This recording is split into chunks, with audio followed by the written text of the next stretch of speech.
Who's giving me the signal then when it's time? Yeah, okay. To everybody, my name is John Tory. Of course, as mayor, I'm the chair of the executive committee, and the clerk has confirmed that we have quorum. And so I will call the 16th meeting of the executive committee to order and welcome everyone to the meeting. Today's meeting is being held, I'll call it on a hybrid basis, in that we have not only the availability of a video conference, but we also have the option for people to attend the meeting in person, subject to some restrictions that I'll review, because I think it's just important for you to know how we're doing that. City Hall remains closed, and so the public participation in these meetings, which of course can happen at the executive as with other committees, will happen electronically, and people can watch the meeting streaming live on YouTube at youtube.com/Toronto City Council Live. I will ask everyone in advance for their patience with respect to any delays and technical issues that come about as a result of the fact that we have to accommodate people electronically. The clerk staff have connected all registered speakers to the meeting by audio. The list of speakers can be viewed online by visiting the Executive Committee's page at toronto.ca/council and clicking the speakers box for today's meeting. So before we do actually begin the formal proceedings of the day, I want to remind you about the important health and safety measures that we must all follow today. All in-person participants have been seated 2 meters apart, and we would ask people here to stay in their designated seats, not to change seats or sit in another seat. When entering, exiting, or moving about the room, you must wear a face covering. Sanitization kits have been provided on desktops. Attendance in the committee room is limited to only those persons who are required for the meeting. A number of clerks, audiovisual, and IT staff are with us today. The meeting is a paperless meeting, so the city clerk has provided agenda materials via CMP, the clerk's meeting portal. Clerk's IT staff will be available to both in-person and remote participants to help with your devices should you have any issues in that regard. I would ask staff to keep their mics muted and their videos turned off unless they need to answer questions or speak to the committee. This will make it easier for me as chair and for those watching on YouTube to observe members as they participate in the debate and vote on the items. For members, I would ask similarly that you keep your mics muted unless you wish to question staff or speak to an item, and ensure that your video is turned on. As part of each agenda item, I will ask members to raise their hands or unmute their mic if they wish to question staff or speak, and I will then, as I usually do, create a speakers list and will call on members when it is their turn to speak or to ask questions.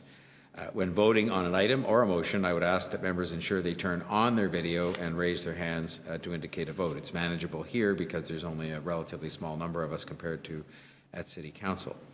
Members, I also want to remind you that you must submit and approve your motions by email, and that staff are available at exc@toronto.ca to help with motions. For the purposes of visiting members of council, we've had one be in touch, and so if there are others who are watching already or listening in, please let us know if you want to ask questions and turn on your video so that we'll know that you are present and want to ask questions, and let the clerk staff know so that they can also record your attendance at the meeting. As we would always do, regardless of what location we're in or whether we're having the meeting virtually, the committee would like to acknowledge that the land we're meeting on is the traditional territory of many nations, including the Mississaugas of the Credit, the Anishinaabe, the Chippewa, the Haudenosaunee, and the Wendat peoples, and is now home to many diverse First Nations, Inuit, and Métis peoples. We also acknowledge that Toronto is covered by Treaty 13 with the Mississaugas of the Credit. As we would do at the beginning of every meeting, may I ask the members of the committee if there are any declarations of interest under the Municipal Conflict of Interest Act, and if you do have an interest, please raise your hand if you're on virtual connection, or unmute your mic, or otherwise please let us know in this room. Any declarations of interest? Seeing none on the screen and none in the room, I will move on. We need a motion to confirm the minutes from our last meeting held on July 21st, 2020, moved by Deputy Mayor Thompson. All those in favour? On the screen, we have Councillor Ainslie, Councillor Crawford, Councillor Deputy Mayor Manon Wong. Opposed? Carried. Before we begin the rundown, I would like to add a new item of new business. The proposed item is entitled Cafe TO, Curb TO. I'm sorry, I forgot one thing in between. And that is a very richly deserved recognition of the fact that it is Toronto Public Service Week. And I just wanted to take, because it won't take more than a minute, but it's a well invested minute in reading the proclamation of Toronto Public Service Week. We've had a number of things go on over the course of the week so far. Chris Murray, the city manager, and myself had a very excellent town hall with city staff this week, and a number of other things that the members of council and staff members have done. But it really is just a week in which during which time we can acknowledge the excellent work done, especially during the pandemic, but not limited to the pandemic, by all of our public servants in, frankly, if you look at the job that's been done preserving and keeping going public services during an extraordinary time by public servants, it's really been really extremely commendable. So I'll just read the proclamation because it's a way in which we can say what we want to say in concise terms, but no less meaningful. Whereas Toronto Public Service Week recognizes the professionalism, integrity, and commitment of the members of the Toronto Public Service who provide equitable and accessible services to Toronto's 2.9 million residents while upholding the city's motto, Diversity, Our Strength. As we mark the 8th annual Toronto Public Service Week, we recognize the extraordinary dedication and commitment demonstrated by the Toronto Public Service year-round, and especially during the COVID-19 pandemic. Staff have been working tirelessly throughout the pandemic to deliver critical and essential services to our residents during these challenging times, and have committed themselves to protecting the health, safety, and well-being of our residents. The ongoing COVID-19 pandemic is demonstrating the importance of our public servants and our ability to manage challenges that impact our city. All of our employees across all divisions have come together during the pandemic to serve our residents. I want to thank City of Toronto staff for all they have done to help us face these challenging times and the work which will be required moving forward, helping to contain this virus and rebuild our city. We are confident that Toronto will come back strong thanks to the strength of its people and the dedication and determination of our public service. Now, therefore, I, Mayor John Tory, on behalf of the Toronto City Council, do hereby proclaim September 21st to 25th, 2020 as Toronto Public Service Week in the City of Toronto. So I just hope that all the public servants out there who are watching and the public understand how deeply we're grateful for the work that is done. Yes, it's their job, but they do it in a way that does reflect that extraordinary extra effort to make sure that people are well looked after, especially in troubling times. So, as I was saying before we begin the rundown, I would like to add an item of new business, and it's entitled Cafe TO, Curb TO, and Active TO Review and Planning for the Future. I would just ask the clerk to display my letter on the screen. It's a letter addressed to the city manager so that members can review it before voting on whether or not to add it to the agenda. It's essentially asking for a quick review so that we can confirm or not, or on a changed basis, the continuation of these programs, because I think there's a lot of businesses out there, especially in light of Cafe TO, that would like to at least know there will be a similar program next year. We want to have a review done to make sure that we do it right. So I would move a motion then that this item be added to the agenda as an item of new business. And if there's no questions, I'll call the question. All those in favor? Opposed? Carried. Can I just make sure, because I did that very quickly, there's no opposition from Councillors Ainsley, Crawford, and Deputy Mayor Minnan-Wong. Thank you very much. Okay, so that motion is carried. Sorry, I'm on two-sided paper. There we go. So let's proceed to review the agenda if we can.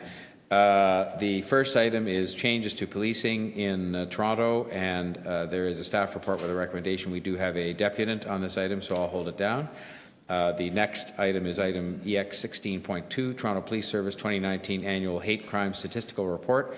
There's a letter from the Toronto Police Services Board. There are no recommendations before the Executive Committee. Is there anybody wanting to hold this item down? Councillor Deputy Mayor Thompson. So we'll hold that item.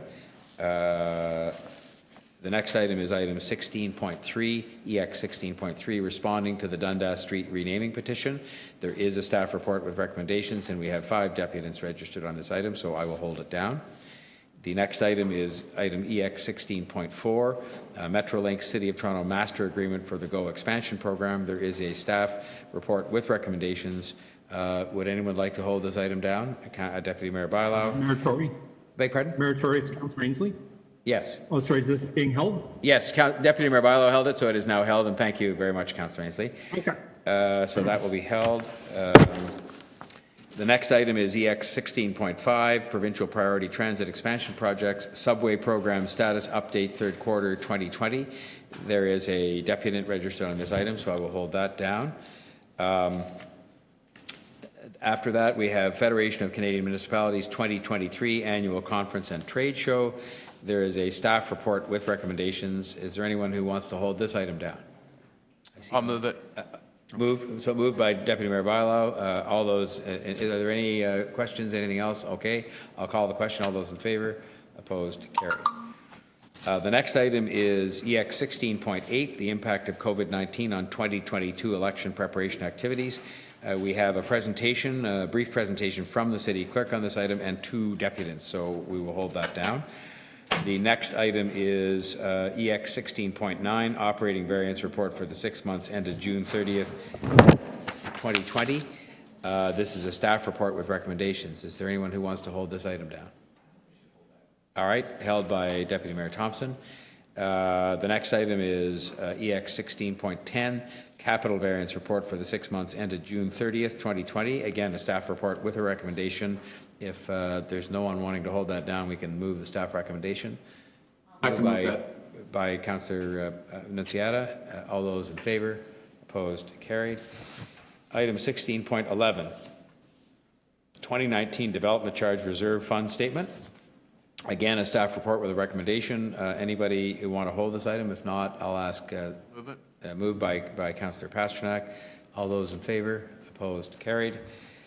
Item 16.12, 2020 Toronto Community Housing Corporation Infrastructure Ontario Mortgage CapEx Release. It's a fairly technical matter, a staff report with recommendations. If no one's holding, I'll ask Deputy Mayor Bylaw to move it, which she has done, and I'll call the question. All those in favor? Opposed? Carried. EX 16.13, Obligatory Reserve Funds, Deferred Revenues, Reserves, and Council-Directed Reserve Funds Report, June 30th, 2020. Again, a fairly technical annual staff report with recommendations. Councillor Crawford, can I look to you to move that? Moved by Councillor. Yeah, I'll move that, Mr. Mayor. Moved by Councillor Crawford. All those in favor? Opposed? Carried. Item 16.14, Build Toronto Annual General Meeting and 2019 Audited Financial Statements. Again, a routine filing of the Build Toronto Annual Report and Audited Statements with the Executive Committee as required. It's a staff report with recommendations. Do I have a mover to move those staff recommendations? Deputy Mayor Bylaw, I call the question. All those in favor? Opposed? Carried. Item 16.15, the same for Casa Loma Corporation, the annual general meeting and 2019 audited financial statements. It is a staff report with recommendations. Anybody want to hold this item? Otherwise, I see Councillor. You want to hold it or moving it? I'll move it. Moved to staff recommendations by Councillor Pasternak. All those in favor? Opposed? Carried. Item 16.16, Lakeshore Arena Corporation, again, the same thing, the filing of the annual general meeting and 2019 audited financial statement documents. It is a staff report with recommendations. Anybody wishing to hold this item? Moved by Councillor Nunziata. All those in favor? Opposed? Carried. Item 16.17, the same, the Toronto Community Housing Corporation annual general meeting and 2019 audited financial statements. We spend quite a lot of time discussing many matters over the course of a year of the TCHC. It's a staff report with recommendations. Anybody wanting to hold this item? No? Then it's moved by Deputy Mayor Bylaw. All those in favor? Opposed? Carried. Item 16.18, the Toronto Hydro Corporation Annual General Meeting and 2019 Audited Financial Statements. Again, the same thing, a required filing, staff report with recommendations. Moved by Deputy Mayor Thompson. Moved by, and Councillor Ainsley, but Deputy Mayor Thompson.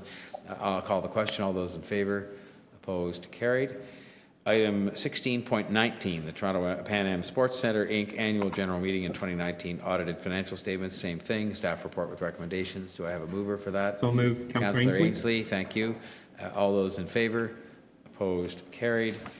Item 16.20, same thing, Toronto Portlands Company Annual General Meeting in 2019 Audited Financial Statements, staff report with recommendations. If there's anyone wishing to hold, please indicate. Otherwise, may I have a mover for this annual report?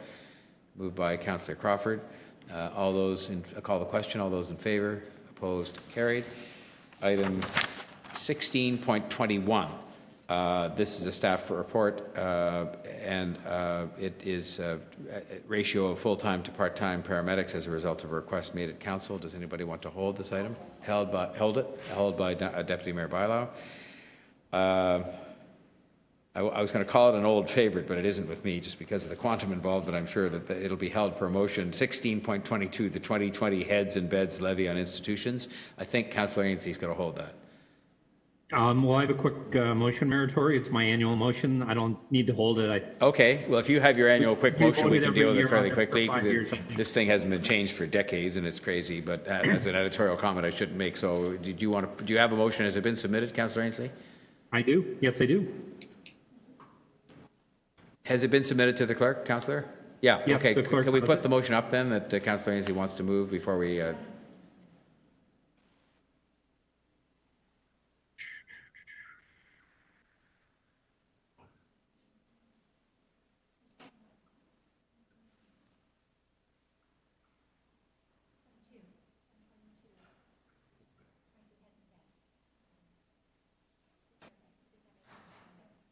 Did I not take the vote on paramedics? Oh, we held it. Paramedics was held. So we're now in a motion on 22 from Councillor Ainsley, and there it is. And request the province to increase the levy annually by the rate of inflation. We keep trying, and that we forward this Which as well. they haven't done since the mid-'80s. That's right. We forward it as well to AMO and to the FCM, Federation of Canadian Municipalities. So are there any questions of the mover? Is there anyone wishing to speak? Do you wish to say anything about your motion? It's fairly straightforward, Councillor Nancy, but over to you. I think it's fairly straightforward. As I said, the province hasn't amended this since the mid-'80s, and it's long overdue. And I'll simply chime in by saying I agree with that, and I think we're ready to call the question. First on the motion to amend. All those in favor? Opposed? Carried. And then on the item as amended, all those in favor? Opposed? Carried. Thank you. The next item is EX 16.23, the 2020 levy on railways, roadways, and rights-of-way and on power utility transmission and distribution corridors. There is a staff report with recommendations. I believe that you'll have a motion on this one as well, Councillor Ainsley? Yes, I do. The motion, Mayor Tory, my colleagues basically, so the railroad system in Ontario, we tax them based on their acreage. The majority of provinces charge them or tax them based on tonnage, which is the amount of freight that they run through their municipality. So I really think we're financially giving a windfall to the railroads in Ontario by not charging by tonnage. So this motion pretty much speaks for itself, asking the province to consider converting the levy to a tonnage system. Okay, so the motion is fairly self-explanatory. Any questions of the mover? All right, seeing none, is there anybody wishing to speak? Councillor Ainsley, I think, gave some introductory comments in moving the motion, so unless you want to speak further, Councillor?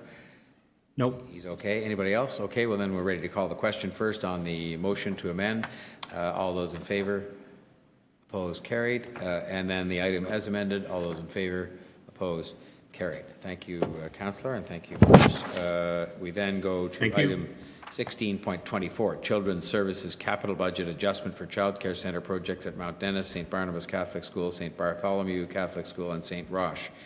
There's a staff report with recommendations. Anybody wanting to hold this item? I just have a question. Okay, we'll hold it for a question from Councillor Nunziata. Then move on to item 16.25, the Toronto Youth Job Corps 2020-2023 Contract Authority for that period of time. It's money coming to us from elsewhere, which we always are welcoming of. There's a staff report with recommendations. Anybody want to hold this item? I'd like to hold it for a question. Okay, 2023 will be held for a question from Councillor Nunziata. Then we go to EX 16.26, establish a community police office at 200 Poplar Road. There is a deputant on this item, so we'll hold that. And then the last item is the item you added to the agreed to add to the agenda at my request, 16.27, Cafe TO, Curb TO, and Active TO, which is review and planning for the future to allow the city manager to conduct an expedited review of these programs so we can tell people. Does anybody want to hold this down? I think it's fairly straightforward, and if you're ready to deal with it, then I'll move the following motion that the Executive Committee request the City Manager to report to City Council through the Executive Committee by January 2021 on lessons learned from this year's Cafe TO, Curb TO, and Active TO programs, and in consultation with residents and businesses to include recommendations for modifications to these programs for 2021. Are there any questions of the mover? Anyone wishing to speak? Questions of staff? Otherwise, I'll then call the question on that motion. All those in favor? Opposed? Carried. Okay, so that then concludes the agenda rundown, and that will take us back to Just, item... Mr. Mayor? just Yes, a- sorry, yes, Councillor 16 Crawford. points. Was it Councillor Crawford? Oh, it's Deputy Mayor, No, yes. it's Councilman Yes. Wong. 16.6, was it held, the Union Station?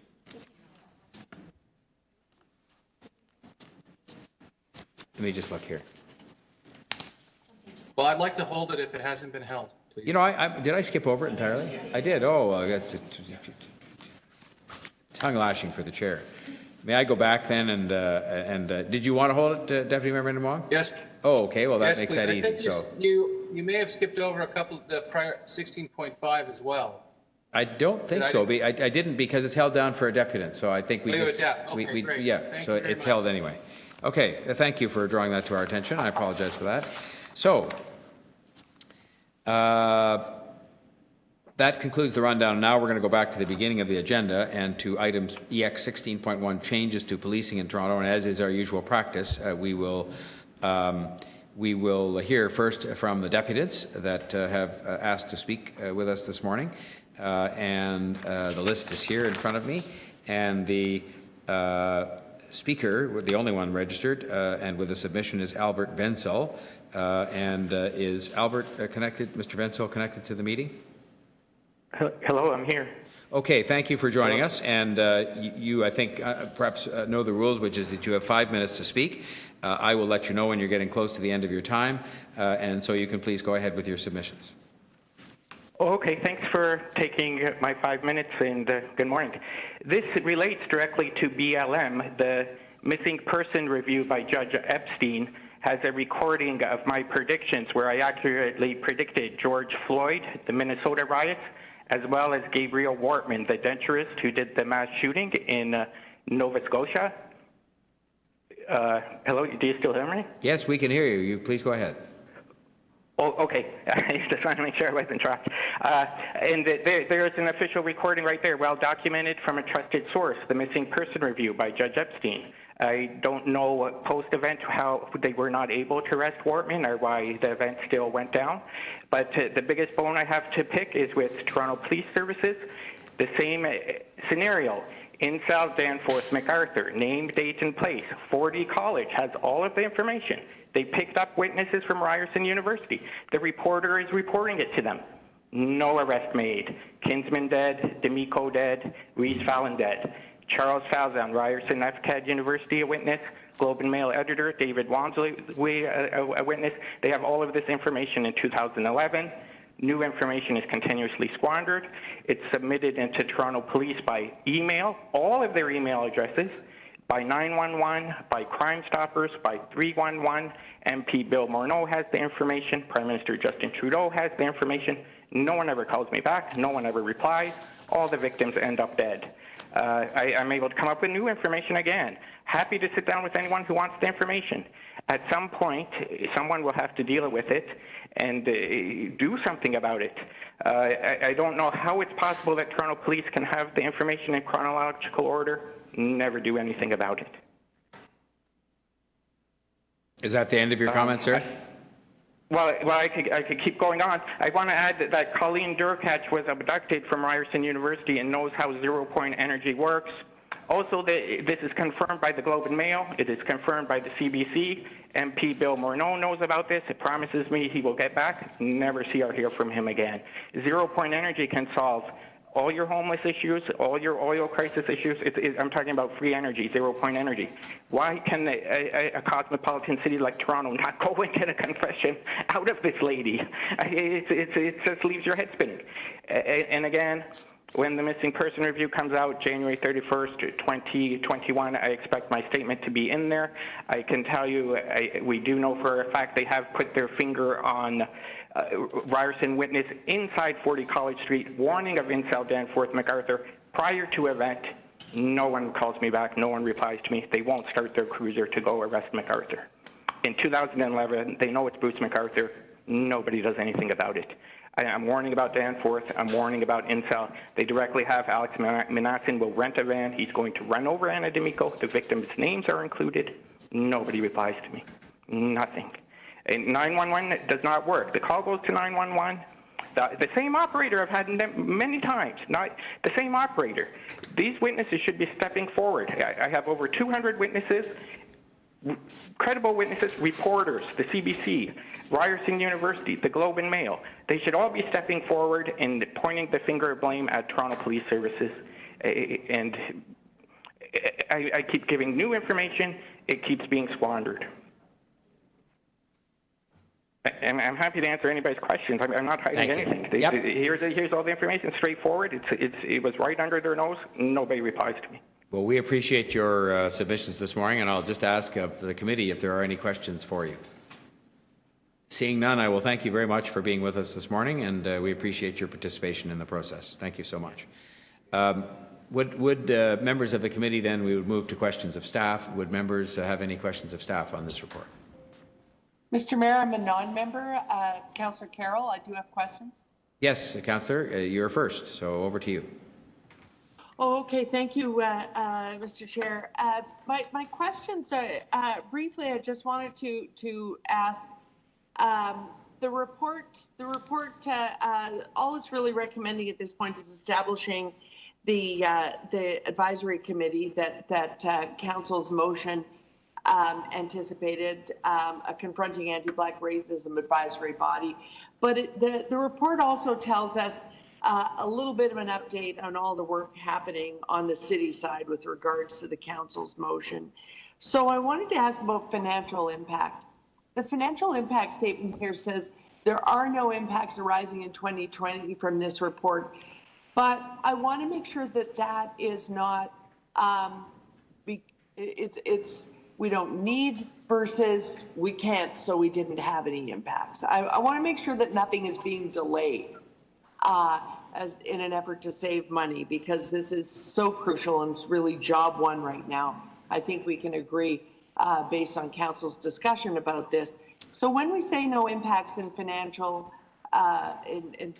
year 2020, is that based on the work is proceeding at pace and we simply haven't had an impact yet, or did you have to make an efficiency decision? Who is on the line from the? I guess in this case, it's a question that could be directed to both the city and the finance people at the city, but also potentially to the police service with respect to their finances. Well, that was going to be my next question. Was to ask the police members present the same question. Is the chief? The chief is on the line. So maybe, Chief, if I could turn to you first in the context of the police and their budget and their resources on things like the mobile crisis intervention teams that are referred to in the report, and then we can turn to the city if necessary to answer Councillor Carroll's question. Chief, are you there? That'd be fine. Yes, Mayor, I am. So did you hear the question, Chief? Yes, I did. Thank you. Good morning, Councillor. With MCIT is our priority for moving forward here right now, and as we proceed with that expansion and funding coming from the province to the hospitals for nurses, there is no funding implication in 2020 for the Toronto Police Service. We are utilizing existing resources to fulfill and enhance that need. And so that speaks to expansion, and that work is proceeding at pace. But is there also the policy work proceeding that the council contemplated based on Yakabuchi recommendations that really begins to allow MCIT to be on site as first responders along with the PRU? And is that policy work able to continue without financial impact? Yes, it can, and we are doing that with our partners at the hospital, our co-chairs in MCIT that work with the hospital as well. So we're doing that all together, and it is proceeding, and it will be no cost to us in 2020. So we'll see the impact following the work in the 2021 budget submission. Is that what we can anticipate? Well, I mean, potentially there could be something, but right now we're not envisioning that with respect to MCIT. We're with the partnership with the hospitals and with our own redeployment of resources, we hope to achieve that need without additional funding. Fantastic. And thank you for that. And on the city side? I can, Mr. Mayor, just conversations with Deputy City Manager Carbone and other support staff. There's never been any suggestion that we are falling short of the scope of work that we need to do. So when we say that there is no financial requirements in 2020, that's accurate, and it reflects the fact that the work that we need to do is going to get done. So there was nothing that we are holding back for financial reasons.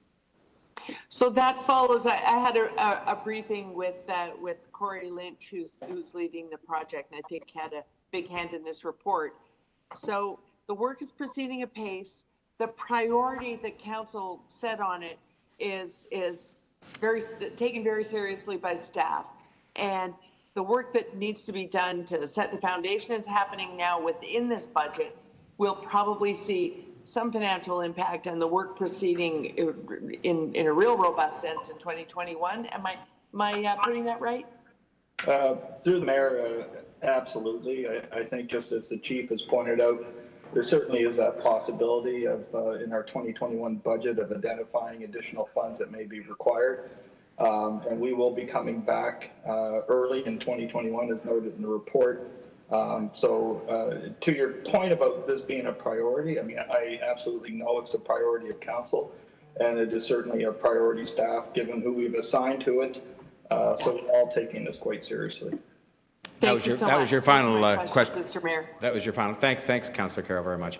Are there questions? I don't think there are any other members of council that are here outside of the committee. So now inside the committee itself, we have Deputy Mayor Thompson and Deputy Mayor Bylaw and Councillor Ainsley. So we have three. So let's start with Deputy Mayor Thompson. Thank you very much, Mr. Mayor. Through you to, I guess, a combination with respect to the police chief and the city manager. I understand, and I've had a chance to read and review the report and all of the different actions and so on that are being looked into. My question, though, is we know with respect to the issue around the strategy that we're actually trying to respond to and so on, but culture is a huge issue as it relates to this process. I don't see, and I'm not aware, based on the information I've looked at, the role or the involvement of the Toronto Police Association.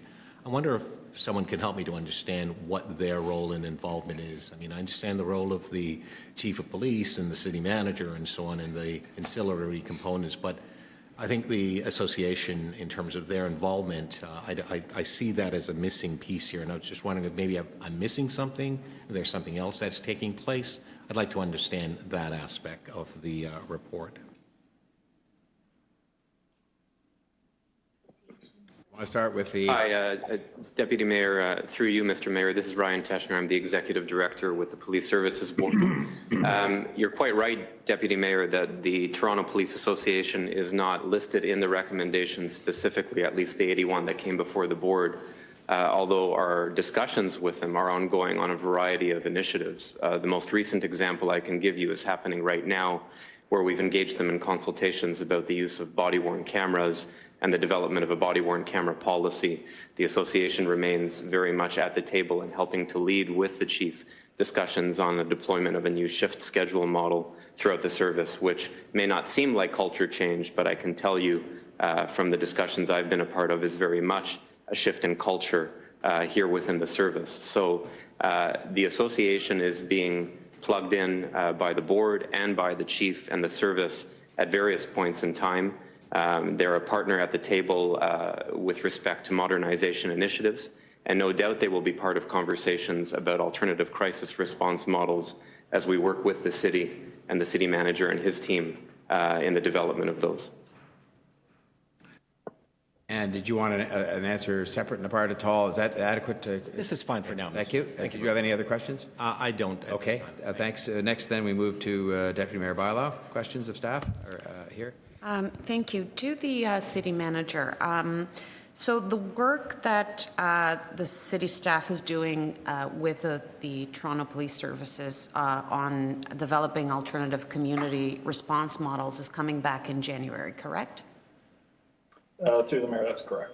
And what we can expect, obviously this is not a switch that you turn on and off, it's a lot of work that gets involved in here, but at that point we'll have a model, a rollout plan, and most likely the impacts on the budget that this is going to have. Is that what we can expect? Is that the work that is being developed over the next few months?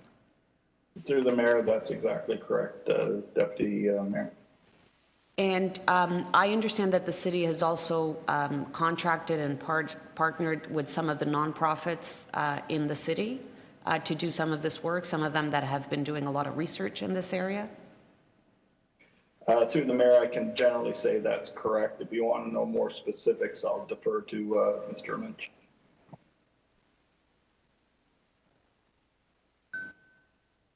Yeah, so the answer is yes. We are working in collaboration with a number of groups that have started on their own or have experience in these matters, including an organization called Reach Out Response Network. They've done a lot of work already on that, so we'll be partnering with them to assist in community engagement and to work on the development of the model. Thank you. On another issue that I think it was part of our motion that I didn't see addressed in this report was actually the pay under suspension. And I was looking at the line-by-line item, and I cannot identify on your budget, Chief, how much is the Toronto Police now spending on officers pay that are under suspension? Councillor, the current figure is approximately $8 million. $8 million. And am I correct in saying that the Ontario Association of Police Chiefs have actually also called for the end of this practice? Yeah, well, actually, I guess officially what we're calling for is the opportunity to suspend officers without pay under certain circumstances. I know it's being considered in new legislation, but that has not it's not come into force as of yet. Okay, but you understand that this is being considered by the province at this point in time? That's correct, and I'm sure if you wanted to add your voice to that discussion, that would be helpful as well. Oh, we've exchanged some correspondence, so I will make that very public. Thank you, Chief, for the advice.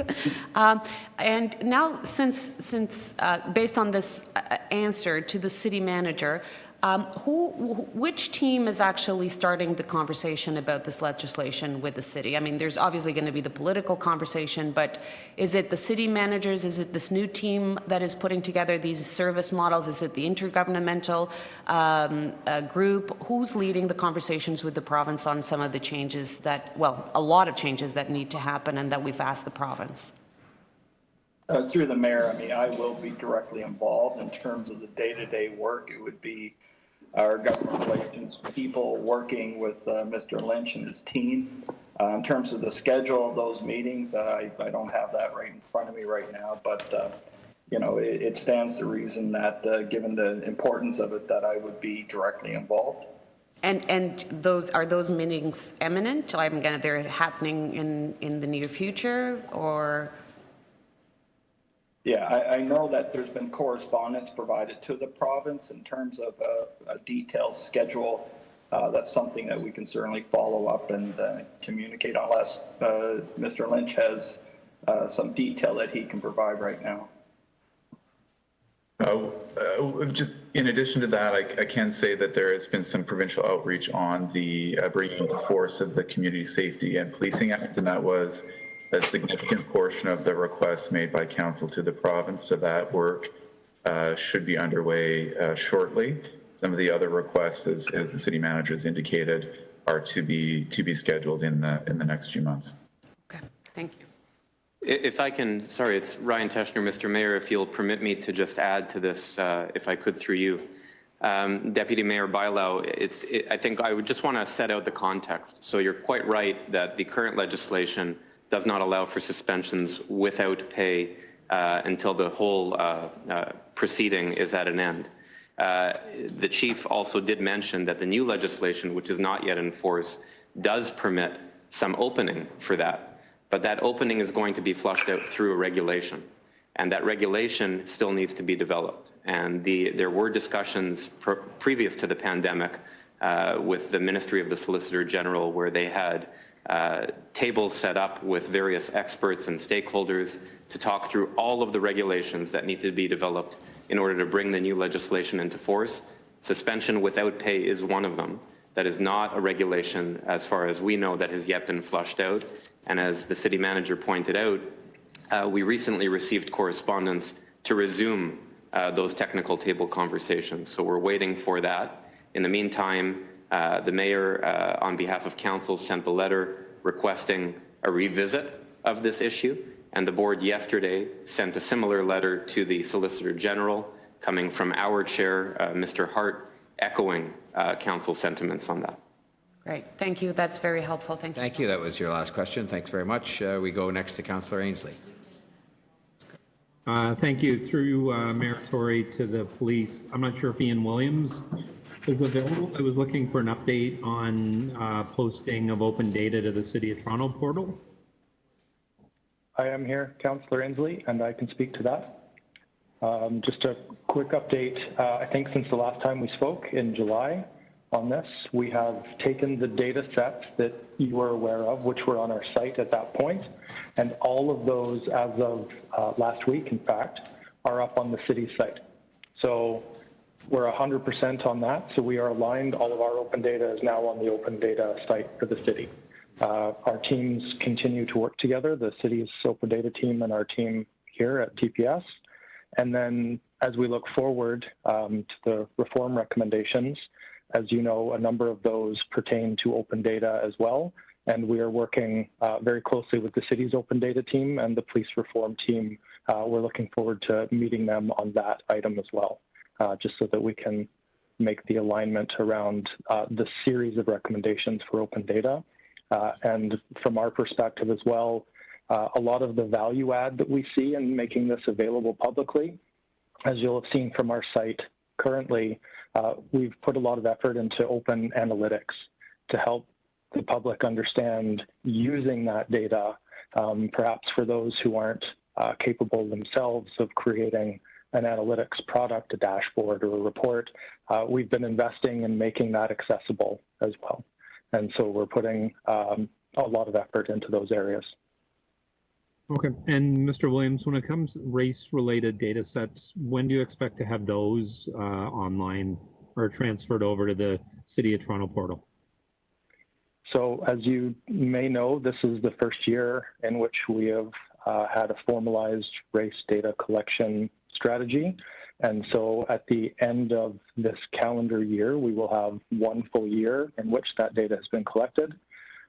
Starting first thing, 2021, we will be compiling that data, making it available shortly after. I don't have an exact timeline on that. However, I can tell you that that is absolutely one of our top priorities.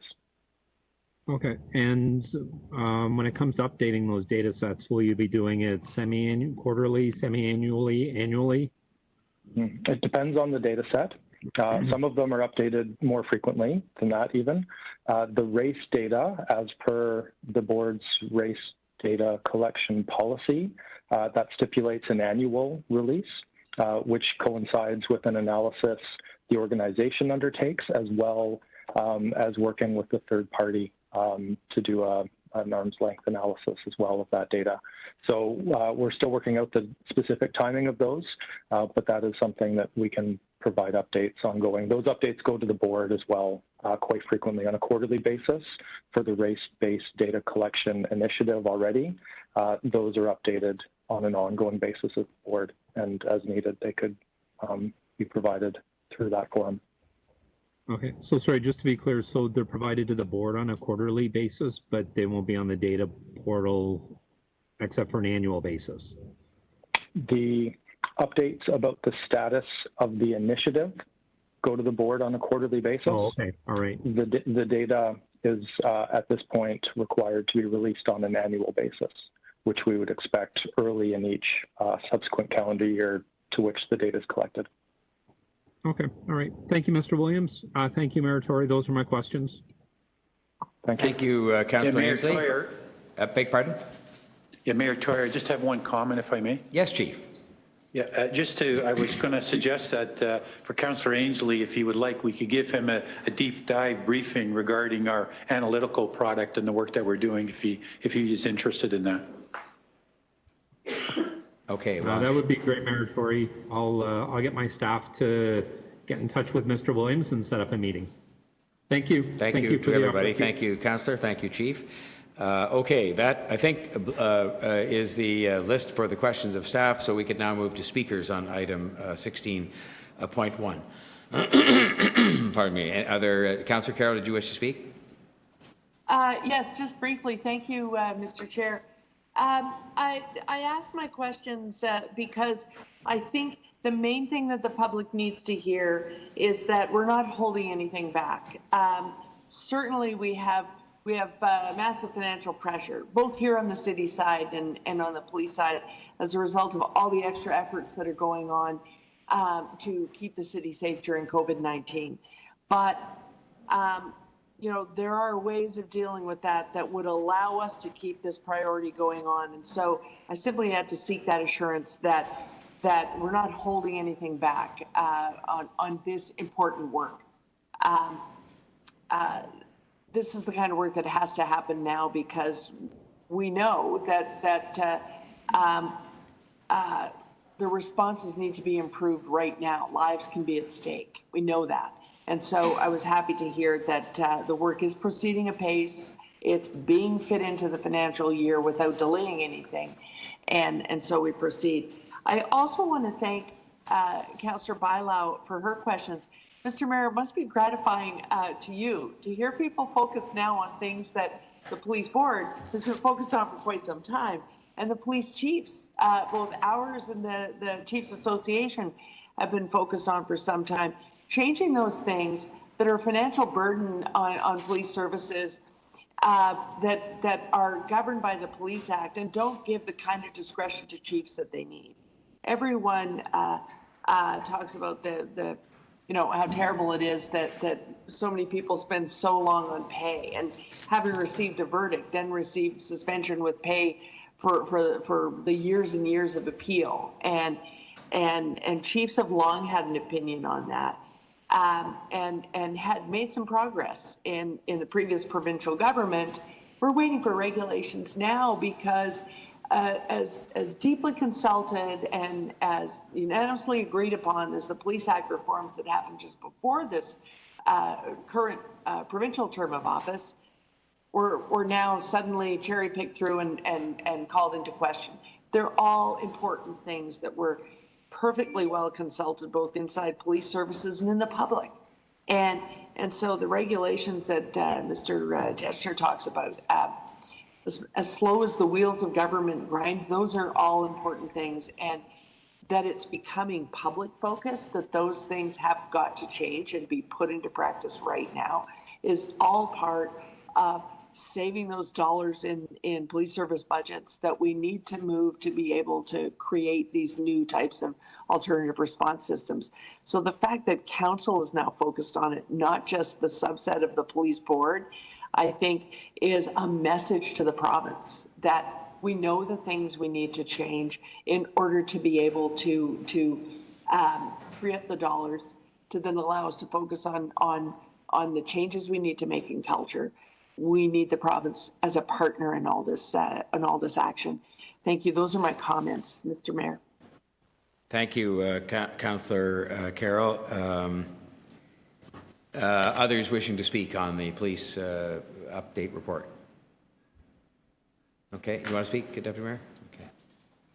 I'll speak. I want to thank staff and the Police Services Board and you, Mayor, for ensuring that action is happening quickly and immediately on the motion that was approved by Council. I too agree that this is extremely important work that we're doing in here, some of the most important work this term of council for sure that we'll have in front of us. So I have committed to what was passed at council, what we worked together, and to support the efforts of yourself and city staff to make sure that through the province, through the models that we're going to create of alternate safety response units here in our city, and through a police services that actually makes everybody in our city feel safe. And I think that's, everybody's working towards that, and seeing the work moving forward in an expedited way, and seeing we're not saving any resources. We're putting everything we can in here. I think it's extremely important. I think that a lot of it is based on changes to the Police Act. So we cannot forget that the call to the province to some of these changes, and some of them, I mean, we're talking about $8 million, like the chief said, but I think even just the meaning, I mean, I try to imagine a chief, a leader of an organization that cannot put an employee on suspension without pay, how difficult it is to lead an organization as that. And I think we need those tools to have a change in culture, a change in behavior, a change in attitude that is needed as much as the budget needs to reflect that as well. So I think that a lot of the work that needs to happen on calling on the province to support the requests that were put forward in your letter, Mayor, is really important. I think that council is behind you.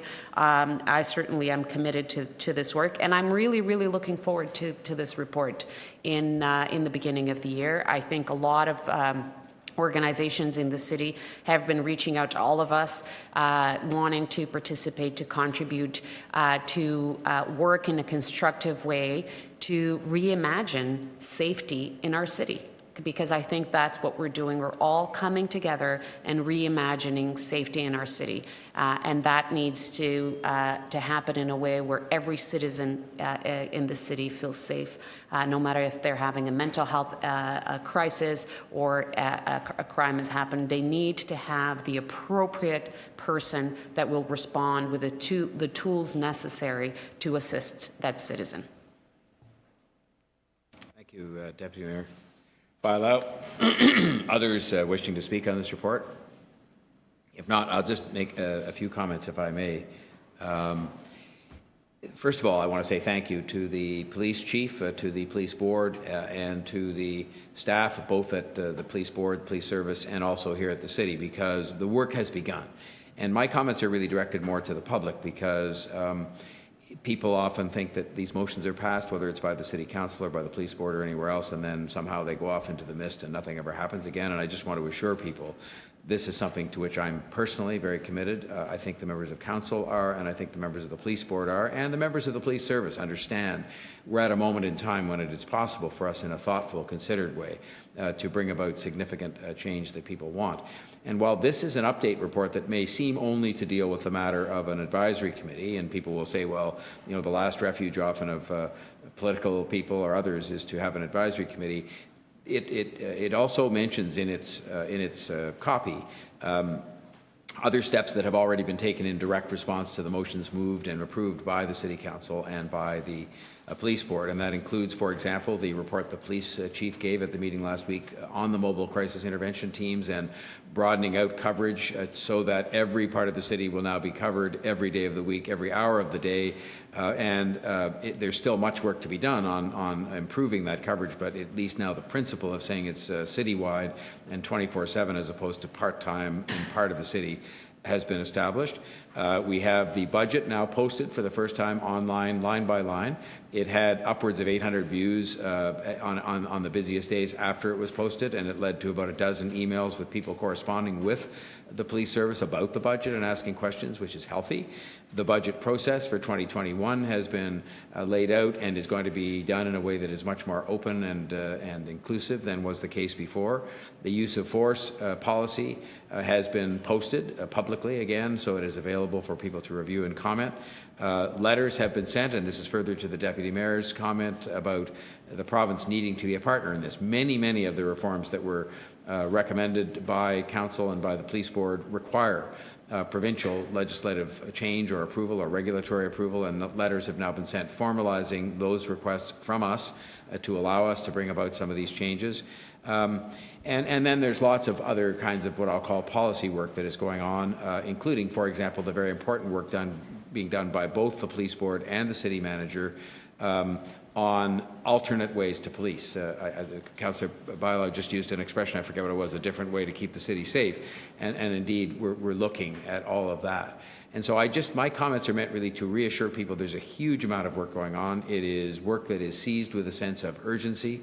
It is work that I think is being done thoughtfully, using outside expertise and consulting the community, and is very much responsive to what people told us at the town hall meetings that were held by the Police Services Board.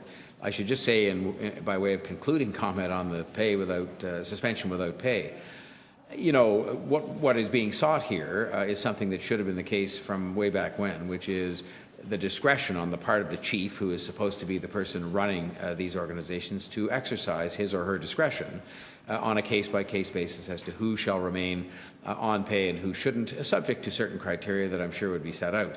But the notion now that there'd be virtually no discretion left and that the cost would be $8 million per year, in some cases that $8 million consists of people who've been on the payroll for years while proceedings are proceeding, but I was going to say dragged out, but let's just say they're proceeding, but sometimes at a very snail's pace. And $8 million in the context of a very large budget is not a lot, but it's more about the principle. And if you had a few million of those dollars because you exercised the discretion not to continue to pay those people when suspended in certain cases, that is money that then could be put to other purposes or redirected to invest in the community in the way that this entire process is meant to identify. So I just want to really say thank you and to reassure the public that the work is proceeding apace. Lots of work is being done. It's being taken extremely seriously, and there are very rigorous timetables put in place by council and by the police board for further reports back that will be very substantive in nature indeed, and we'll have lots of chance to discuss those and to hear from the public as we go along. If there's no one else wishing to speak, then I would suggest that we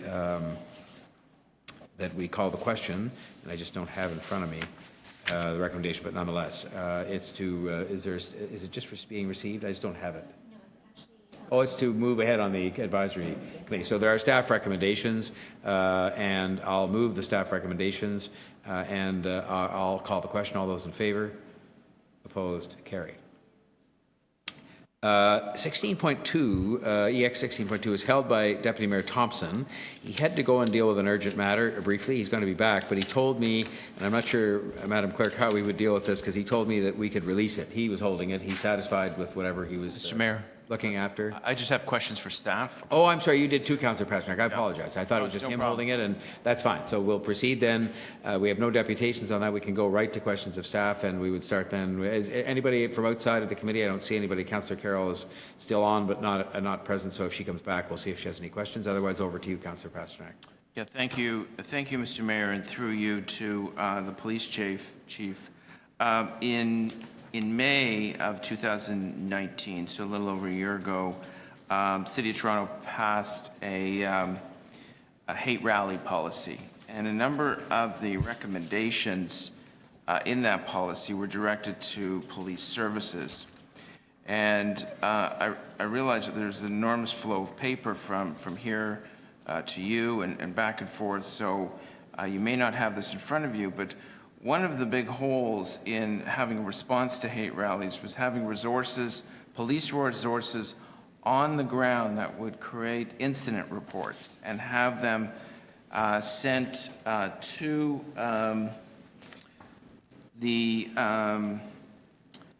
you would generate a Toronto Police Service general occurrence, and then that would go to the hate crime unit, and then they would have an investigation.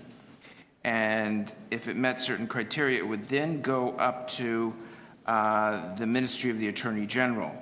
And the Ministry of the Attorney General would have to then decide whether charges are laid. Now, I'm just wondering whether doesn't seem to be mentioned at all in the report before us, although I must admit the report before us is mostly a statistical report. Is there a move on within police services when they're providing police monitoring or keeping the peace at some of these illegal hate rallies, that there's an officer on site to take notes of what's being said, how it's being said, and if it's in another language, there's translation resources, And is this process working based on the direction of City Council?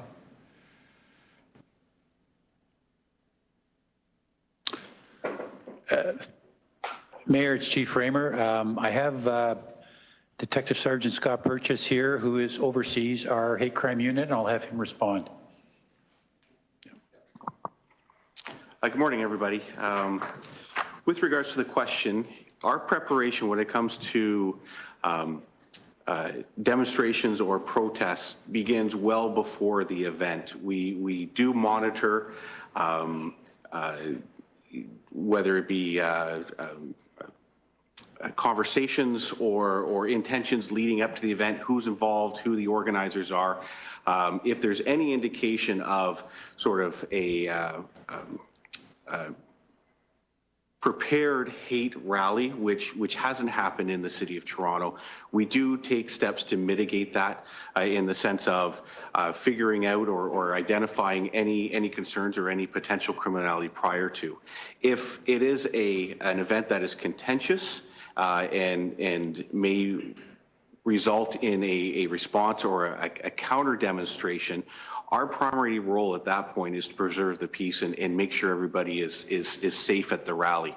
We gather as much information we can, so we ensure the proper resources down there being uniform resources, whether it be from the local division or from the neighboring divisions. We work with the various units within the organization, being emergency management, public order, the mounted unit, and this is also involves our video services unit, and that they are integral as far as we get the video services unit down there to record both sides of the equation, both sides of the issue, to provide the most objective recording of what's going on down there. In addition to that, the unit I'm a part of, which is the Security Section Intelligence, we have members down there to also monitor the event. If there is a breach of a criminal statute, whether it be violence or an assault, we take immediate action. It is, again, recorded, and our primary focus is to preserve the peace and the safety of everybody. And after that, we will monitor the material to see if it moves into anything along the lines of hate propaganda. For those of you, or many of you are aware the hate propaganda requires Attorney General's consent before we proceed going forward. It's in charges at court. So there are many thresholds that we have to satisfy before we lay a charge in that respect. There are other avenues which we can go, which is whether it be a breach of the peace, assault, like I said, or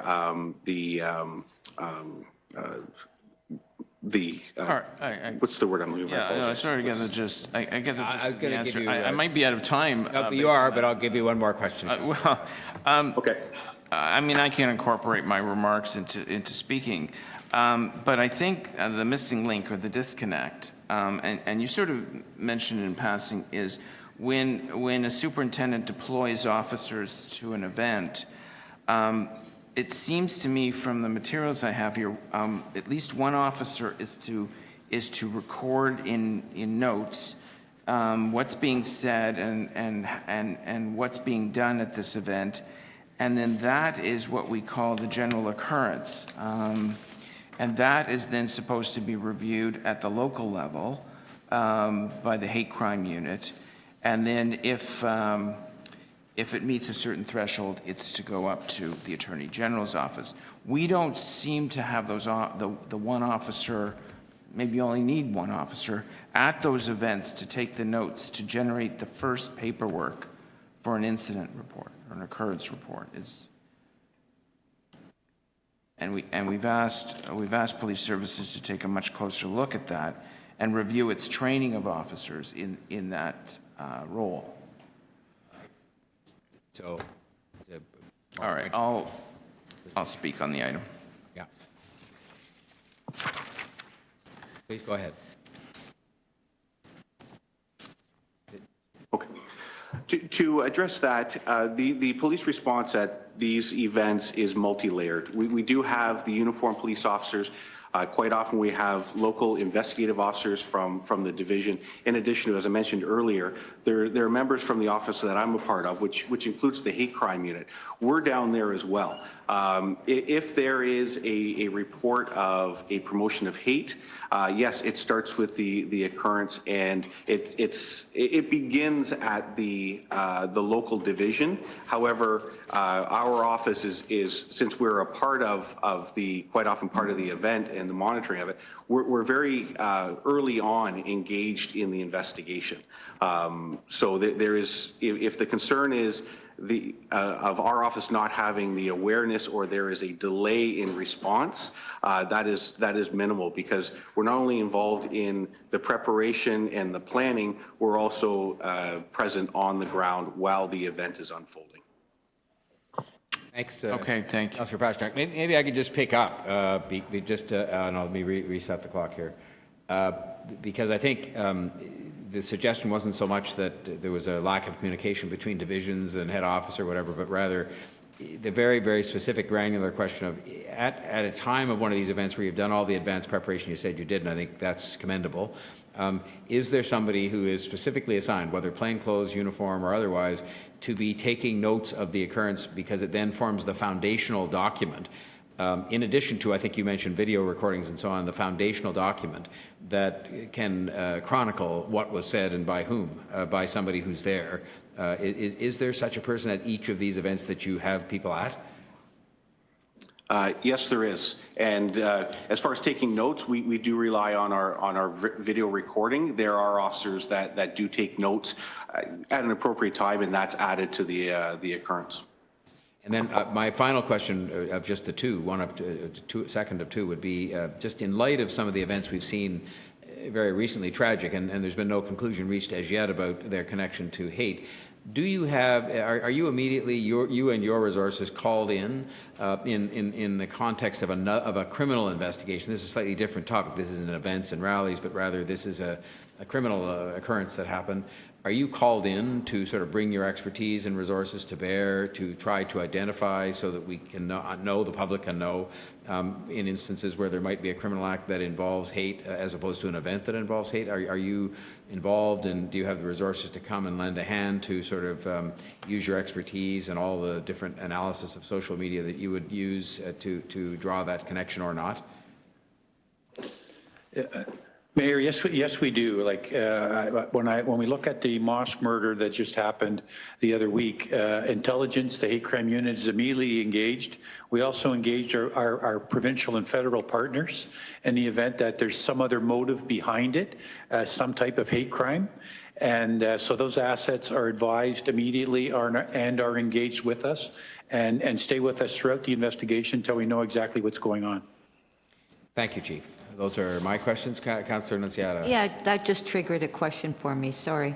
So just so I understand, at the local divisions, if an officer is asked to go to an event, not knowing what the event is about, so that officer that attends the event would have the knowledge of taking notes and going through the whole process? Any officer would be able to do that?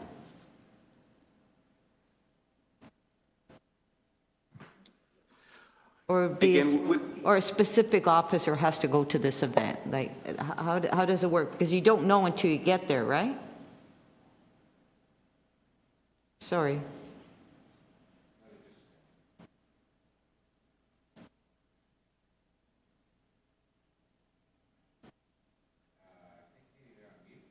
Okay.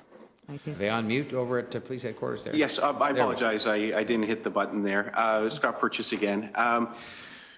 Our response, as I mentioned, is multi-layered, and it starts with the uniform member, and we go out as a team, and quite often there is a briefing for the officers that are responding to the event. We don't task specific officers for the notes and in respect to recording words and what is being said if they're on the line. And their job is to monitor the crowd. If they do detect something, video services comes and records it. In addition to the front line per se of uniform, there is another layer of investigation or investigators that are also down there, and they are monitoring and they are detecting anything as far as words and escalation in what is being said. So it's multi-layered. At the conclusion of the event, all the officers provide what they've observed and what they've seen, and that becomes a part of the investigation as a whole. And I think it's one of the other reasons why the video record is important, because often the speeches will be given in a language where it requires some translation, and not every officer, for example, would be able to understand. So I think it's a good question and a good answer. Okay, on that note, if there are no further questions, I'll see if there's anybody wishing to speak. I see none. Then I'll move that we, I think we're just receiving this report from the Toronto Police Services Board. All those in favor of receiving the report? Opposed? Carried. Thank you. Next, we go to item 16.3, on which there are deputations. It's the item that is the responding to the Dundas Street renaming petition. And we have 1, 2, 3, 4, 5 speakers. And the first is Anthony Nolan. Is Mr. Nolan available on the line? Mr. Nolan, are you there? Anthony Nolan here. Yeah, hello, Mr. Nolan. Good morning. This is Anthony Nolan. Pardon me? Mr. Mayor, can you hear me? Yes, Mr. Nolan, can you hear me? Yes, sir. Okay, well, you have 5 minutes, and we welcome you to the Executive Committee, and it's over to you, sir. First of all, I'd like to thank you for this opportunity to speak to the Executive Committee. And I just wanted to confirm that all Executive Committee members have been sent a detailed information package by email and surface mail prior to the meeting. I hope that the committee members have or will have an opportunity to review that submission. Having said that, I would like to now speak to the issue. In the event that the city does go ahead with the renaming of Dundas Street, the name that is in the proposal for the new name for Dundas Street is Benjamin Dunkelman. Benjamin Dunkelman, DSO, or Distinguished Service Order, and the Dunkelman family was one of the most prominent Jewish families in Toronto. The family business, Tip Top Tailors, provided stable and well-paying private sector employment for thousands of Toronto residents for over 4 generations, starting in 1920. Up to and until 1940, 15% of Toronto's population professed the Jewish faith, making them the largest ethnic minority in the city at that time.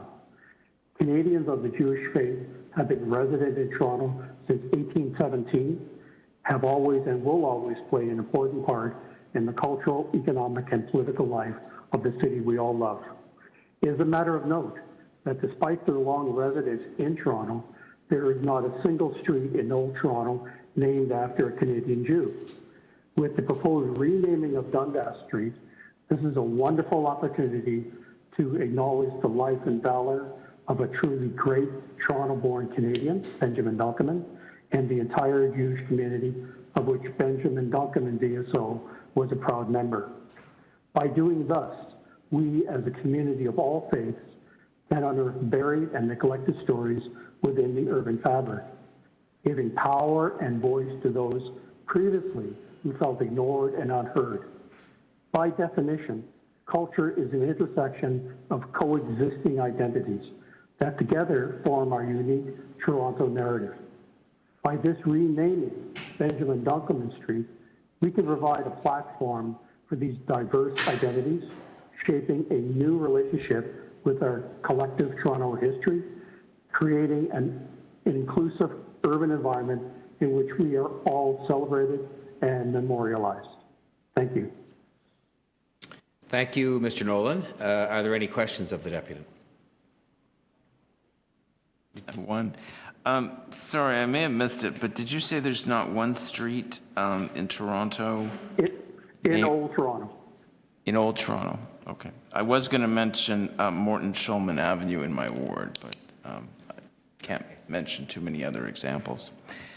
That was my question. Thank you, Mr. Nolan, and thank you, Councillor Pasternak. Any other questions? Okay, Mr. Nolan, thanks very much. We would move on then to Bobby Melville, who is our next deputant. Is Mr. Melville on the line? I am. Can you hear me? Yes, we can, sir. Welcome to the Executive Committee at the City of Toronto, and you have 5 minutes to make your comments. Fantastic. Many thanks indeed for having me on to the Executive Committee, for allowing me on to make some points. Just on behalf of the Clan Dundas and the Henry Dundas Committee for Public Education on Historic Scotland, with whom I represent, I want to make my points in the case for Henry Dundas. My name is Bobby Melville. I'm the 10th Viscount Melville, so I'm a direct descendant of Henry Dundas, the man in question. And my profession, I've been a professional sportsman, and for the last 7 years I've been an entrepreneur, and I now live in the UK with my family. I started the process of understanding and educating myself on this topic about 5 or 6 years ago, when the Edinburgh Council got in touch with myself and Michael Fry, who wrote the biography on Henry Dundas, and requested that we were part of a committee that was going to decide what words were on a plaque at the bottom of the largest statue north of Trafalgar Square in St Andrew's Square in Edinburgh. And in the last 5 to 6 years, I've gone about really kind of wanting to take a very open-minded and open-hearted approach to really kind of understand who the man was. And I've reached out to learned professional, impartial historians, the likes of Sir Tom Devine, who's the sort of the main Scottish historian alive today, and Professor Brian Young. And so I'll get on to a few of their sort of comments in a bit. But what I really want to sort of point out, I think, is really the main points of who he was and why there are towns and streets and statues, all over Scotland and Canada to his name. And his appointments were, he was Secretary of State, and he was Lord Advocate. He was Secretary of State for War, and he was, First Lord of the Admiralty. And now everyone who's read a little bit is going to know that. And I think where the focus here needs to go a little bit is there's been a lot of debate and controversy around, of course, the slave trade, and brought to light recently with Black Lives Matter, and quite rightly.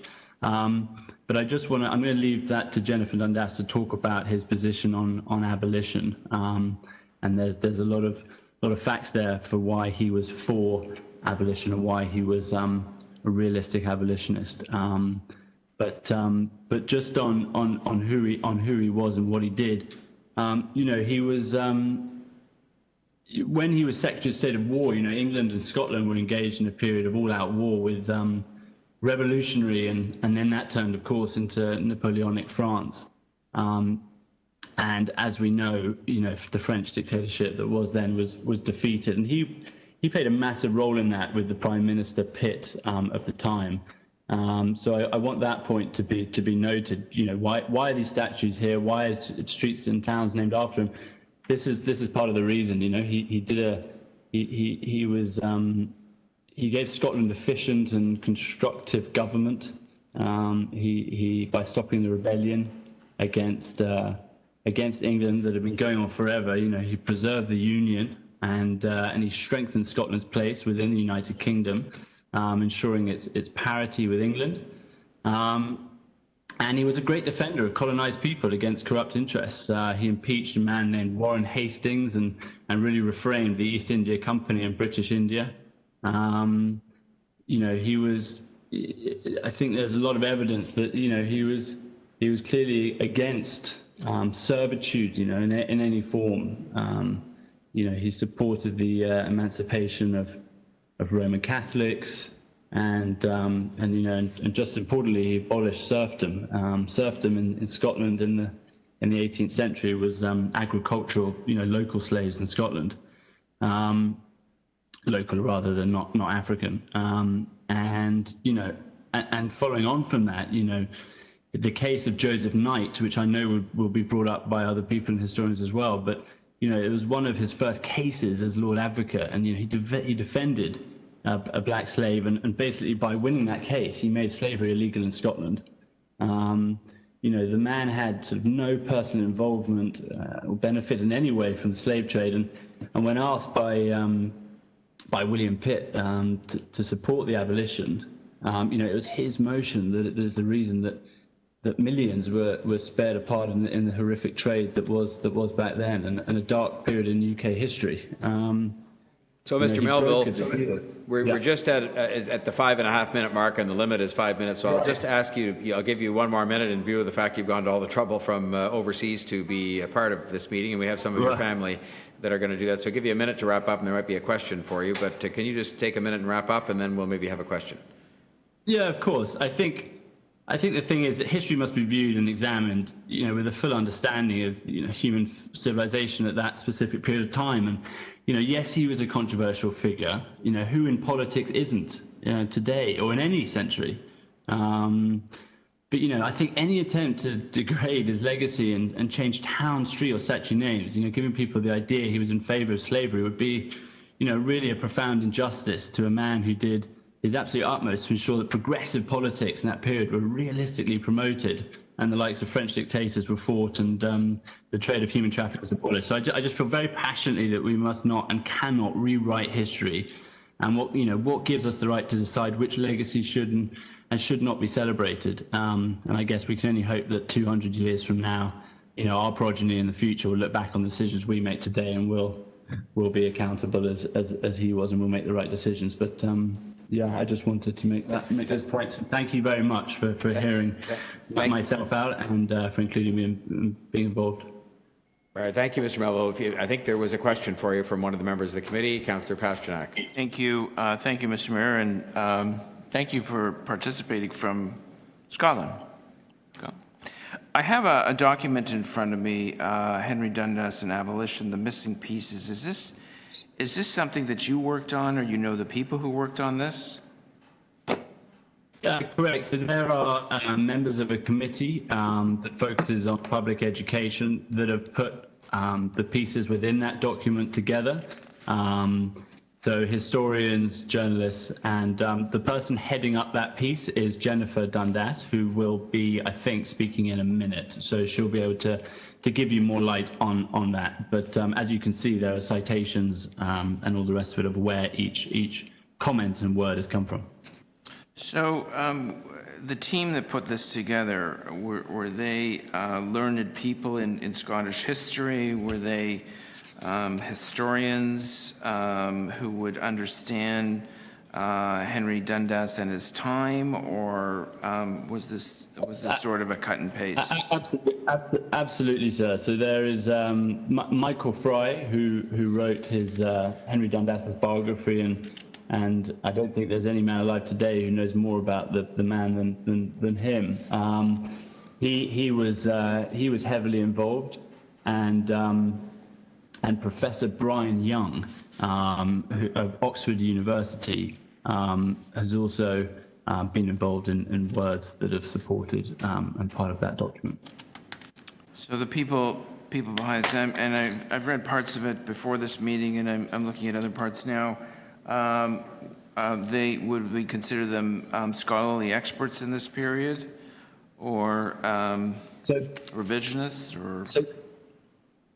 I certainly don't think revisionist of history would be the correct term to describe. I mean, Professor Brian Young is a professor of intellectual 18th century history at the University of Oxford. He's one of the greatest scholars and learned academics on that period of history at this time. I think together with Stuart Tolley and Michael Fry and Sir Tom Devine, they're also well worth reaching out to back up points within that. And of course, we can follow up with any historians that you need to back that up. Great, thank you very much. Thanks, Councillor Pasternak. Councillor Deputy Mayor Ménanois. Questions? Thank you, Mr. Mayor. Just a few questions. So you said that Dundas was an abolitionist, in your opinion? In my opinion, that's correct. And you said that he was involved in a case that essentially abolished slavery in Scotland? It abolished the slave trade from operating within Scotland, as far as I'm aware, with the case of Joseph Knight. Yeah. Okay. And so did you say you're a biographer, or you're just interested as by virtue of your involvement with the family? That's exactly correct. I am not a biographer. Michael Fry is a biographer and is someone who I approached to find out and learn more, because it's part of my ancestry, as we all, I think, would like to know where we come from. By that, we know where we're going, understanding our past, and that is correct. The Joseph, with the specific point that you're referring to, Joseph Knight, I learned about that from any historian. I think it's all there. So you said Fry and Young are recognized historians, experts in their field. Do you know if their opinions have been sought out by our city in terms of doing research and preparing an opinion? I don't, but I really hope they are. I think the person who wrote the biography on Henry Dundas, I would hope that he would have been got in contact at one point. The poor man has been hospitalized for the last few months, and so he may not have been as reachable as others. And then Professor Brian Young has also been spending time in a research environment. But he is back in action on the 3rd of October, in case he hasn't been available for contact. But there are others that, of course, there's a list of historians. But in terms of absolute professionals in that time, Professor Brian Young, intellectual history, 18th century, professor at Oxford, he'd be a difficult man to beat. And I've also actually sent in the attachments, I think that all members of the committee should have, is his statement from Christ Church, Oxford, and signed by him, as well as a few details from Sir Tom Devine as well. So hopefully you'll have them. Do you have any advice for us on how we should approach this problem? There seems to be one sort of instance where, the assertion is he delayed the ending of the slave trade, but at the same time he ended slave trade in Scotland. So there seems to be, two ideas conflicting here. And do you have any advice on how we should approach the problem and solve the problem and address the issue? Sure, I think that's a really, really sensible way to look at it. In that, the issue is, and what's happened here is that the Council of Edinburgh went about it in the wrong way. They didn't get, I was very, very honoured to be part of the process, but as I said, I'm not a learned historian. I do not understand that period of the time, and yet I was sort of involved in the wording that was going to go on this plaque. And what has happened is they didn't get the process right at the beginning, and now there's a big uproar and there's a lot of controversy because people feel that things are being rewritten in Edinburgh, at least, and the fact that there's from what I can see, overwhelming proof that he was an abolitionist. I mean, this gradual thing is, which Jennifer will I think focus on, because she's done a lot of research on it, but everything there shouts, if you're putting yourself in that time, in that period of history, 1792, going to war with France, the fact that 4 billion in today's money was riding on the economy of the slave trade, and the immediate abolitionists wanting it to happen, when is that those who favor the immediate abolition say that he was against abolition by not favoring immediate abolition is, would say that he's against it. But I think everything points from what he says. I need to cut in for a second, Mr. Mayor. All right, well, this will be your final question, I suspect, anyway, Deputy. That's fine. I just want to, he said Edinburgh didn't get it right. They didn't get the process right, and we need to get the process right, which I agree with. Does he have any advice for us on how we should move forward with the proper process? Final question. Thank you. Go ahead, Bobby. Mr. Mallow.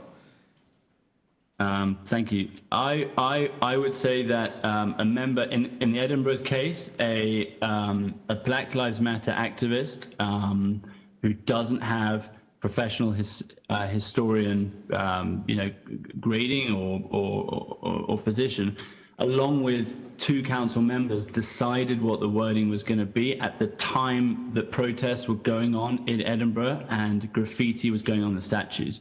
To any eye, it's got to be seen as a move to prevent more mob or whatever. I think my advice would be to get totally impartial experts who have no tie to any movement to support the decision makers in power to make a sensible and learned decision, on anything. I think getting the right people in the room, but I think getting the right people along with maybe a chair to decide and support with who those are and to make a final call. Because as you know, the rewriting, rechanging street names and all the rest of it is going to cost a lot of money. And what precedent does that set for other things? And that's down to you guys. That's policy. But I would just suggest that by rewriting things, you get it absolutely right. And from anything that we've found, and any historian I've contacted, there's nothing there to state that he was at least less of an abolitionist than he was more of an abolitionist. Anyway, and Jennifer will focus on that point. Thank you very much. I don't see any other questions for you, Mr. Melville, so we'll thank you for your deputation. We're going to move on, of course, to talk to Ms. Dundas, who is next, but we thank you very much for being with us today. Okay, that would then bring us next to Ms. Jennifer L. Dundas, and is she on the line? She is. Ms. Dundas, are you there? Yes, I am. Okay, well, yes, ma'am. Welcome to Toronto's City Executive Committee, and you have 5 minutes to make some comments, and then there may be a question for you as well. Okay, thank you so much. I'll tell you a little bit about myself so you'll understand how I approach this. I was born in London, Ontario, grew up in Southern Ontario, and then went to Ryerson to study journalism. So I spent the first 20 years of my adult life as a journalist, mostly in political affairs, basically doing research and looking to discover the truth of various controversies. I went to law school, I became a lawyer and a Crown prosecutor, which is what I do now. And so as I approached this project, my focus was on the evidence. So I understand the concern raised earlier about, are we experts, are we historians? No. What I know how to do is assess evidence. And so I went to the primary sources that I could access during COVID times and from Canada. And basically wanted to know what the truth of this was, because frankly, when I first heard these allegations, I was so horrified that I just thought our family needed to understand what it was we were grappling with. And so I didn't start out looking to exonerate Henry Dundas. I basically wanted to be able to face what I thought was going to be the ugly truth of the facts behind these allegations. And what I discovered was that it was far less clear than it appeared. And in fact, it seemed to me that the facts were just wrong. And then I became concerned because I believe that Black Lives Matter is at a critical point now in history. And the people who are taking positions and fighting for change need to have the facts. They need to know really what the truth is here about the issues that they're fighting so hard for. And so in looking at these matters, I decided to go ahead, even though it appeared to be different from what it was, because I thought this would be a service to everybody.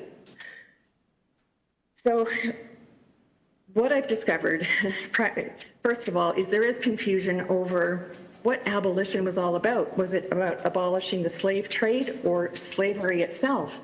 The petition that brought this to your attention actually confused those two and addresses the abolition of slavery and says that Henry Dundas obstructed that.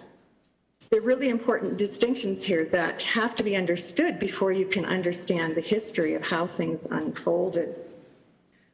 The main points I want to make are overarching all of the chronology of events is that every time Henry Dundas spoke about slavery or the slave trade, he spoke against it.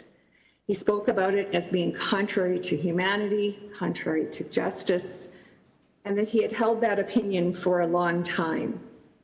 He hints in several of his speeches that he has held this position before it became the current controversy that Wilberforce brought forward. And I think that was him alluding to his experience with Joseph Knight and winning the legal case in which the court declared that no person could be a slave on Scottish soil. The other thing is that every time a vote came before the House of Commons and Henry Dundas was present, he never once voted against any proposals for abolition. Even when he strongly disagreed with the type of proposals that were being made, he would take his seat and abstain. There is not a single record of him voting against the proposals brought forward almost on a yearly basis by William Wilberforce. So we see this first in 1792. He stands up when Wilberforce brings his critical motion. That was a critical time because it had become a very popular movement in Britain then, lots of public support. And he started up by saying, I will not vote against this, but I would like to qualify it. So before he even introduced his amendment for gradual abolition, he said, whatever you decide here, I'm not voting against it.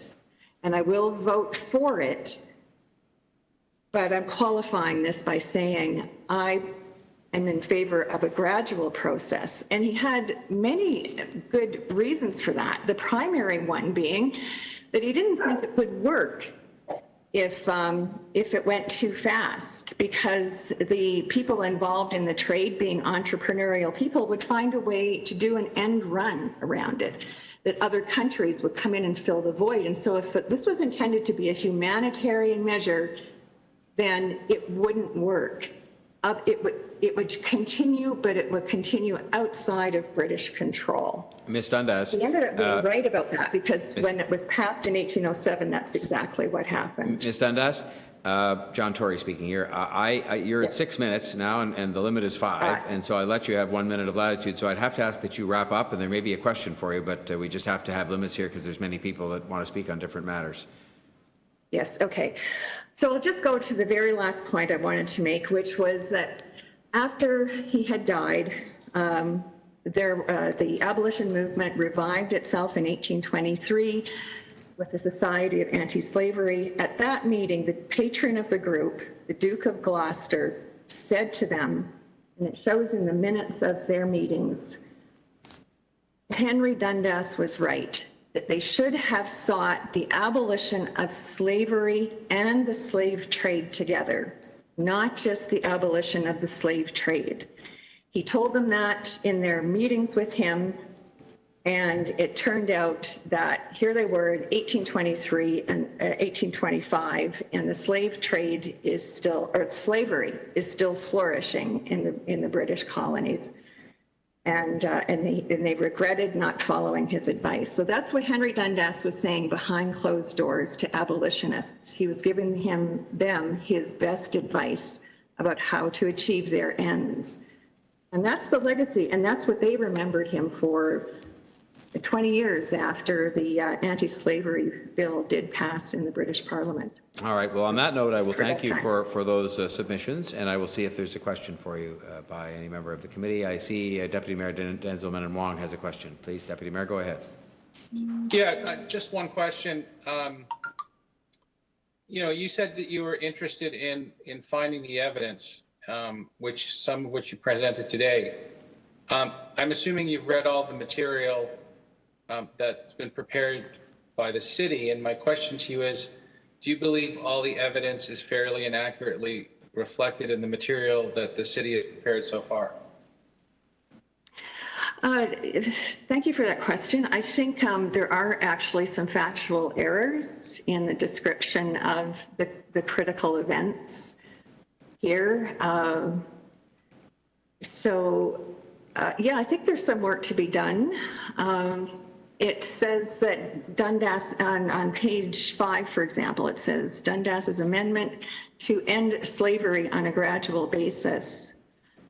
That wasn't his amendment. It wasn't to end slavery on a gradual basis. His amendment was a gradual end to the slave trade. It's a small point, but it does show that there is confusion over this point. And have you provided any of this evidence that you've presented today or any additional evidence to the city? To the city? Well, I have provided some information to councillors, and I have spoken with staff as well. They kindly gave us an opportunity to have a meeting on WebEx, and so yes, I have shared some of the research. And actually, to be fair to them as well, our conversation did follow the publishing of this report to the executive committee. All right. Thank you very much. Thanks, Deputy Mayor. Thank you. Any other questions for Ms. Dundas? Well, thank you. You've done a lot of work on this, and I'm sure people will be in touch as the whole process proceeds, but we appreciate you taking the trouble to speak to us today. And I appreciate the opportunity. Thanks so much. Thank you, Ms. Dundas. Mr. Richard Dundas. Is Mr. Richard Dundas available to us online? We're just lining him up. I think he's there. Mr. Dundas, are you there? Yes, sir, I am. Okay. Well, thank you very much. Welcome to the City of Toronto Executive Committee. You have 5 minutes to make some submissions, and there may be a question after that, but please go ahead. Yes, I'd like to talk for a few minutes about the family history in the New World, Upper Canada. As you know, my name is Richard Dundas, and while not directly related to Henry Dundas, we share a common history via our family name. My ancestors, 8 brothers, came to the New World from County Fermanagh, Ireland, to claim a tract of land awarded to William Dundas in 1773. They settled in the area of Banner, Ontario, in Wexford County. Now, for those who don't know where Banner is, it's south of Ingersoll. The agreement was that in return for the land, they would clear the land, build homesteads and communities, plant crops, and defend the border. The Dundases were quickly accepted and became an integral part of the community. They were recognized as hardworking, prosperous, trustworthy, and stewards of their community. Today, their descendants continue to earn this respect. They are doctors, teachers, lawyers, members of the Canadian Armed Forces, law enforcement personnel, scientists, religious leaders, engineers, flyers, bankers, medical researchers, captains of industry, and some of them are farmers. They carry the Dundas family name with pride through the service to their communities. The name Dundas Street honors not only Henry Dundas, but also the legacy of a pioneer family that played prominent roles in the development of our province and country, and its defense during the War of 1812, and 2 world wars, and the Korean War. My family is very proud of this heritage and wish to contribute to the discussion to renaming Dundas Street.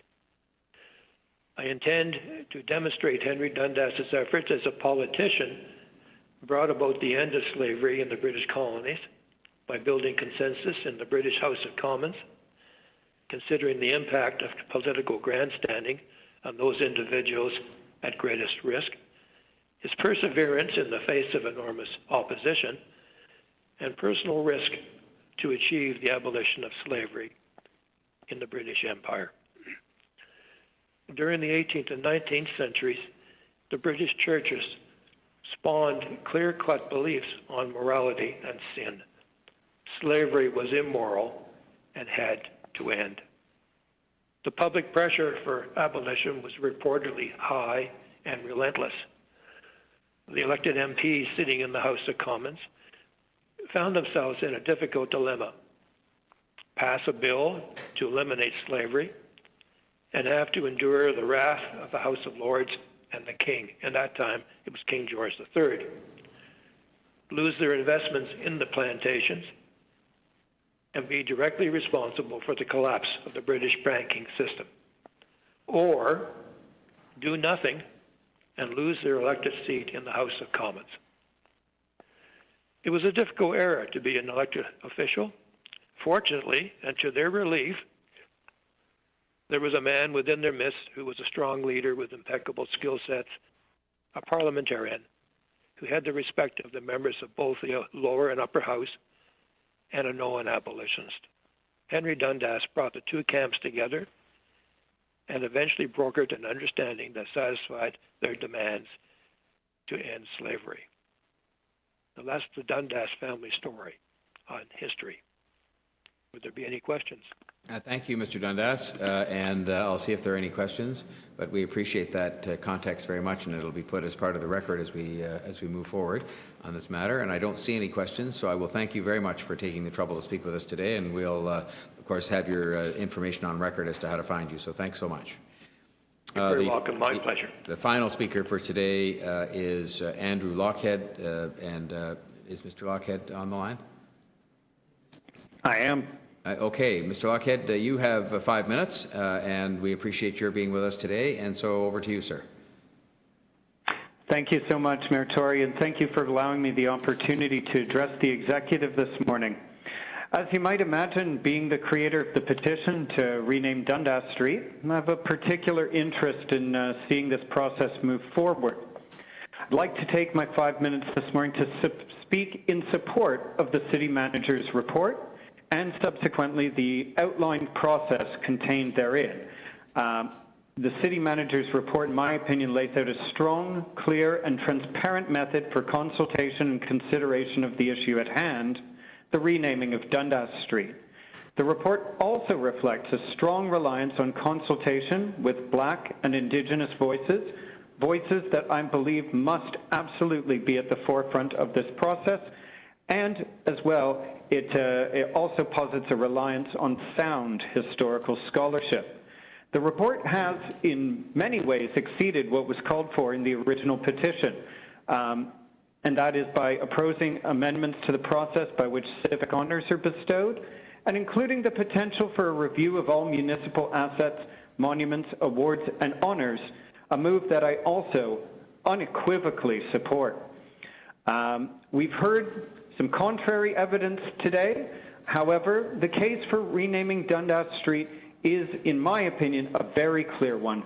The report before you from the City Manager contains numerous sources to which you can refer that clearly articulate why Henry Dundas, the individual, is no longer a suitable candidate for a public street name in the City of Toronto. Now, I'm happy to elaborate on these or call your attention to them following my deputation. But I'd like to move forward a little bit, of course, and say that while the past makes a very strong argument for renaming Dundas Street, we must also reconsider our present.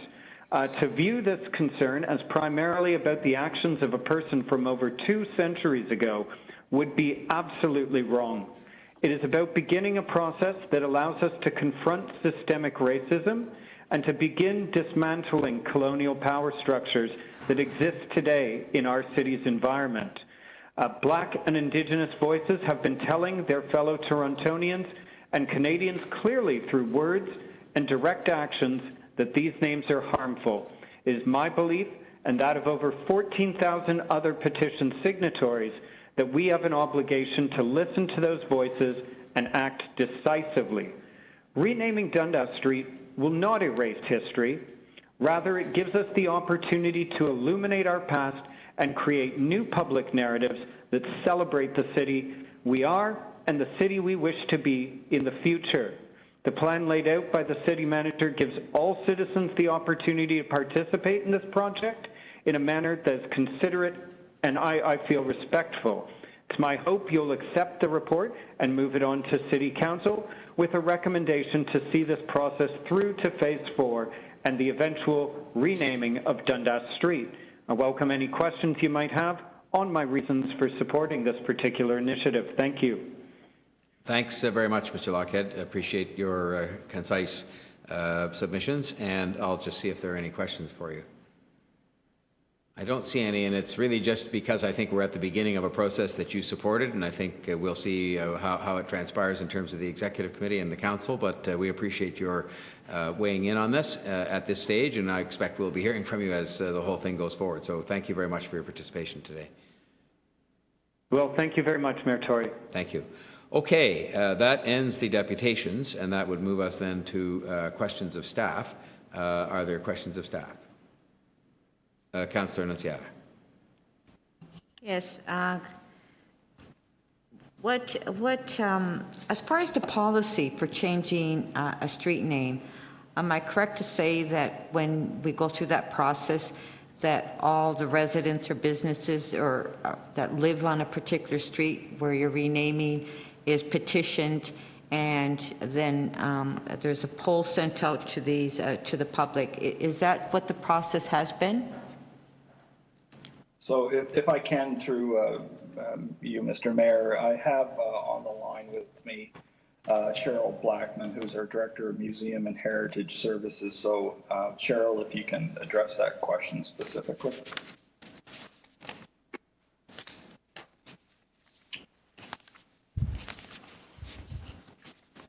So good morning to the Chair. Specifically, yes, the process has included connecting with and polling citizens to ensure that their feedback is included in the response regarding street name questions. So there would be a consultative process as well as a polling process engaged upon, and that has been the way forward for a number of recent name considerations. Okay, so as far as this process for the community process consultation, all the businesses along Dundas and the residential will be individually polled because the people that live on the street will be directly impacted financially as well. So they will be all polled, correct? To the Chair, that is correct, Deputy Mayor Nunziata. The objective of the response that we're proposing is to ensure that businesses, citizens, interested parties living along Dundas all have an opportunity to be polled and to give voice to their feelings about any potential changes in name. So what happens when you do the consultation and you do the polling and the majority have opposed it? Through the Chair, certainly if the majority of respondents oppose that, then we would likely be following the will of the citizenry on that point of moving forward. Thank you. But if I can, Mr. Mayor, I just want to add, I mean, obviously there are other groups, certainly representing our Black community and Indigenous community whose voices are going to be heard. You know, the body of evidence that needs to be put in front of them, I think, is equally important to those who happen to own a business or reside on Dundas. And I just want to stress that we have alternatives. It's not strictly a singular alternative that we're focused on here. But hopefully that adds some value to what Cheryl said. Thank you, Councillor Nunziata. Thank you, Mr. Murray. Thank you, Ms. Blackman. And over to Councillor Pasternak for some questions. Thank you. Thank you, Mr. Mayor. Through you to staff, I'm not sure who wants to answer it, but I referenced this document, a 29-page academic document refuting the allegations that Henry Dundas advanced the slave trade makes some fairly compelling arguments with dozens of footnotes, over 100 footnotes. Have city staff read this document or received it? So, through the chair, Councillor Pasternak, this recent document that you're referring to, unfortunately, we have not received this one. So we are asking for copies of this document at this time. Oh, okay. I got the impression that it was received and that received favorably, but maybe I misunderstood. I'll leave it at that. Please be sure to take a look at this in weighing the various arguments. Now, in the report, you're estimating costs to proceed to the next step of consultation is $250,000. Now, I thought we were going to use existing staff complements to do this work. What is the $250,000 going to be spent on?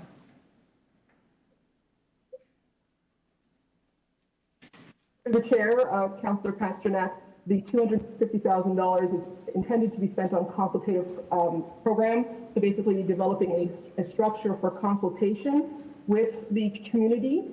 That's what the intended expense is for. I'm sorry, is that for outside consultants or new staff hires? I didn't quite get it. If I could, Mr. Mayor, it's Brad Ross. I think just at Cheryl's point, there's also a number of communications initiatives that would need to occur, such as advertising, to ensure that. Okay. Last question, because I want to save some for council. Now, I've received at my office, I don't want to mention them specifically, 2 other complaints about various sites, named sites named after historical figures, and these emails have raised concerns over the suitability of those names. If we go through with this, could we potentially face dozens of such reviews across the city and changing libraries, subway stations, parks, roads? Could we be going into a multi-million-dollar sinkhole? I mean, we shouldn't be honoring people who have racist pasts. That is true. But are we set a precedent here that this could go on for a decade and we could be renaming dozens of sites across the city, as I mentioned, libraries, subway stations, streets, parks? When does it end? Right, and certainly by embarking on a review of Henry Dundas, it does call into question other monuments, parks, and streets that have been named by other individuals. And our community is an active community, as you well know, and they will raise issues as they see fit. We need a proper process, though, for investigating the names and moving forward with making some decision. To assume that every time someone raises an issue regarding a name that we are going to automatically remove that feature from our landscape is probably getting ahead of ourselves here a bit. I think we do need to, as recommended in the report, look at the process that we engage in to investigate this kind of work and to give council the best advice that we can. And again, I think when I listened to the presenters, I think it was one thing they all have in common is that there is a need for sound historical information, and certainly presented by individuals who are, credentialed, if you will, or credible in the field of history. So is there a possibility that there could be more? We live in a dynamic society, so absolutely there's a possibility that there will be more. Okay. Thank you, Mr. Mayor. Thank you, Mr. Thank City you, Manager. Councillor Pasternak. Are there others wishing to ask questions of staff on this? Deputy Mayor Minnan-Wong? Yeah. So just on the process. So the public service is going to come back with a framework to apply in terms of consideration in the future of any requests for renaming. Is that correct? Through the mayor, that's correct. And that framework will be approved by council, but will it be recommended to be applied in this circumstance? Well, I mean, we are embarking on a slightly different approach, as I think we've done in the past, and investigating some, challenges against Henry Dundas and his use of his name. So I think we are, and this is why in the report you see us wanting to bring back a recommendation on the Dundas matter, as well as having designed a process that I think will be quite effective in dealing with any other future names that are going to be called in question. Well, while the framework may not be adopted by council, will you apply that framework into consideration at instance with regard to Dundas? Through you, Mr. Mayor, I think we've laid out hopefully as clear a process as we can in our document for how it is we're going to approach the Dundas matter. And as with anything, if through the course of time we find that there's ways to improve upon what we believe is a reasonable process, then of course that'd be reflected in any recommendation we would make in the first quarter of 2021 in terms of how we could do better in reviewing, names of, again, streets and so on that people are calling into question. So the process, though, I think is fairly well laid out in our document as to how we plan on moving forward. So I want to ask a question with regard to Dundas specifically, not the framework now. So do you believe that the process should be, and the public service that are working in this arrangement to study this particular issue and report back to council should be fair, balanced, and impartial? Through you, Mr. Mayor, absolutely. We owe it to the community. We owe it certainly most importantly to council, but we also, obviously owe it to the stakeholder groups that we're going to be engaging with. We need facts as best we can demonstrate them. And it's not just our demonstration, it's credentialed individuals who are historians who are qualified to speak about the matter of Dundas. So that's the information that we are assembling and we want to bring to this process. So if someone is already known to have disclosed a bias saying that the Dundas Street embeds racism in it, is that the type of person who would be inappropriate to participate in this process from the public service side? So, I will say this, myself and certainly Ms. Blackman and many others are committed to ensuring that unbiased information and professional information is being brought to bear. Certainly the speakers that you've heard have a particular view. We want to make sure that that view is clearly represented in information brought forward, but as well that there's others that would dispute that view. So if your concern at the end of the day is that, the process and those overseeing the process are leaning it in any one particular direction before all the facts have been presented, I can assure you that's not what we're intending to doing, and we have I think a high regard for the importance of us being unbiased and certainly executing this process. But you would agree if someone's already sort of planted their flag publicly, a public servant, that they already have an opinion, that's not particularly helpful in presenting a balanced report back to council. Through you, Mr. Mayor, I understand your point, Deputy Mayor. I can say that the individuals that we have heading this up, I certainly have confidence in. We're dealing with a highly sensitive matter, and I can appreciate your view. But again, I think you would agree, and others that have spoken so far, we want the best information possible from the most credible sources. And in our report, we do identify a number of highly respectable people from not just here, but across the Great Water that are engaged in this. And the record is coming together now that we will be presenting to not just those that live on Dundas, but those interest groups, our Black community, our Indigenous community. We want them to have as complete a view of what happened or who Dundas is as possible, so that they will give us their best advice, and we'll carry that advice back to you and make a recommendation come the first quarter. That was your final question. Thank you, Deputy Mayor, and thank you, Mr. City Manager. Any others wishing to ask questions of staff? Okay, seeing no others, I will thank everybody for that, and we can move on then to those who wish to speak on this item. Speakers?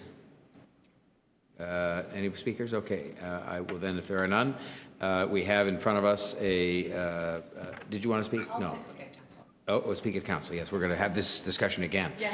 So I have here then a recommendation from the city manager to authorize him to undertake round one of the consultation and to report back to the executive committee in the first quarter of 2021 and so on, and that in the meantime there be no new applications for renaming streets or properties, et cetera.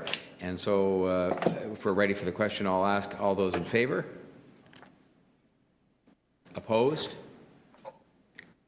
The motion is carried. Thank you for that, everybody. That would bring us next to item 16.4, the Metrolinx, and that was held, wasn't held for a deputation, I think it was held for a question that the deputy mayor had of staff, or, yeah, okay. So, is this... sir, I have a non-member question. did you also have, sorry, Councillor Carroll, I just had forgotten which items you were here for.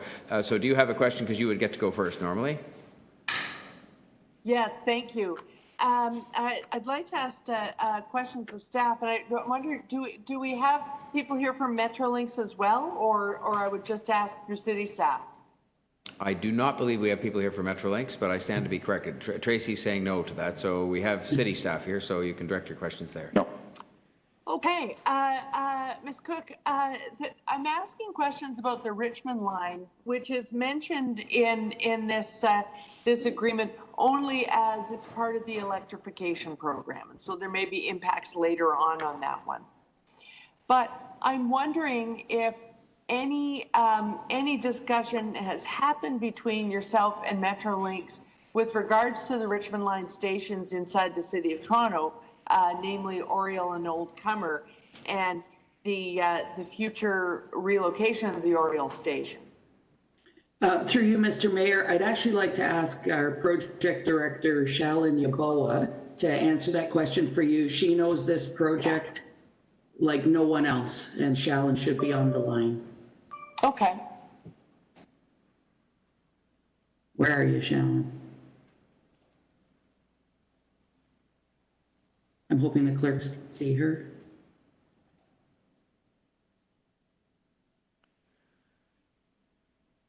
So Tracy, this is Derek. Maybe perhaps I can answer the question. There are, through you, Mr. Mayor, and to you, Councillor, there are discussions that are ongoing with Metrolinx right now, but they are still in the state. They haven't finalized. We haven't reached any sort of conclusion with regards to them. Okay, but it is still on the radar, is what you're telling me? Because what I'm very frustrated about is I understand really needing to work those stations on the Stouffville line, and this agreement allows us to take care of any of the things that go on around those stations, and they're very key. My frustration is that on the Richmond line, there are development opportunities and therefore partnership opportunities that would allow us to really make the best and the highest and best use of that Oriel station, simply by making it co-terminus with the Leslie station, an aspiration that we've had for over 20 years. And as the Shepherd line was being constructed, we were telling the community, this is before I represented the area, but we were telling the community that the Oriel station was going to be moved, a distance that is about the same as a couple of city blocks, north on the track, and made co-terminus with Leslie Station. Development discussions and context planning therefore ensued. And now here we are 20 years later, and the application closest to that point and an ability to actually design to make the best possible pedestrian access that begins to be able to siphon ridership off of Line 1, which we badly need to do, and enhance the ridership on Metrolinx is going to be lost if it is not a focus in this discussion. So are you saying it's barely on the radar or a focus for the near future? So through you, Mr. Mayor, I understand it is absolutely in focus. I'm going to ask Yes, it is. James Bertola to speak to that for you. Yeah, through the mayor, Councillor Carroll, we have had direct conversations with Metrolinx and the both the station design team and the transit-oriented communities team about the development in directly adjacent to the relocated Oriole station, and trying to make that connection, because you're right, there is a great opportunity here to improve the overall development of that station, the connection between the two stations and the connection with the adjacent development that's happening. So we are on that. They are aware, and we're trying to push to make something happen.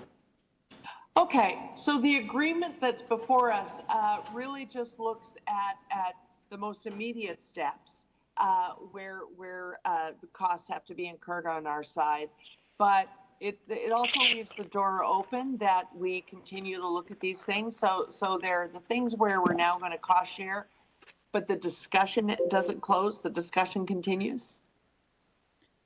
Through you, Mr. Mayor, that is correct. That's correct. Okay. Yes. Thank you. Thank you, Councillor Carroll. I had Deputy Mayor Bailao next for questions. Thank you. I am just wondering if you could share with us what are some of the terms or provisions or guarantees that we have in this agreement to protect the city's interest, in particular when we're acquiring a property from Metrolinx. I'm going to give you an example. So the extension of the West Toronto Rail Path is going to be built actually by Metrolinx, and we need some of their land, which they actually sold it to the community as an exchange for the land that we're giving up on the existing West Toronto Rail Path. How are these transactions reflected in this agreement? How are we making sure that we're protecting for this infrastructure that we said we were going to build? Yeah, through you, Mr. Mayor, I see Shallon is connected now. I'll ask her to respond to the Deputy Mayor.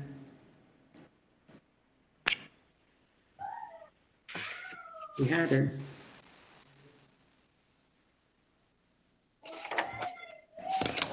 Shallon?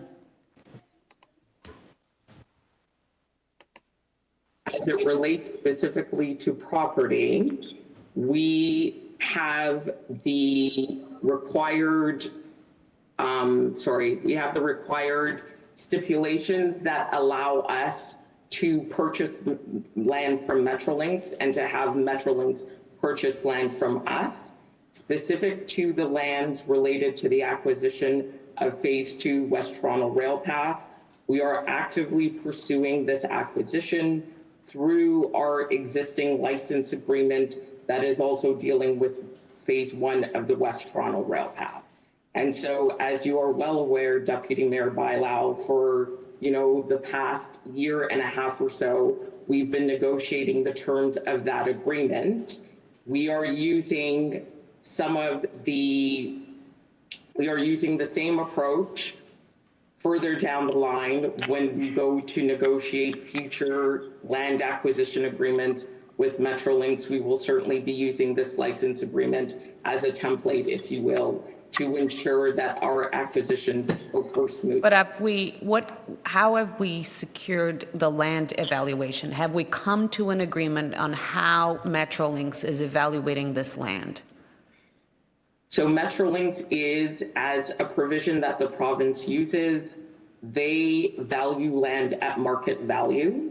So when we go to acquire land for something that the city requires, we would be acquiring it at market value. Is that what they're paying for the existing land as well? That is what they're paying for the existing land that they require on the city's end, yes. Okay. And what is our role? So, for example, in this instance, there was something that was communicated by Metrolinx to the community at large, which I don't think it's reflective of what they're putting in front of us right now. That's my concern that I want to alert you here.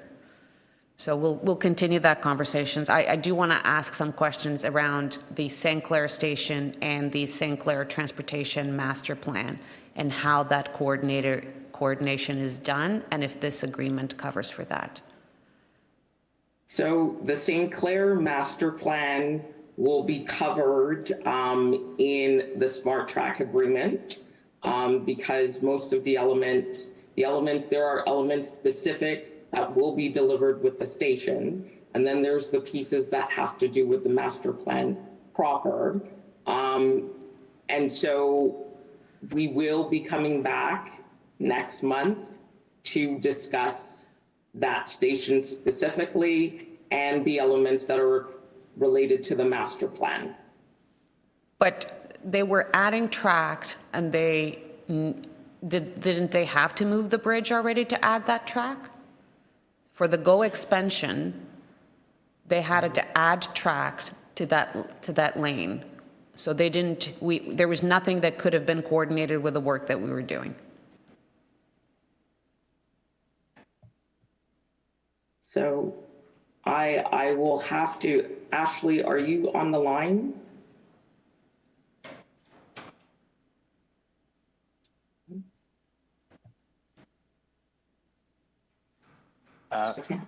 Through you, Mr. Mayor. Sorry, could you repeat the question, please, Councillor? I'm just saying that with the St. Clair station and expansion, because they're adding track on the very line as well, was there any work that was coordinated with our St. Clair transportation master plan?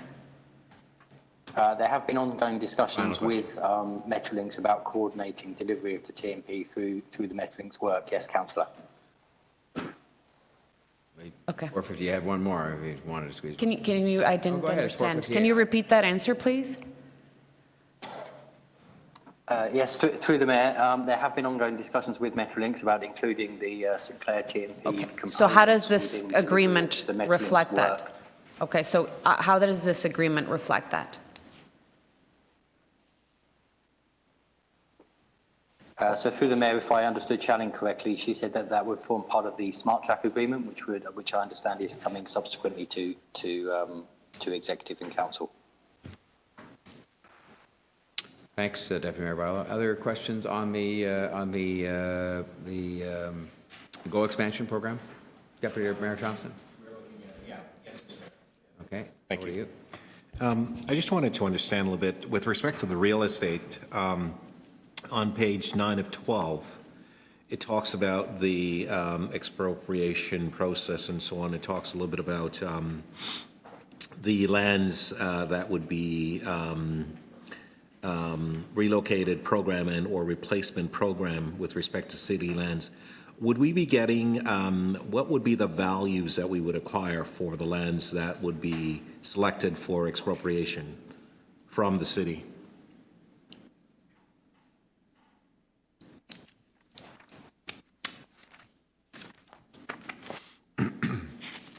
Through you, Mr. Mayor, I think, Shalin, are you best suited to answer that? Through you, Mr. Mayor, I think this is one that we'll have to consult with our real estate colleagues on to answer.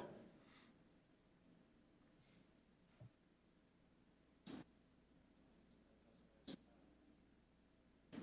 that mean we're about to hear from them, or that we're going to have to consult them and then get back to us? So through you, Mr. Mayor, we'll have to consult with them and get back to you. Okay. Through you, Mr. Mayor. Perhaps that can be done understand- between now and council. Sure, that's fine. That's fine.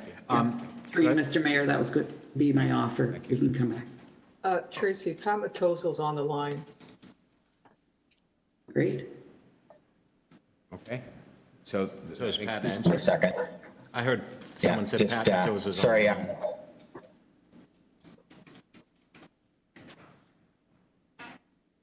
So are we sorry, getting? Mr. Mayor, I can't get my there you are. video to work, but again, I'll have to consult with Transit Expansion Office and my team, and we'll get the answer before council. Very good. That's fine. Then can I just ask a question about sort of what it talks about the packages of work and talk about the early works and the off corridor. On the on corridor program, how will that work? Because when I read this, it seems to suggest that the private sector's involvement and engagement. How does that work with respect to the city's interests and that of the province?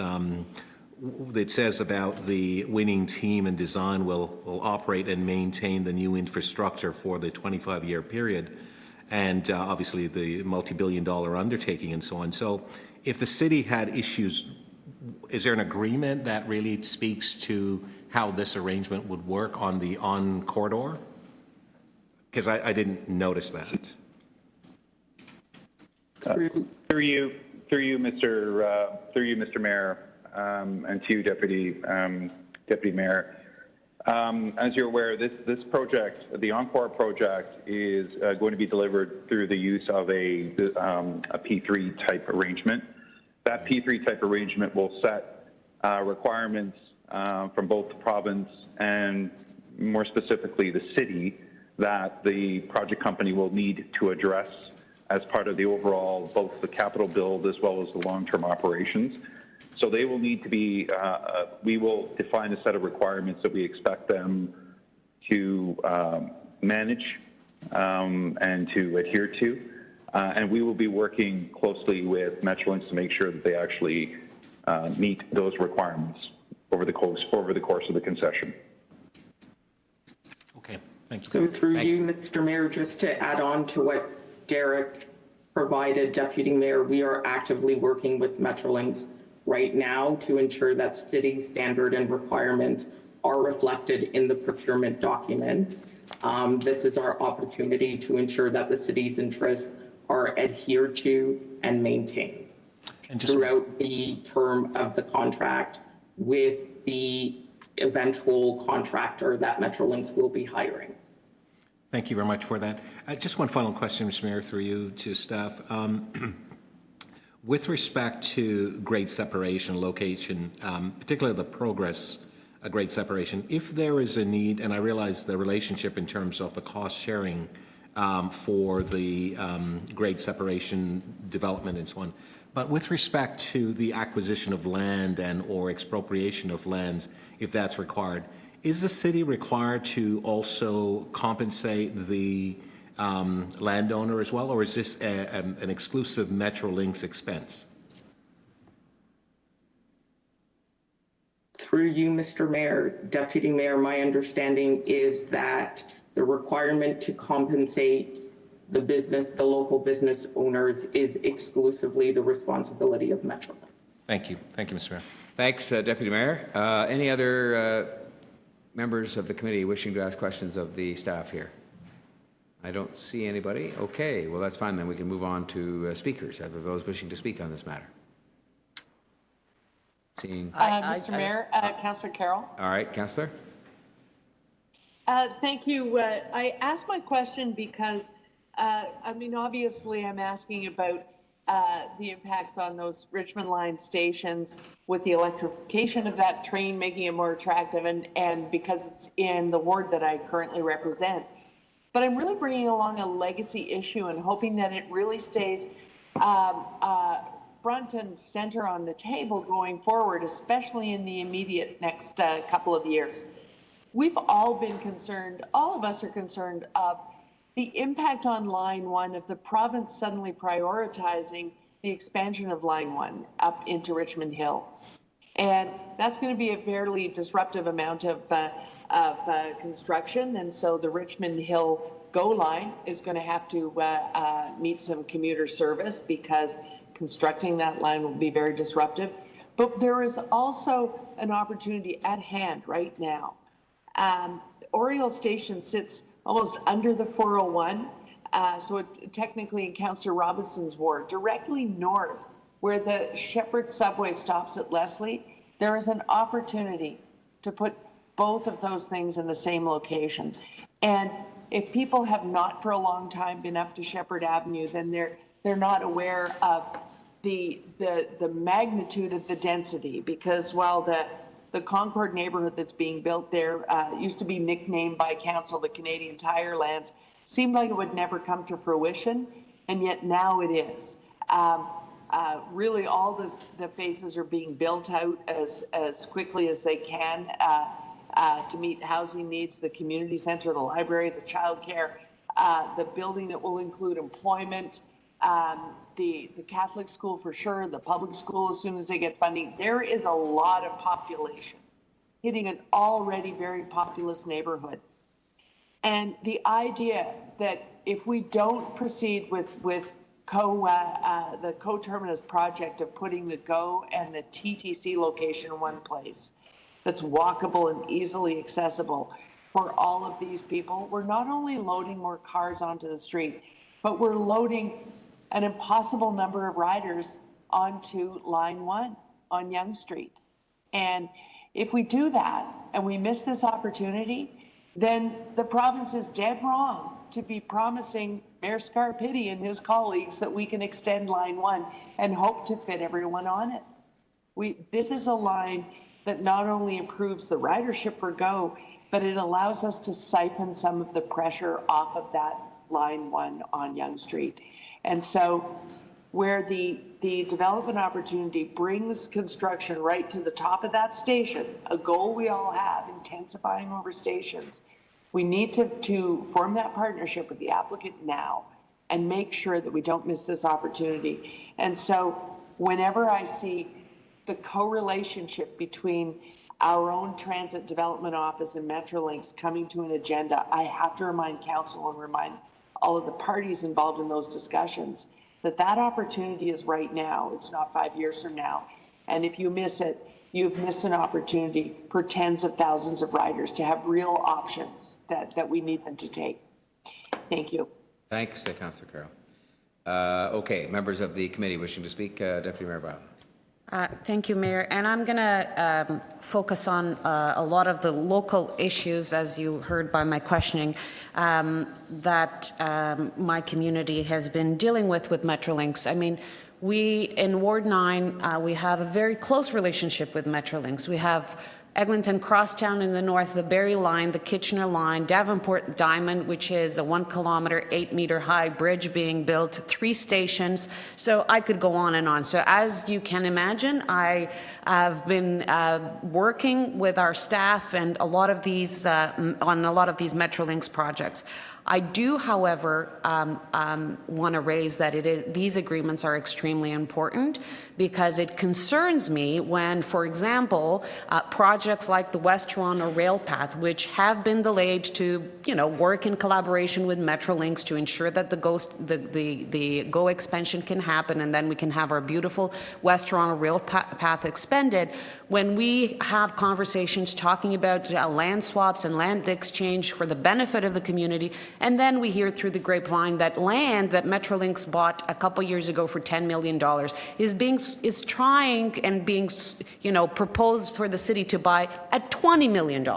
I don't think land value increased by 100% in my area in the last year or two. So I do have issues with this, and I think we need to protect our communities and protect these deals as we are going through these agreements.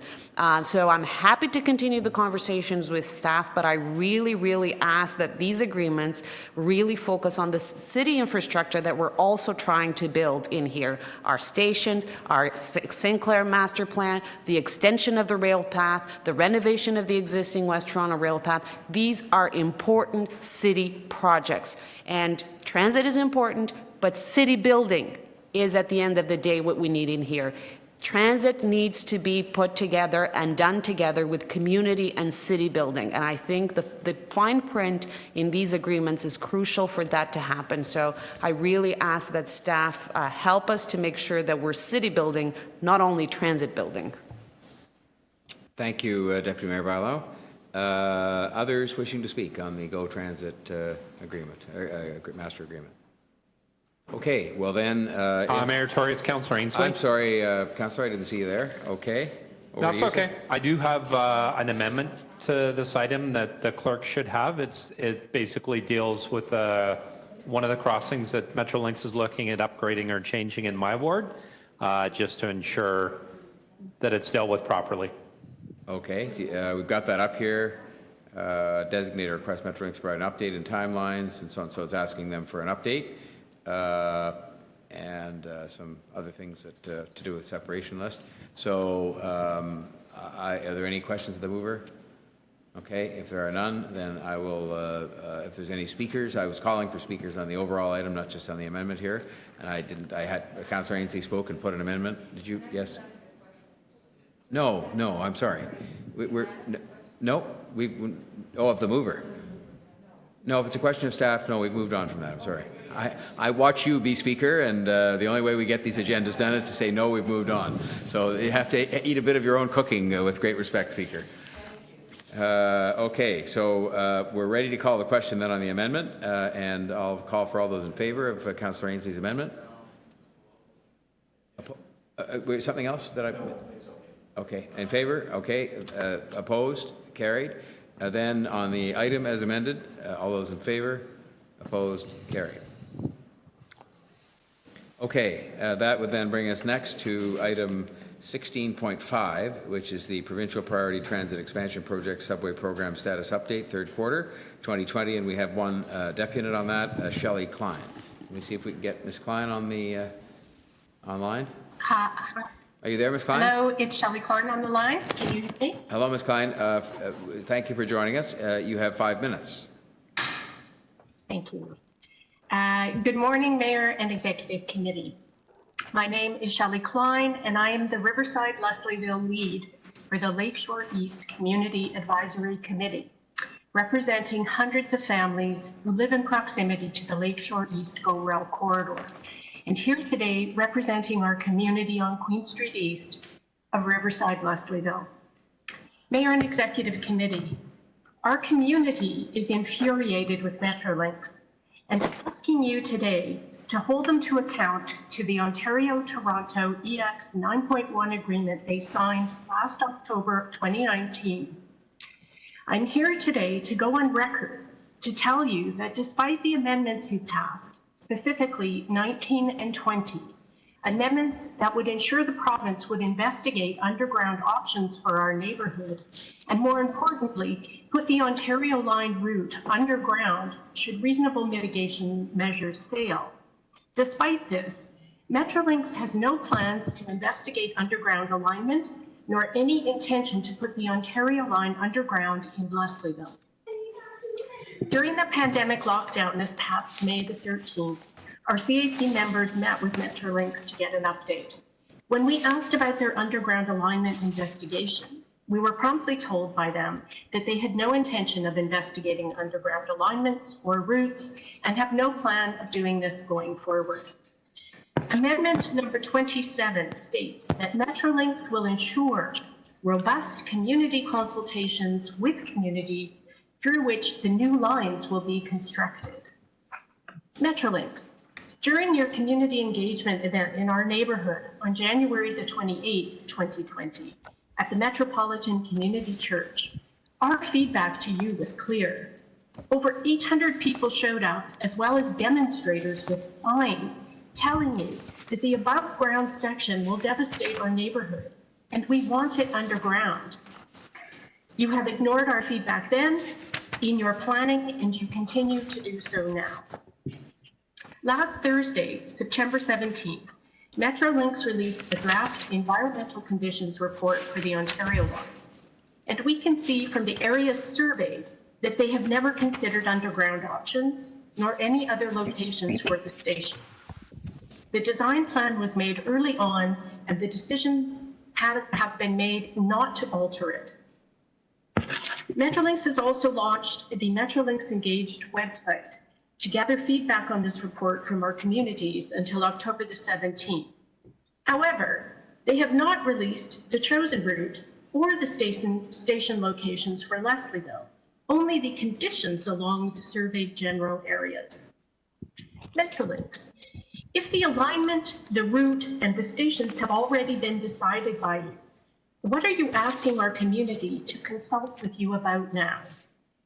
And how can we comment on environmental conditions when we don't know the specifics? Clearly, the city's request to hold robust community consultations is also being ignored. Clearly, Metrolinx doesn't want the community to give informed feedback, or they would have already released this information. all smoke and mirrors. And I can assure you, were it not for the pandemic, there would be many protests and rallies in our community. Mayor and Executive Committee, we are imploring you today to hold Metrolinx to account to the agreement they signed. And we are asking you to protect our vibrant and historic neighborhood from the devastation that a decade of construction and bridge expansion and running rail lines continually over our homes and businesses will cause. The loss of this thriving family-oriented community will be a huge loss for our city as a whole. Metrolinx put the Ontario line underground through Leslieville. Thank you for your time today, Mayor. Thank you very much, Ms. Klein. Are there questions of the deputy? All right, I see no questions. Then we would move to questions of staff. Are there questions of staff on this report? Then we would move to speakers. No speakers? Okay. I will just speak. I can't. It's hard to be keeping track of all this at once. I would just like to perhaps move a motion, Madam Clerk, and I didn't have time to write it up, but it's just 3 lines that asks our city staff and through Metrolinx to report to us on the planned consultation process, public consultation process going forward with respect to the Ontario line, and in particular its route alignment and its and measures taken to mitigate against noise. So maybe we could just hold for 1 second while we just try and get that, just because I think there is actually more reference in the report to the fact they had 1,150 people out to town hall meetings. The deputy made reference to that and so on.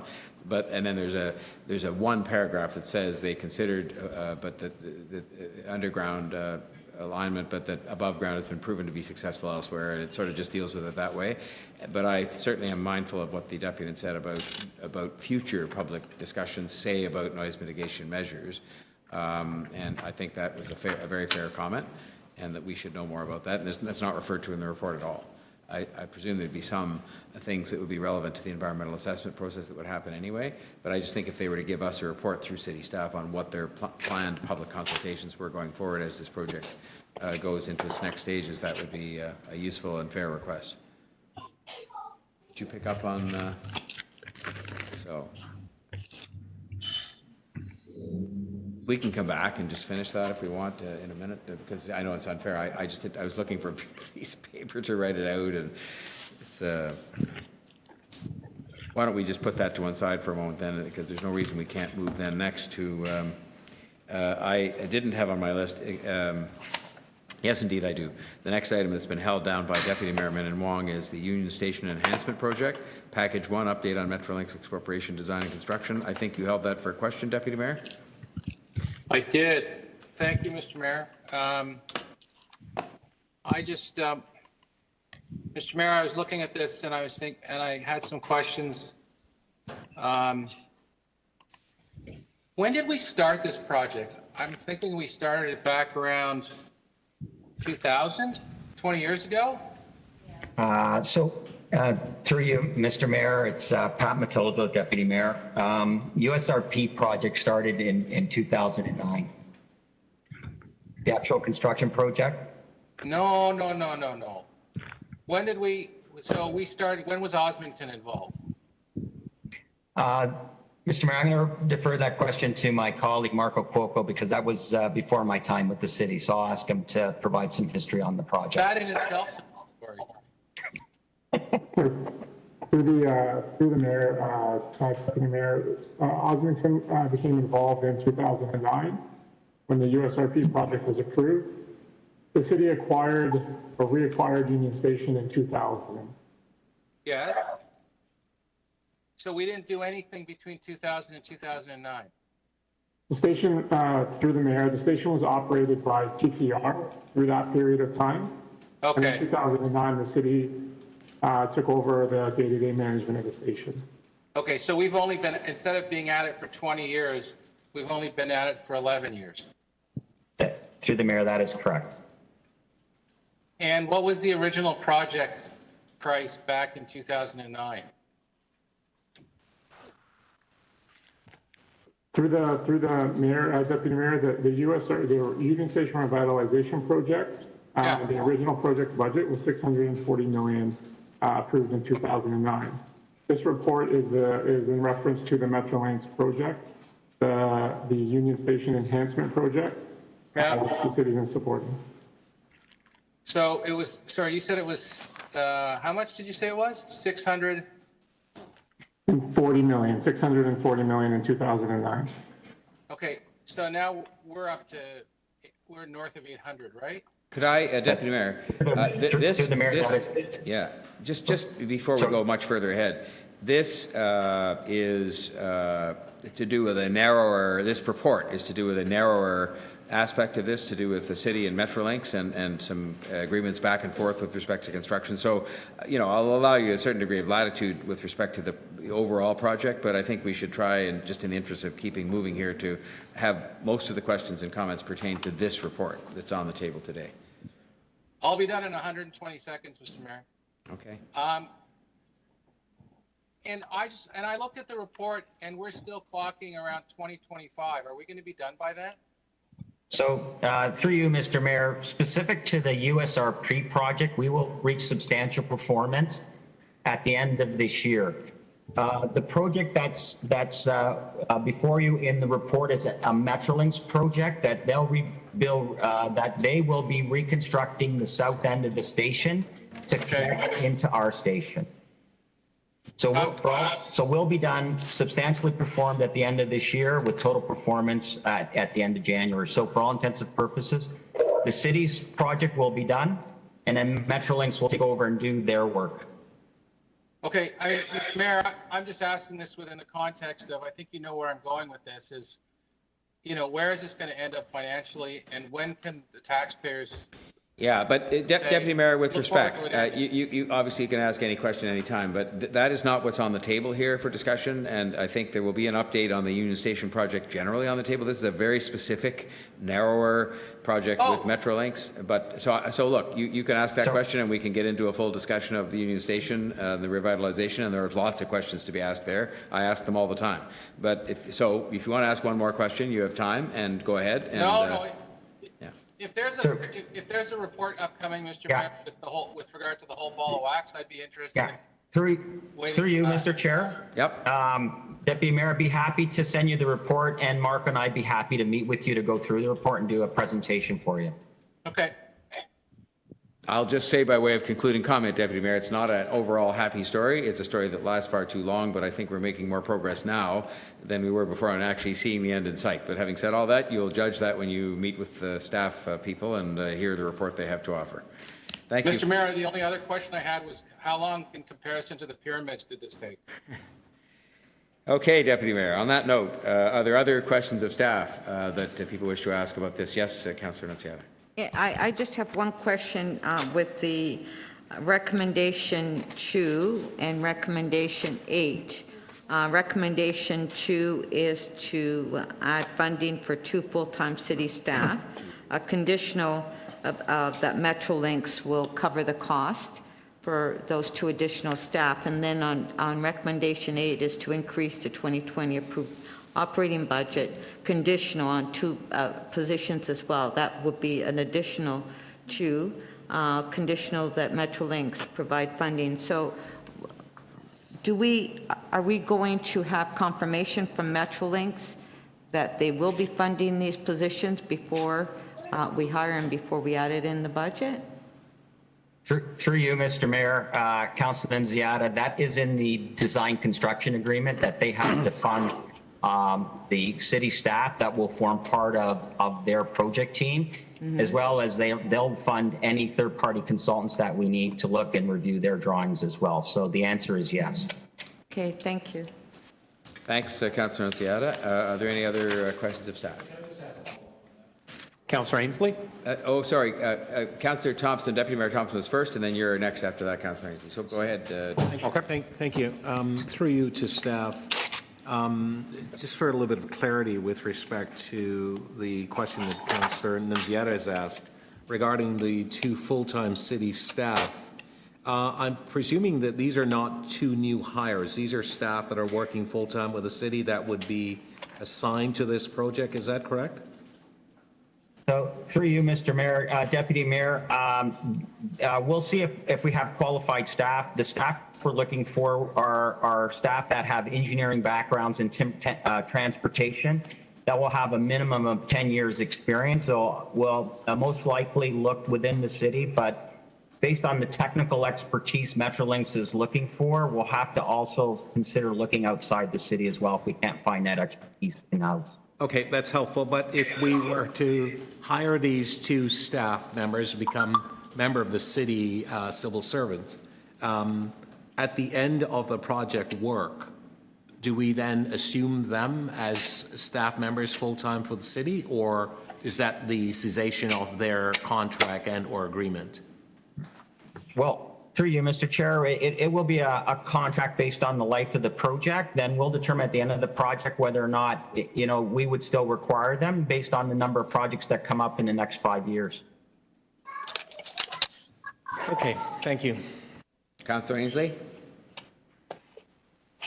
Thank you. Through you, Mayor Tory. Pat, I just wanted to ask, the Deputy Mayor alluded to the overall project costs around Union Station earlier. Do we have a report or a summary or a briefing note on what the original cost of the project was and what's driven up costs by having Metrolinx involved? I know the federal government at one point did project work in the VIA concourse, which also had an impact on our costs. Do we have numbers that delineate what we are responsible for financially and what's increased our costs? Through you, Mr. Chair, yes, we can provide that information as to what the cost escalations were from the original budget to the current budget. Could we get that to have this added on for council? Absolutely, we can add a supplemental report. Okay. Or we could distribute it to the members of executive committee, however you so choose. I think if we could have it for council, that would be beneficial. Okay. And I also wanted to ask Pat around, so what's before us today is a Metrolinx project. They've expropriated parts of the lands that the City of Toronto owned. Is there going to be an appropriate signage that Metrolinx is going to have up saying that, so people clearly understand that this is a Metrolinx construction project? Because as a regular user of Union Station, when people figure out I'm a city councillor, they're always asking, when is the construction going to end? And I'm a little worried that this being a Metrolinx project, once again, people are going to identify it as a City of Toronto project. Yeah, so that's sorry, through you, Mr. Mayor, Councillor Ainsley, absolutely. We're going to work on a communication plan to ensure that, when we complete our portion of the project, that any future projects, that Metrolinx is the lead and the owner of those projects, and we'll make sure that their communications team is communicating that to the public as well. Okay. And then in the recommendations that we have before us today, recommendations 4, 5, and 6 outline monies that the city is going to be spending. Are we going to be recovering those from Metrolinx? So for the save and accept the 125,000, which are in those specific recommendations, the portion of that is for we require outside counsel with respect to the sale of the elevator shafts that wasn't anticipated as part of the original agreement. So we need that expertise to ensure that we receive fair market value on that portion of the sale of those elevator shafts. The other 80,000, Metrolinx Rent has advised us there isn't sufficient budget to cover that off, and we felt it important to protect the city interest to retain outside legal as we were developing the design construction agreement to ensure that all city interests were protected. Okay, but I guess not to get into the weeds, but through the scope of this project, I know over the years there's been a lot of back and forth with Metrolinx over elevator shafts, and so this is something else that they've added new to the scope of the project.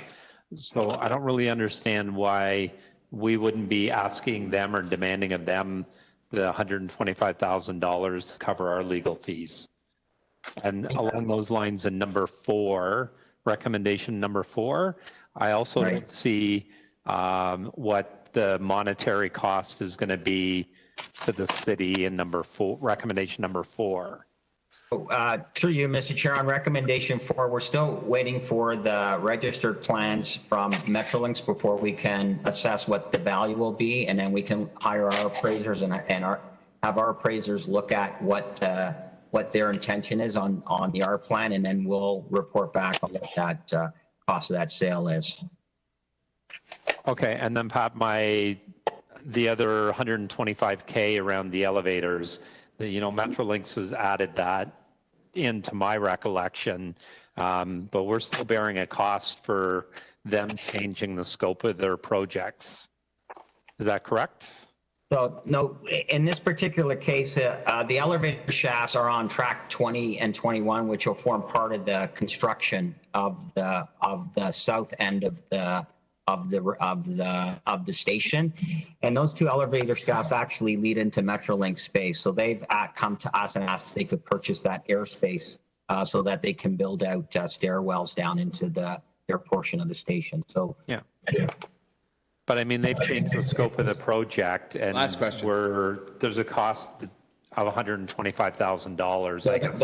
That particular cost is $35,000 for legal fees. The other $80,000 from Osler was retained by us to support us on the negotiation of the design construction agreement. So there's 2 separate costs. All right.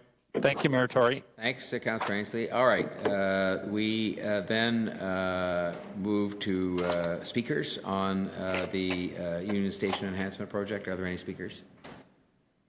Okay, then I'm ready to call the question on that. There's staff recommendations here found in the report, and I'll ask for approval of the staff recommendations. All those in favor? Opposed? Carried. Then moving back, if we can, just to finish up, and I'll just ask for your concurrence to extend it if we need to 12:31. I don't think we will, but just to finish up this last item, to go back to the motion. Okay, thank you. I had the motion, which I'll ask the clerk to put up, just that ask for this report on public consultation going forward on the subway project, the Ontario line. And it just says on matters of noise mitigation, they're going to tell us what the plan is going forward for public consultation, since the deputy had said there wasn't any future plans that they were aware of. So I'll ask if there's any questions of the mover. Okay, if there's none, then I'll ask for a vote on the amendment. All those in favor? Opposed? Carried. And the item as amended, this is item 16.5, provincial priority transit expansions. All those in favor? Opposed? Carried. Okay, we have 2 minutes if there's anybody who wants to release anything. Otherwise, we'll come back after lunch, and we have the ranked ballots. And then there's 3 or 4, I think, items that should be quicker to deal with. So, anybody have? Okay. All right. All right. Councillor Deputy Mayor Thompson will release the operating variance report, and then that's 16.9. So I'll call the question on that. Let me just find it here. I think it just says we receive it. Pardon me? I'm just looking for it here. Hang on one sec. Oh, there we are. Recommendations. Approve the budget adjustments and associated complement changes in Appendix D. That's what it is. So it's just approving the changes contemplated by the report. So I'll call the question on that. All those in favor? Opposed? Carried. Okay, so we'll come back at 1:30 then, and we will pick up at item 16.8, the ranked ballot elections 22, and we'll start with a short presentation that's going to be made by the city clerk. Thank you all very much.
Wong, and we have in the room, so we have quorum. We're good here. So I think with your, we have to resume the broadcast, I guess, but this, I can give my hand signal, so you can give me your hand signal back. Are we good? Okay. So we will resume our meeting with thanks to everyone. And the next item was, let me just find my list of deputations here. The next item was item 6EX 16.8, the impact of COVID-19 on 2022 election preparation activities. And yes, I'm right in saying there's only one deputation. I should say, by the way, just a fair warning to the deputy mayor who would have to try and conduct the meeting from his lair, that I hope we'll be finished by then, but I have a media avail on the COVID at 4 o'clock. And so sometime about 5 to 4, if we're still going, you will have to take the chair from your lair. I have every confidence we'll all be on our way. I have every confidence too. It's why I earlier on made the speaker eat a little bit of her own cooking when she. I'm just saying. I'm just giving you fair warning. So, well, there you go. So the only deputant on item 16.8 is Miriam Fine. Do we have Ms. Fine on the online? Ms. Fine, are you there? I am here. Oh, good afternoon. John Tory speaking, and we welcome you to the Executive Committee. And I think, as you probably know, you have 5 minutes in which to make your comments, up to 5 minutes, and then there may be some questions. So please go ahead. Thank you so much, Mr. Mayor, and good afternoon, Executive Committee. I thank you for the opportunity to speak today. My name is Miriam Fine, and I have been volunteering with the Ranked Ballot Initiative of Toronto, or RABBIT, for 7 years. I love this city. I grew up here. I spent many years serving the community through City of Toronto summer camps at Main Square and Baba Bay Community Recreation Centres, and I'm fortunate now today to live in Bloor Court in Councillor Bailano's ward. Hello. In these past months, Council and City staff have been working tirelessly to sustain us all through unprecedented conditions. With respect, I'd like to acknowledge the work that has been done, and that continues through one of the most challenging times in our lives. Thank you. This pandemic has shone a spotlight on inequities in our city, and it's shown us the importance of coming together as a community, of knowing our neighbors, of supporting local businesses, of our public services truly serving everyone. It has painfully illuminated the oppression faced by marginalized groups right here in our city. Torontonians are listening, they're engaged, and they are looking to build back better than before. It's more important than ever that the public feels represented in the leadership of our city, and that when we go to the polls, we can express ourselves in alignment with our values and our vision for the future. An issue as critical and foundational as our electoral system deserves a space for public discourse, not someday in the future, but now. In March, given the lockdown and incredible challenges faced, these consultations could not proceed as directed. We had no idea what was next or how the future would look. Now, looking back, we can proudly recognize that clerks and other city staff overcame these challenges and found ways to use technology for council to carry on its affairs effectively and safely. The city's website today has 34 ongoing public consultations on matters both small and large, led by various city departments. And WebEx is allowing me to speak virtually to you today, which is a pleasure. I wish you could see me too. This report has clearly outlined the potential obstacles to continuing this important work. It is now up to you to determine how these obstacles will be overcome. I believe Council can support City staff to meet the challenges presented and complete these consultations in time to decide whether or not to adopt systemic electoral reforms that have proven to better reflect diverse communities. I volunteer with RABBIT for many reasons, but I speak to you today because cities using ranked ballots have shown that diverse candidates are much more likely to run and get elected with this small, simple change to the ballot. And because I want elections here that give space for candidates to share big ideas for our future and move our city forward, instead of focusing on voting strategy and who might split the vote. I know you understand how this change would make our elections more fair and more friendly, why cities across Ontario are starting to make this change or have already done so. That is why you requested public consultations last fall. I know why I believe in ranked ballots, but I want the chance to listen to my neighbors, my communities, and my city, and to hear what they think. The community is calling for systemic change, for diverse voices to be heard and represented in the leadership of our city. Now is not the time to cut off civic engagement and say that the status quo is council's answer. Now is the time to listen and to act. Thank you for your time today, and thank you for your work every day. Thank you for your time, Ms. Fine. I should point out, by the way, to those watching and to members of the committee, we're going to have a short presentation after we hear the two deputants from the clerk just about the report and some of the thinking that lies behind it. So we will have that. Are there questions of Mr. Mayor, yes? Mr. Mayor, if the deputant is still with us, I'd love to ask her a question. Yeah, no, I was just going to call for questions, Councillor Carroll. So I'm sure she's still there. And over to you for the first question. Oh, thank you.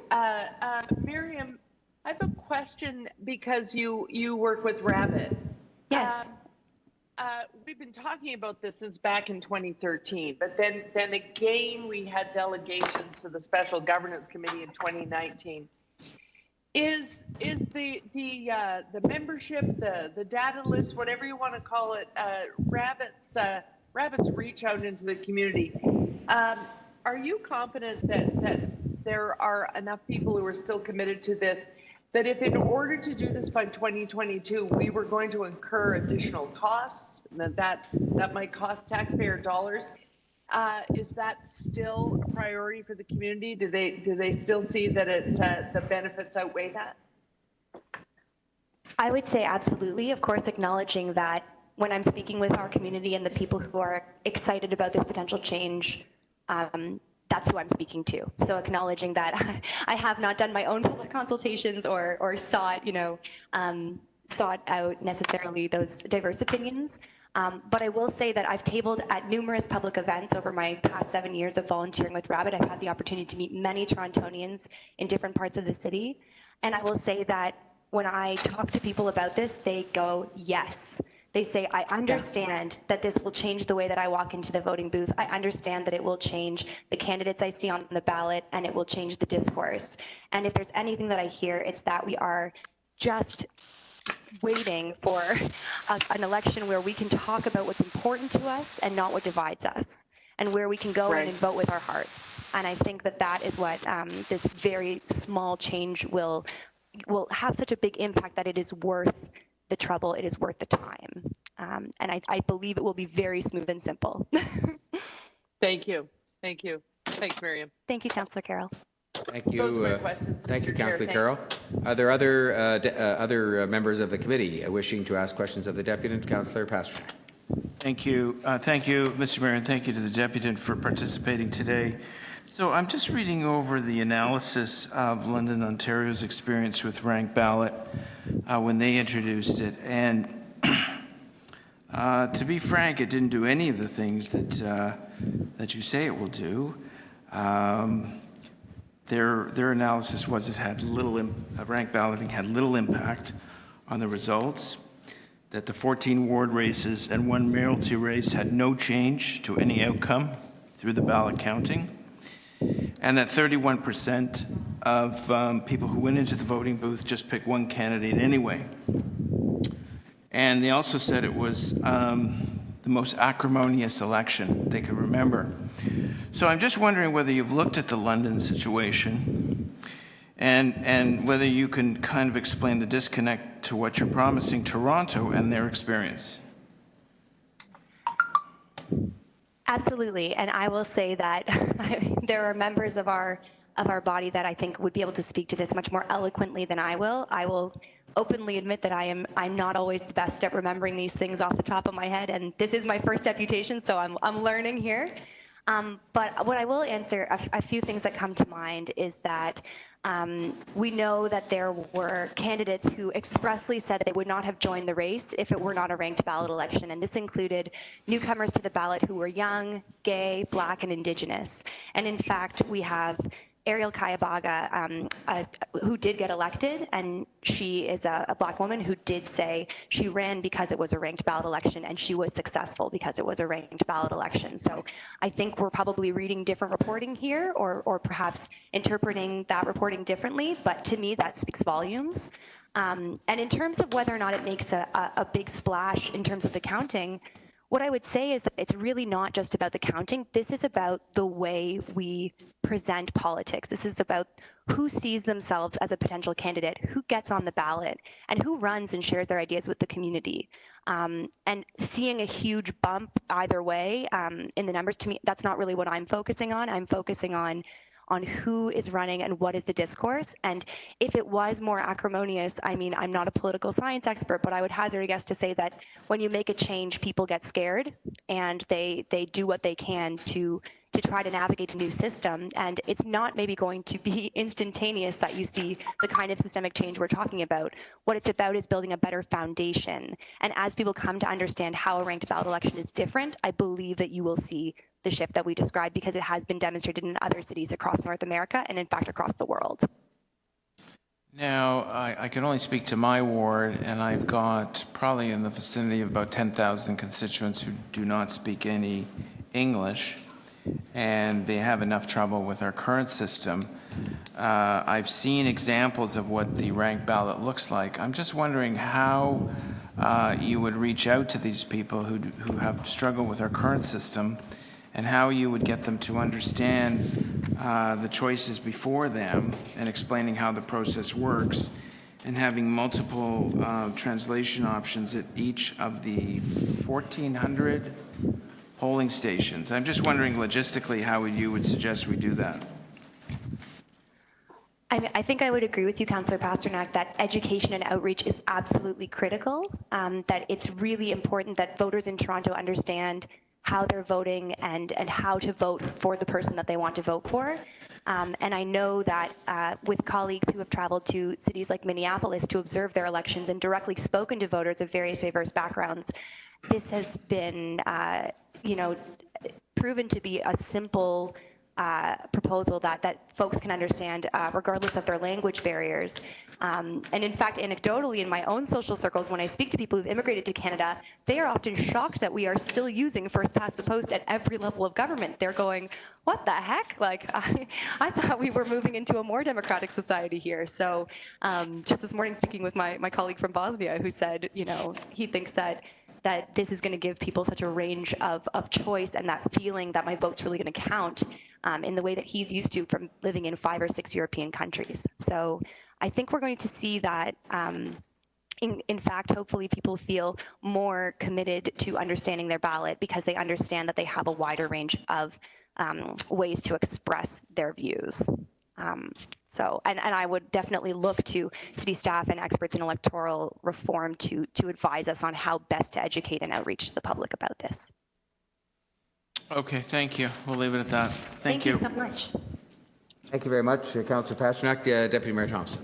Question. Thank you very much, Mr. Mayor. Through you to the Speaker. So it wasn't clear to me with respect to your presentation. It may have come, but there's a lot of static and noise on the line.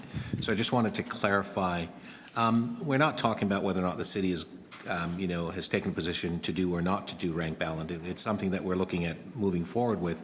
It's just that as a result of the pandemic, staff were not able to do the work, and they're talking about the cessation of doing the work, but that they're looking forward to doing it, bringing it forward at a later date. Were you saying that it would be possible for them to be able to do the work in order for us to proceed with respect to the ranked balloting in the 2022 election? It wasn't clear to me. That's why I wanted that clarification. Thank you very much. I appreciate the question. You're welcome. And yes, I what I was attempting to say in my statement, which of course, nerves and things, but what I was attempting to say is that it seems to me that with the other public consultations that are happening currently in the city and with the resources that have been allocated and could be allocated, that it does seem like these challenges are real, of course, but that they are surmountable, that it is possible to move forward. Freely acknowledging that, of course, I do not do this work myself. I am coming here as a volunteer and an engaged citizen, but I cannot speak with absolute certainty. What I can say is that, in our understanding of what needs to happen, the research that we've been doing, the advocacy that we've been doing, and in our knowledge of how public consultations are happening right now, that it does seem like it would be possible, and we would like to see council provide clerks with whatever they do need to proceed, because it feels like the challenges this pandemic is presenting are real, but the opportunities are also real, and the urgency is also real to let Torontonians express themselves in our elections in the best way possible and to improve that sense of a voice. Right, and can I just ask, thank you very much, that's very helpful. And can I ask you then, You talk about Ariel in London, who I'm actually going to see on hopefully on Friday when I visit London, and she's a terrific politician, terrific person, terrific individual. I'd like to ask you, with respect to attracting more visible candidates to the process, how does rank balloting does that in a more defined way? Does it offer an opportunity where those individuals will find ways of generating resources, making more contacts, or is this just simply that because their name and or their visible presence being on the ballot, does that give them an opportunity or maybe a better chance of being elected? And I guess the second part of that question, how do you dissuade others from being involved in terms of, because it's a numbers game in terms of the number of people. So I'm just wondering, how do you kind of make the differential? It's a big question, I apologize, but I just wanted to have a clarification from you if you've thought that through. I absolutely love talking about this stuff, so I'm thrilled to be asked the question. Oh, excellent. Am I echoing? No, you're good. Okay. I'm not certain that I understood the second part, but I'll try to answer the first, and then we can I can clarify that for you if I have enough time. Yes, thank you. Thank you. So in terms of how changing the electoral system would encourage folks to run who may not run otherwise, there are a few things that I see happening. One is that because you can campaign in a way that is building support, even aligning yourself, sometimes agreeing with other candidates to say, we're similar in some things, and here's where we're different. To me, that shift in tone is just much more encouraging to candidates who are maybe intimidated by the current process, maybe not seeing themselves or the way that they would like to campaign aligned with the current process and how to be successful. And so I think there's a different strategy that comes through that really appeals to folks who may have seen themselves on the outside previously, seeing that they could in fact be on the inside. And I also see that in our current system, we often hear about young candidates, diverse candidates being dissuaded from running altogether before they're even on the ballot due to splitting the vote. This feeling that there's already a similar candidate, and so you shouldn't run, pardon me, you shouldn't get on the ballot. I get a little emotional about this because I think it's just one of the reasons that I'm so passionate about this topic.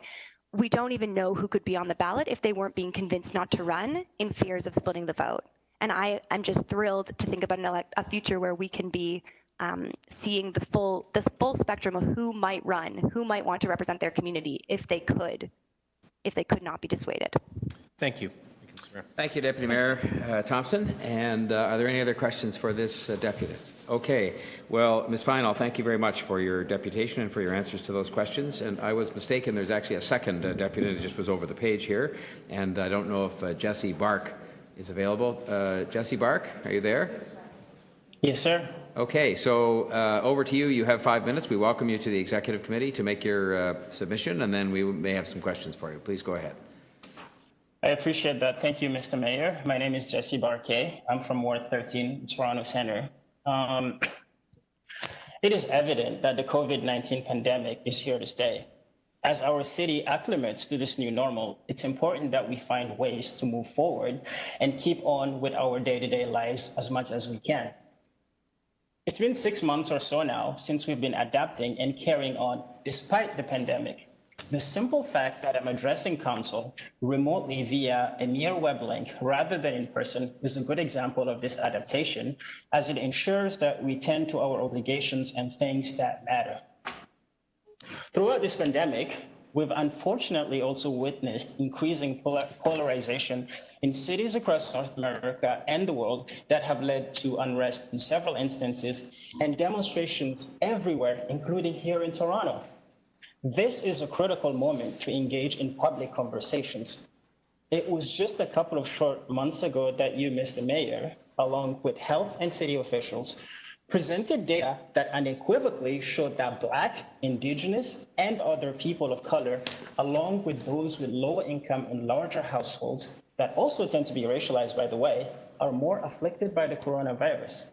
If anything, this pandemic is yet another reminder that we need to empower and give a voice to the diverse groups that make up our city. As a young Black man, I have no doubt that ranked ballots will play a critical role in this regard.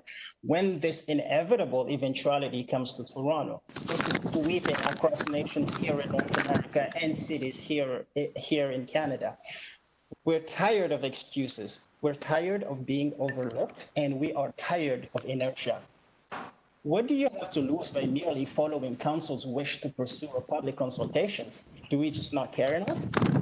Online platforms have been used in public consultations for years, and now because of the pandemic, it is actually the de facto preferred method of connecting with one another. There is no technical or financial constraints for the city staff, and they have hinted at that. They've explicitly said so in their report. How hard could it truly be to have an online space for civic participation? This is the perfect time for dialogue. Look at what is happening around us. People need to feel that their elected representatives want to engage with them. There are lots of virtual tools available out there, and good old email questionnaires are still effective as far as I can tell. I am imploring you to take action. Reforms are badly needed in our institutions.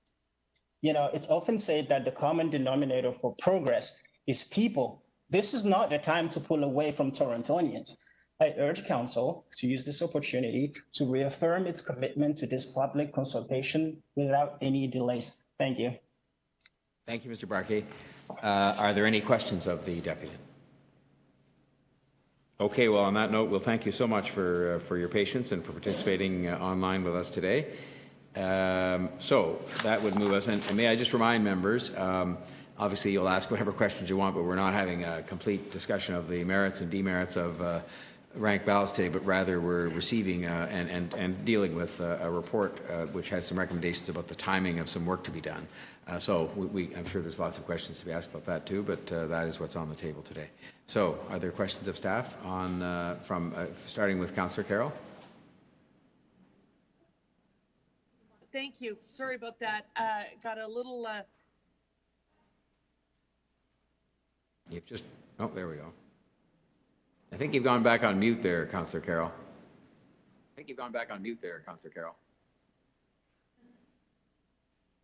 Try again. Just try unmuting yourself again.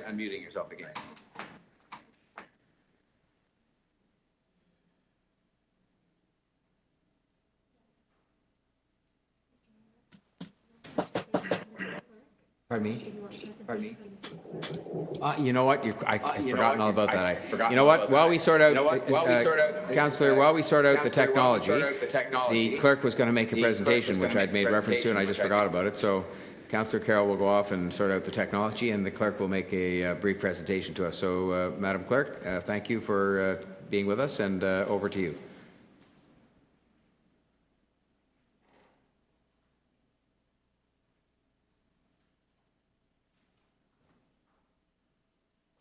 Thank you, Mr. Mayor, and I apologize. I am subbing today for my Deputy of Elections, who is unable to join us. I want to speak today about a number of matters which have been impacted by the pandemic. The first and foremost, and probably the most important, is the procurement of new vote counting equipment. An update on the status of the meeting of the preconditions required under the regulation, which need to be done before Council considers passing a bylaw regarding ranked ballots, and anticipated changes to how voters vote for 2022 and other pandemic considerations for voting places. I'll also mention at the end the status of the city's ward structure. Planning for municipal elections, as you know, begins many years in advance, and preparations are well underway for October 24th, 2022. As with most things, COVID has significantly impacted the planning for the 22 election, with planning now shifting to respond to the ongoing pandemic and to prioritize the health and safety of electors and election day staff. Since many of the pandemic's long-term effects are difficult to forecast, significant contingency planning will be required to cover a range of possible pandemic scenarios that may exist through to October 2022. The pandemic has introduced new challenges and complexities into nearly all of the election processes, including the availability and acquisition of new voting technology, the possibility of alternative voting methods, and the safe operation of voting locations. Next slide, please. Next slide. Next slide. Thank you. The City of Toronto's, no, you've gone one ahead. The City of Toronto's vote counting equipment, originally purchased in 2000, has reached the end of its life. The current vote counting equipment also does not support ranked ballot elections, which is a requirement for any new vote counting equipment going forward. In anticipation of requiring this new equipment, we retained an external consultant in June of 2019 to conduct a detailed analysis of the election technology marketplace and provide recommendations on moving forward. The consultant provided numerous acquisition options and recommended that we pursue both a lease or a buy option for procuring new equipment. As a result, the procurement process for the new equipment has begun, and we are working very closely with PMMD and Legal Services, Technology, and the Chief Information Security Officer to, and we've also obtained a fairness monitor and other cybersecurity professionals, as well as an accessibility expert to help us with this process. A negotiable request for proposal is going to be issued shortly for the new equipment. It will be out by the middle of October. And staff will report back to council with the results of the negotiated RFP and related recommendations in the second quarter of 2021. Next slide. COVID-19 has, and its many potential other waves and lockdowns may prevent or may impact the timing of the procurement process, the award of a contract, manufacturing and supply chain, and the delivery of new vote counting equipment. As I said, we're anticipating that we will report back on the outline of the RFP and recommend an award of the contract next spring. However, without the certainty of new vote counting equipment by the end of 2021, it is difficult to move forward with ranked ballot elections, given that we currently do not have the vote counting equipment that supports it. What's important about this is that there is a requirement in the regulation that we actually go out and inform people of the equipment that we're going to use and how it works. So, next slide. Last fall, in November, Council directed me to commence the preconditions under the regulation required prior to Council adopting a bylaw authorizing ranked ballot elections. In February of this year, you increased our operating budget by $1.1 million to cover the costs related to public education and consultation related to a ranked ballot. Preconditions that must be met for ranked ballot elections include, amongst other things, public education on how ranked ballot election would be conducted, the voting equipment being considered, as well as a requirement that the city hold at least one public meeting and one open house. We assembled a ranked ballot team to undertake jurisdictional research, coordinate the procurement process for external consultants, and do public outreach using a network of community leaders and organizations to share public education information on ranked ballot elections through their diverse communities. To ensure the objectivity of the public consultation process and maintain the clerk's neutrality in administering the election, we sought external vendors to develop the consultation strategy and facilitate the public education and engagement components, as well as a marketing firm to develop public education materials.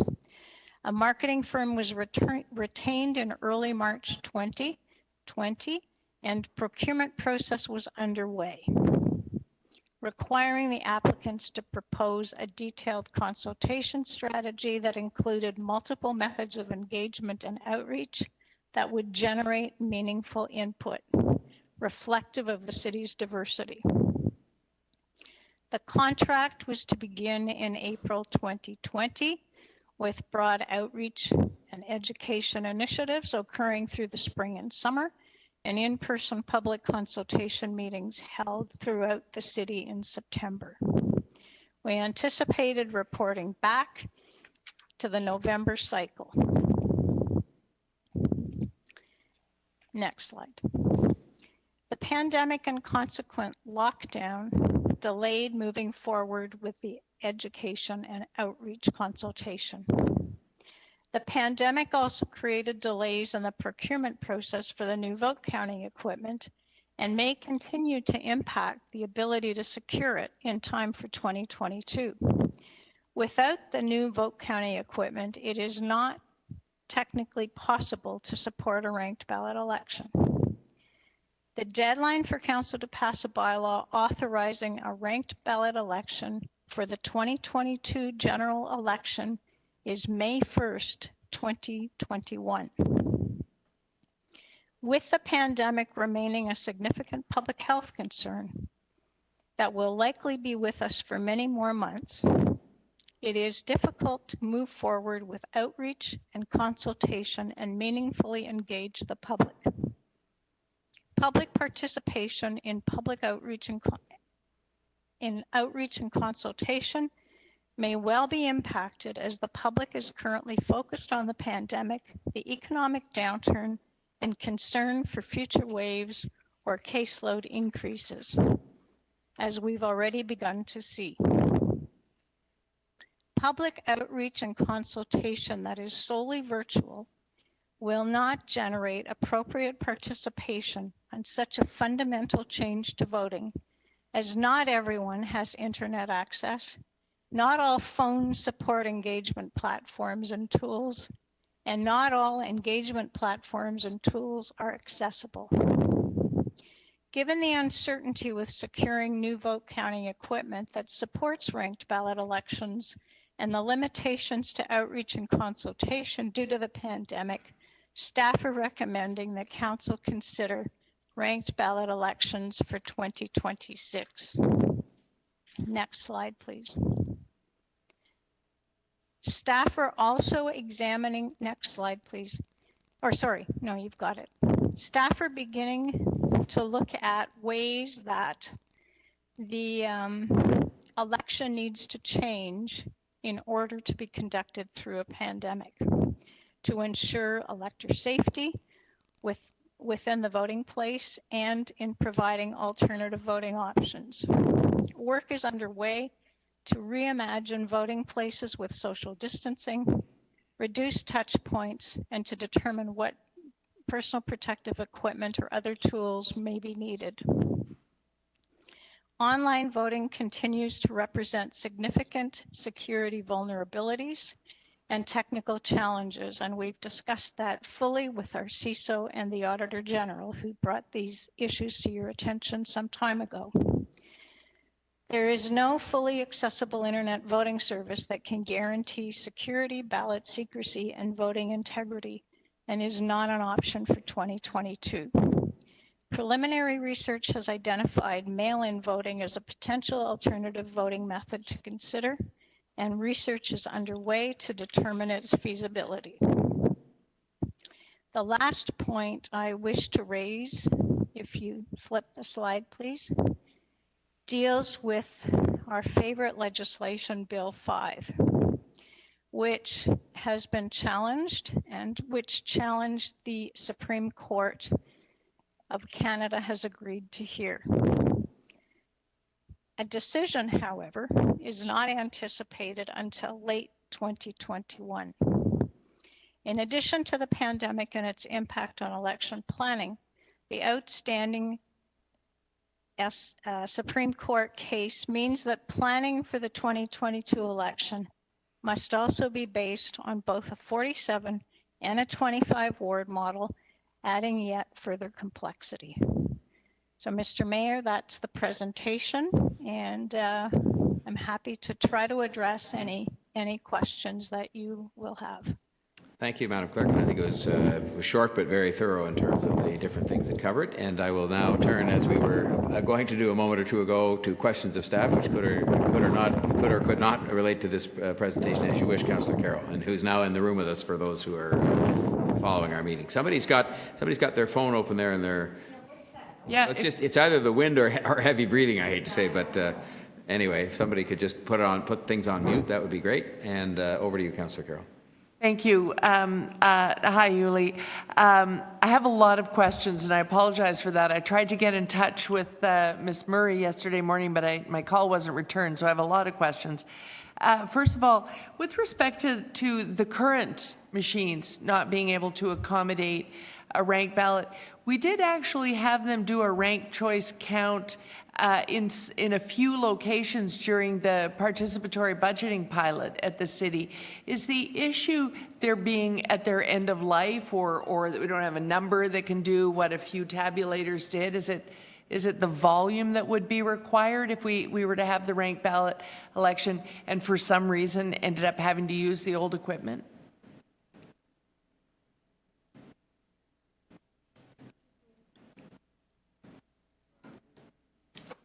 I think the clerk is still on mute there.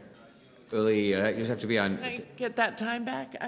Yeah. Sorry. Yes, I'll give you an extra 30 seconds at the end. Are you there? Yeah, there we go. Yep, I'm here. Sorry? So did you hear that? Right. Did you hear that question? No. Sorry. Did you hear? I've got staff. Did you hear the question, Uli? Now you've gone back on mute again. I'm sorry. There's my clock. There. I have staff standing by who advised that that was not a ranked ballot election. Our current equipment is not capable of counting ballots as a ranked choice method, and it's simply not feasible to do. The equipment is absolutely at the end of its life. I mean, we can't get parts for that equipment anymore. And it's simply not reliable. Yeah, I'm not questioning it as to the veracity of your claim. I'm just questioning it, period. I wish that's one of the questions I would love to have had answered yesterday offline. I'm on your side. I'm just trying to get to the heart of this because the community is wondering. Councillor Thompson mentioned earlier in talking to a deputy that you're not just asking to cease ranked balloting now, but to proceed later. But I'm wondering, why do we not have a recommendation to that effect? We only have one recommendation that says cease all work. We do not have a recommendation that says that City Clerk recommends that Council direct you to meet the preconditions in time for a 2026 ballot, such that you would have the direction to do that work as soon as it is possible. Why do we not have that recommendation before us? Councillor, can you hear me now? Yes. Yes, great. Councillor, the reason for that is that we were dealing with the 2022 election and the impact of the pandemic and those kinds of matters on the progress of planning and preparing for 2022. We are certainly more than happy and prepared to continue this work as soon as we're able to get the equipment in the door. Right. And we're working as fast as possible with all of our partner divisions in order to make that happen very quickly. I would point out that a number of divisions, and in particular PMMD, have had their minds on other matters in the last 6 months. helping the So city to get clarify, PPE in the door. sorry, my clock's running away here, so if I could just clarify. So to clarify, the reason you haven't made that as a recommendation is because for you, for that to come from staff, it wouldn't really be in order because this is a report about 2022. But if that came from a council member, that would be in order, would it not? Absolutely, absolutely. And that is our commitment, Councillor, to continue to do this work. We appreciate Council's direction. We want to ensure that Council's direction is fulfilled, but we thought we had an obligation to tell you that we were in serious trouble now in trying to meet that for 2022. It is Okay. absolutely our desire to do what Council has asked. Okay, and if I can fit these in at the last minute, I just have a couple of questions about the procurement. In the past, with the equipment that has served us so well for so long now, too long, we have been able to rent that equipment out. We have gathered revenue from that equipment from time to time. Am I correct in that? Yeah, somewhat, yes. So is the tender that is now being circulated, is it planning on the same goals? So it's definitely going to be owned machines so that we own them and then we can contract them out to other jurisdictions and actually have them recover their own cost? No, what our consultants recommended was that we pursue both a lease and a purchase option. The reason being that technology changes so quickly now. In order to keep up to date, they've recommended that we look at both options. And so, you know, one could be a capital cost and one could be an operating cost. We'll have to sort that financial strategy out when we get the bids. But first, we need to get the equipment in the door. Okay, thank you. Those are my questions. Okay, because I was prepared to give you one more just because of all the kerfuffle, but if you have to No, I think that's it for now. All right. Thank you. Very good. Thank you. So other now members of the committee who wish to have questions of staff on this, whether it's Uli or other staff members? Any Councillor Bailão, Deputy Mayor? Councillor Carroll asked a lot, but there a lot of the questions I had here to ask. But there was a date that the clerk mentioned, May 1st, 2021. Is that when you have to have all the consultations and verification of the machines? What's that date again? That date, sorry, is when council needs to pass the bylaw to authorize the ranked choice voting, which means that all of the preconditions will have to have been met by that date. So you would have And to that have date the machines tested by that date? That's a condition? No? Well, tested for sure and know how they work, but all the preconditions need to be met and council needs to pass the bylaw by that date. And is testing the machines or having the machines on hand one of those preconditions? Exactly. Okay. So, and you're telling us that the machines were only going to be delivered at the end of 2021? Under the most likely scenario, yes. That's all. Thank you, Deputy Mayor. You wanted to ask some questions? Councillor Pasternak. Thank you, Mr. Mayor.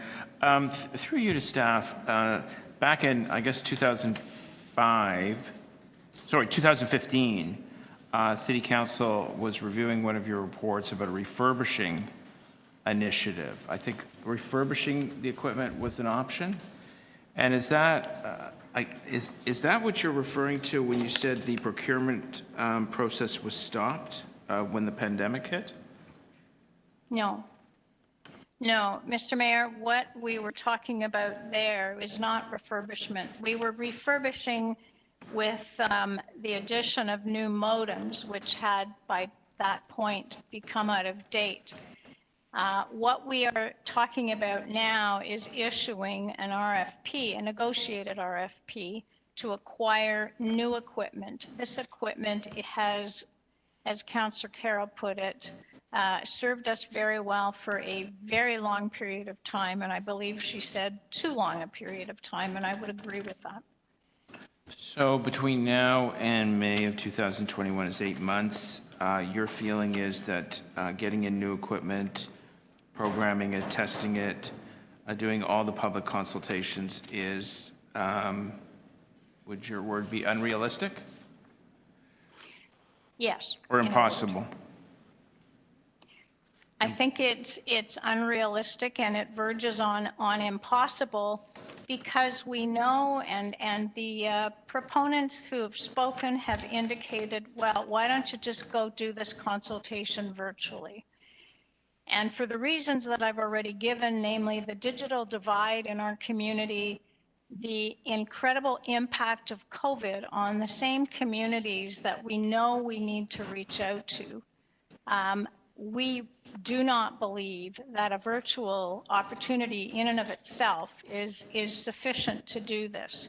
We need to do this in multiple languages. We need to speak to the communities. We may need to use animators from those communities to help us with this consultation.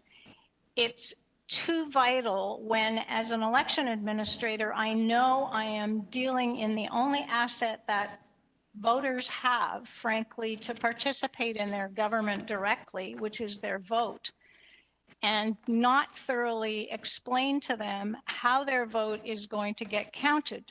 Because I also know that if people don't understand, they may be inclined not to participate in the process at all, and that does not further our democracy. So I know that when cities introduce that, voter turnout goes down. Is that something you're worried about? I always worry about voter turnout.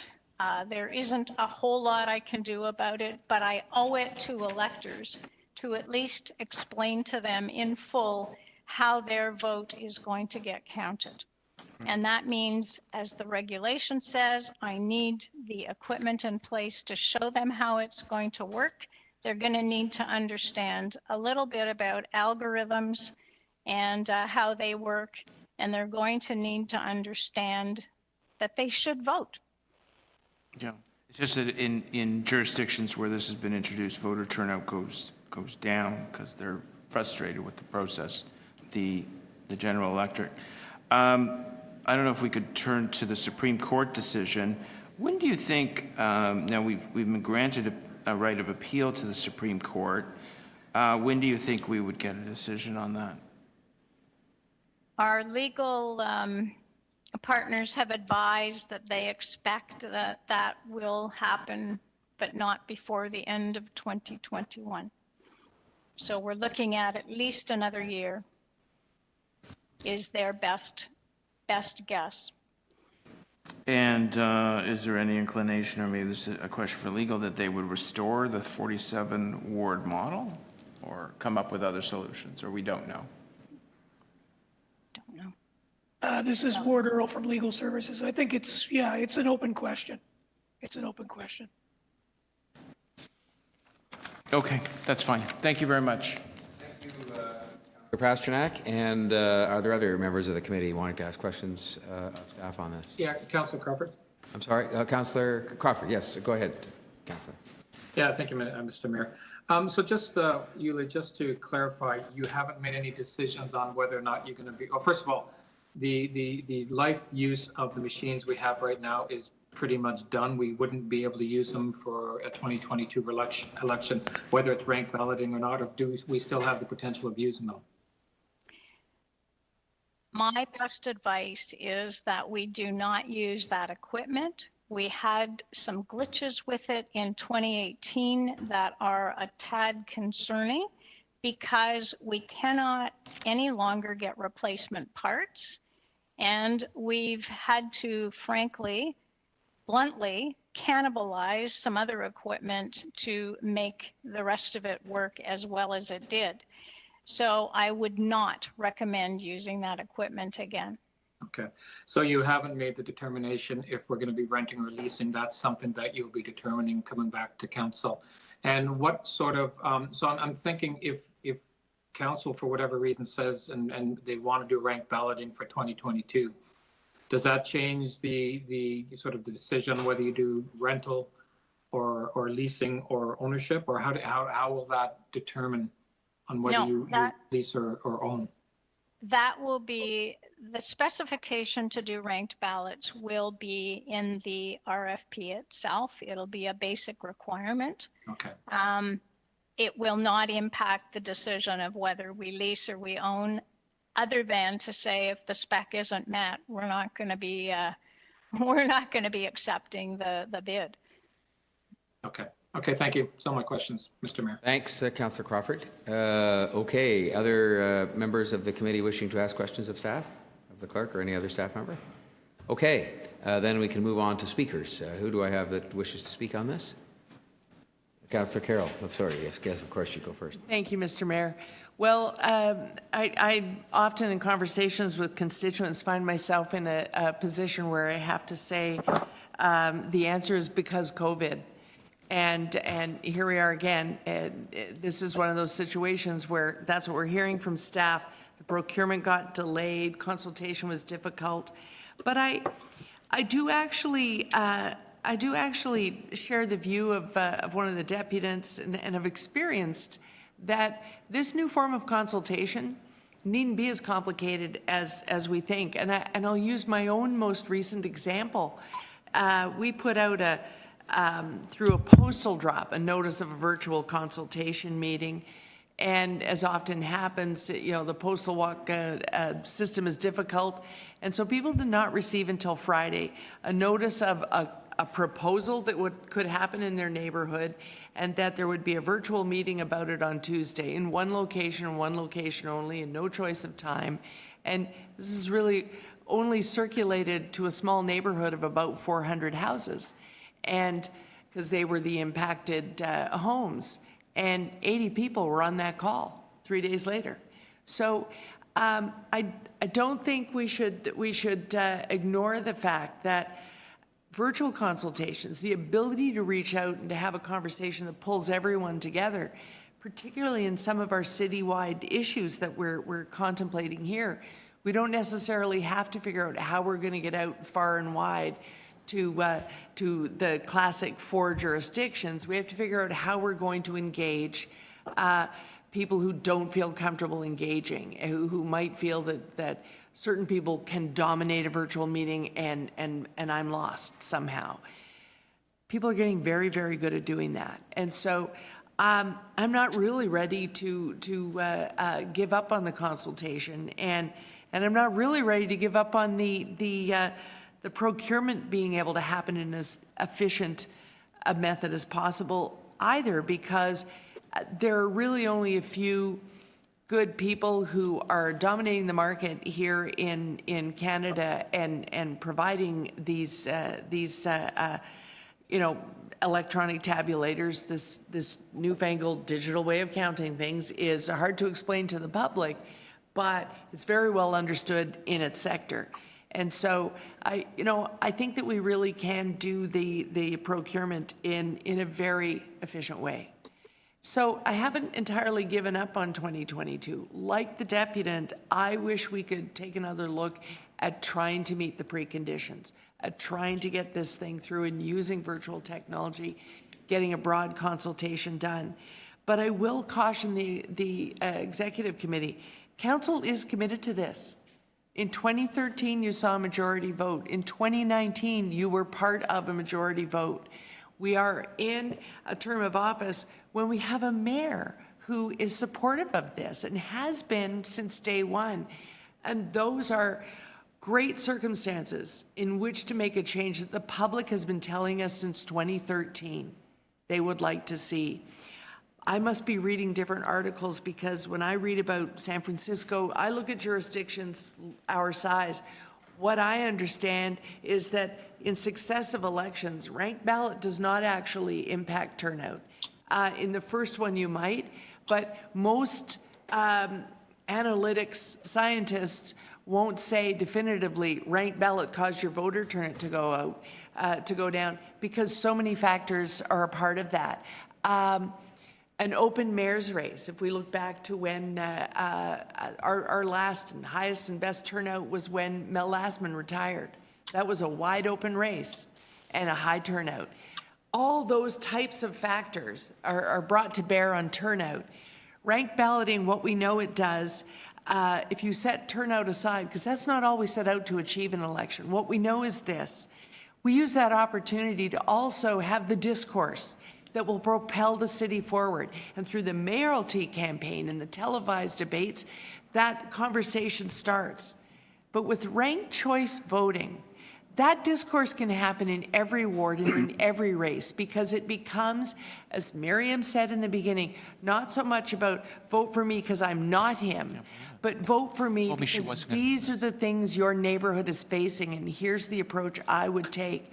That's a discourse that without ranked choice voting, where people have to seek to be either 1, 2, or 3, we're not having that kind of elevated educational discussion that would propel the city forward and begin to align with the conversation the mayoralty debate is having on television. Those are my comments. Thank you, Mr. Mayor. Thanks, Councillor Carroll. Others wishing to speak? Councillor Nunziata? Yes, thank you, Mr. Mayor. So I will move the recommendation that we have before us. And I do agree with the clerk. The clerk, during her presentation, she was very precise, and that it would be difficult for her to make it happen in 2022 as far as the equipment, the consultation. And I disagree, because I know that in my ward, it's very difficult. A lot of people don't have computers. They don't have access to virtual meetings, and they're being left out. I'm getting complaints now, even on a planning application, that people are annoyed and frustrated that they can't participate in the process. And not everyone is able to do that. So we have to be able to consult, communicate, and especially in communities, as Councillor Pasternak mentioned, where people don't speak English, to communicate to them. And we have to go that extra step because of where we are today with the pandemic. And we need to reach out to everyone. And I don't think this is something that we should rush through and not allow everyone an opportunity to be consulted and have input. So I agree with the clerk. I think it would be impossible for the next election, but the following election, I think that it's possible. Give an opportunity for staff to go out for an RFP and to do the proper consultation that's needed. Thank you. Thank you, Speaker. And we have the next Deputy Mayor Bylaw, I believe, and then Deputy Mayor Thompson, and then Councillor Pasternak. Okay. Thank you, Mayor. So this is disappointing. I don't know how many votes we've already had on ranked ballots. At least since I've been here, there's a number of them. And for somebody that has supported this, it is disappointing to see this not being done through 2022. I mean, the clerk was clear in the fact that she mentioned that the machines were being delivered at the end of 2022, and the bylaw needed to be done in May of 2021. I do agree with Councillor Carroll. I think there's still some questions and conversations we might need to have still with council, and I'm sure probably a lot of us will be calling clerks from now until council and see if there's any flexibility that we can create. But I do understand the constraints that clerks very, very clearly outlined in here, and I also represent a community that not everybody is on computers and multi-languages spoken, and I think it is an important issue that we need to make sure we engage the city. But I think, and I'm still hopeful that if we put our minds together, that we can be a bit more creative about it. So just wanted to make this comment and share my disappointment with everybody. Thanks, Deputy Mayor Bylaw. Deputy Mayor Thompson. Thank you very much, Mr. Mayor. First of all, I'd like to thank Ms. Watkins, the clerk for the city. Her integrity and her ability to judge and look at her task and what's been asked of her is in full form here in terms of the impact of the pandemic and the challenge that it's caused for her. I want to thank her for her clarity with respect to providing the information that she has provided us here today. She has no skin in the game in the sense that she's not for or against, she's doing her job. This is her duty with respect to providing us with advice. I've never had one person in my ward ask me about ranked ballot, actually. I've never had a conversation with folks saying that they think that there is a real problem in terms of the epidemic of the lack of voting or what have you. I don't think that there is a foolproof voting system, whether or not it's ranked ballot or first past the post, quite frankly. I think that all of them have their advantages and disadvantages in the sense that, they're all complicated. And in fact, we can't force people to do what they don't want to do. We want to encourage as many people to participate in democracy and vote and be engaged. And clearly, this is something that we want to do. But the clerk has actually done the work in terms of looking to see how she could advance the process and the consultation she's gone through, indicating there are a number of things that criteria that has to be fulfilled in order for her to be able to come forward with the recommendations that we can go ahead. It's been challenging for everyone, and yes, I know that our civil servants have done an amazing job in terms of responding to a variety of challenges that has come as a result of COVID and so on. But there are some issues that, because of the criteria and the limitations, which this is one of them, that it's very challenging. One of which about the machines. The machines that we have now clearly are not capable of advancing the opportunity in terms of being used for voting. The machines that we would need are not available now. They will take some time. We also heard her talk about the timelines that are required in terms of responding. Also the fact that with respect to Bill 5 and the challenge that's in front of the Supreme Court right now, those are all very difficult situations and so on, not the clerk's doing. Quite frankly, she's operating with respect to the system that's actually in place, and as she's responding. I think this is an amazing report. It's very detailed. It's very helpful. The city has taken the position in terms of moving forward with respect to ranked balloting, whether or not you like it or not, whether or not you support it and what have you. And so we will come to that day, whether or not it's 2026. I'm not sure that it's going to be accelerated and come any faster. But I really just wanted to really thank Yuli Watkins for the amazing work that she has done. And so for those who say, well, we're going to try to advance it, see what we can do in between, I respect that. But at the end of the day, if she felt that this was a great opportunity to bring forward a report, we would have had this report. Her integrity is immaculate. And if she tells me that she can't do something based on her professionalism, I take that at her word, because based on what she has done over the years being here, and I know that she'll be leaving us very soon, regrettably. She's retiring, and I wish her well in her retirement. Fact of the matter is, we would have a recommendation from her saying that full steam ahead, let's go ahead, and she would be the cheerleader of that. So I just simply wanted to make those comments, Mr. Mayor. Thank you. Thanks, Deputy Mayor. Councillor Pasternak. Thank you, Mr. Mayor. My comments aren't that dissimilar from Councillor Thompson. Many around the council chamber have the most highest regard for Yuli and her advice to us over the years. Ignoring this advice before us would certainly, or could certainly, have dire consequences. If we're going to bring in ranked ballot in 2026, let's do it right. You're going to see a situation in which the procurement process is rushed. And in my experience in procurement, when you rush the process, you make big mistakes. You're going to see potential millions of dollars in costs and overruns. And consultations done with many of our marginalized communities cannot be done in this environment. Councillor Nunziata is correct. It does serve some, but it will not serve all. I have seen in my ward at two buildings in particular where there's polling stations for many years, 6250 Bathurst, 4455 Bathurst, where 90% of the residents do not speak English.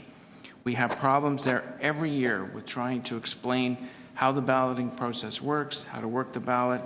And it's just, I can see those problems being multiplied across the city hundreds of times. The bottom line is that when an election takes place, it has to be not only seen to be fair and accurate, but it also has to operate as such. And if this is rushed and people who are running these machines are not trained properly, we're not testing, we don't have the time to test the software, we haven't consulted with our local communities, we need multiple translations of the various educational materials to make sure the message is getting out. If the clerk of the City of Toronto says that 8 months is not enough and it borders on the impossible, I think it would be terribly irresponsible for councillors not to take that advice. So to summarize, I think if we can get it done for 2026, I'm not a fan of rank balloting. I don't think that's any secret, but I have to go along with council's decisions. And I think if we're going to do it, we do it right. We roll it out right. And some of these other jurisdictions that have rushed it run into big problems. And the last thing we want in 2022 as we hopefully pull out of a pandemic is a democratic election that turns into a big fiasco. And that's something we don't want here in Toronto. Thank you. Thanks, Councillor Pasternak. Oh, yeah. Sorry. Go ahead. I think I had a motion for this. I do apologize. It's just simply a, if I could have 10 more seconds, it's a motion so that the clerk reports back and gives council, the executive committee progress reports on the procurement. Okay, thank you very much. Other members of the committee wishing to speak? We can go back to the, oh, there we have, I have Councillor Ainsley, are you going to want to speak? Okay, and then we have Councillor Deputy Mayor Menon Wong, who does want to speak. So over to you, Deputy. Yeah, thank you. Just a few things, Mr. Mayor. Not a fan of rank balloting. My constituents have never called for it. They like the clarity of first past the post. You vote for the best candidate and the best candidate wins. On this particular report, what I would say is this. You can't get this wrong. I mean, you can't get an election wrong. The complications of the thing falling apart will be, you can't recover from it. So if as all committee members seem to have already said, they trust the city clerk's advice, and so do I. And if the city clerk is saying it can't be done properly, I'm not prepared to take the risk that we're going to have an election that's not going to be as fair and as efficient and run as smoothly as we need to have it. Our elections must run smoothly. It's too complicated an arrangement to put that at risk. So I think adopting the recommendations is exceedingly important. Thank you, Deputy Mayor. Are there any other members of the committee wishing to speak besides myself? Anybody? Going once, going twice? Okay. So let me just do this here.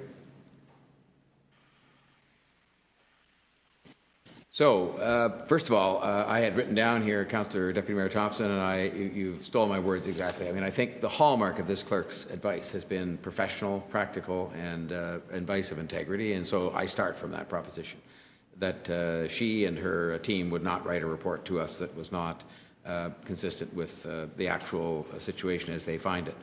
I say this as someone who's going to vote for the staff recommendation, but albeit reluctantly, simply because I'm disappointed. I think, as Deputy Mayor Bailão said, I'm disappointed because I am actually a believer in the ranked ballots. I believe that our democratic process is in need of some degree of rejuvenation, and you know that is as someone who has had, as was pointed out, a couple of elections, one I lost and one I won for mayor, where there was actually quite a good turnout. But I just think that a system that is altered in this fashion will increase engagement, will increase the variety of people who run, and I think ultimately the variety of people who end up serving, will increase choice, will increase diversity. And I think one of the things that's really important to me, it may not matter to a lot, but it does to me because I've been around this process for a long time as a volunteer and now as an elected official, I think it will dramatically increase the civility of campaigning and the civility of politics. As somebody pointed out, I think it might have been Councillor Carroll, you are going to be seeking an opportunity when you're at an all candidates meeting to point out the areas in which you agree with one of your fellow candidates, not trying to tear them down, because at the end of the day, you want their supporters to think of you as a second choice and vice versa. And it's just one of the reasons why I think you'll end up with a much more civilized kind of campaigning, and I think we're desperately in need of that. However, I think that the practical considerations as to why it's not possible for us to do this at this time, given the pandemic, and look, let's be candid about this. I mean, procurements around here, I'm not proud to say this, but they have a history of not going well in the context of getting dragged out into all kinds of complexities and time delays and so forth. And whether you believe that the time assessment made by the clerk is exactly right, there certainly isn't much room for for error in terms of the timing. The machines have to be in. I mean, even if you weren't looking at a ranked ballot election, just getting in new voting machines, testing them, and make sure they work is going to be a tall order, because we have hundreds of them all across the city. And as Councillor Pasternak said, we can't afford to sort of mess this up. It's an election, and it's important. And so if you look at the history of procurements, you look at the fact it's technology, and then you add to that the ranked ballot element, and it's not just the ranked ballot element vis-a-vis the machines, but it's the ranked ballot element vis-a-vis educating the public, consulting the public, all the complexities of consultation that have been referred to. I think it is something that just can't be done in the time that's available, and especially given some of the legal requirements, which the clerk pointed out very well, that sort of talked about how we have to have all that done sufficiently in advance of the election to comply with the law, let alone comply with practicalities. And so, as I say, I regret this. By the way, and on the subject of the voting machines themselves, the current ones, I went up after the election. There's a certain time when you can go up when I was no longer a candidate because I had just won the election and there wasn't another one right on the horizon. So I went for a tour of the election office because I wanted to see the staff and see the machines and hear a little bit about that, because we'd had previous discussions here about the machines. And I was told then about some of the challenges that existed the last time to keep those machines going, with literally chewing gum and chicken wire and spare parts that were derived from who knows where. And, so the notion we could just say, well, let's just let the old machines, keep going for a while. We have to get on with this procurement of new machines, whether we lease them or whether we buy them. In fact, the only thing that caused me to have a second thought on this was when Councillor Carroll said today that somehow the machines in a ranked ballot election would produce a wide open mayoralty race. And I thought to myself, well, I better reconsider as to whether this is such a good idea, because I'm not sure I'm in favor of that. Of course I am. But I just think what we have here, as Deputy Mayor Thompson put it so well, is an honest, straightforward, practical report that just says we can't do it now. It's unfortunate. And we will have further discussions about it at council, but I will support the staff recommendations, albeit with disappointment. So is there anybody else that hasn't spoken that wishes to speak? Otherwise, I think we have one motion on the table for your consideration, and then we have the staff recommendations, which I'll just turn to here.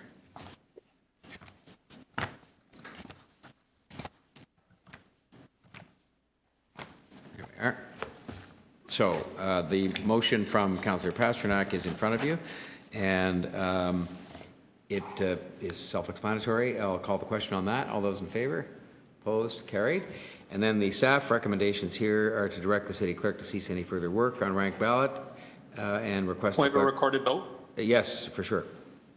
Request the city clerk to evaluate alternative voting methods in other jurisdictions and so on. And so I'll ask the clerk to conduct a recorded vote, if you would. Mayor Tory? Yeah. In favor? Councillor Balau is in favor? Councillor Nunziata is in favor?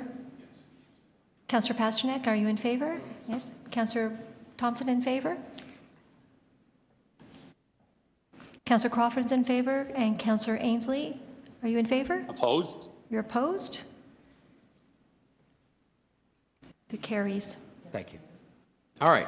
Thank you all very much. Now, that brings us next to the ratio of full-time to part-time paramedics, which was held down by Deputy Mayor Bailão. Item 16.21.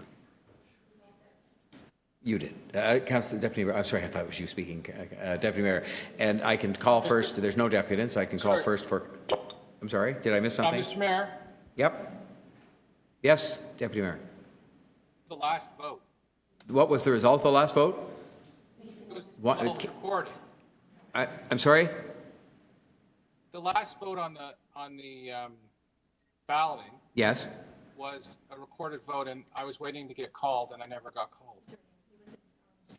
Oh, sorry, you weren't on the screen, and that's so it's an oversight. Apologies. Shall we do it again? Let's go through the vote again, just to be absolutely sure. Thank you, Deputy Mayor. Okay. All right. All right. Item is amended. All those in favor, please raise your hands. Mayor Tory, Councillor Balau, Councillor Nunziata, Councillor Pasternak, Councillor Thompson, Deputy Mayor Minnan Wong, and Councillor Crawford. All those opposed?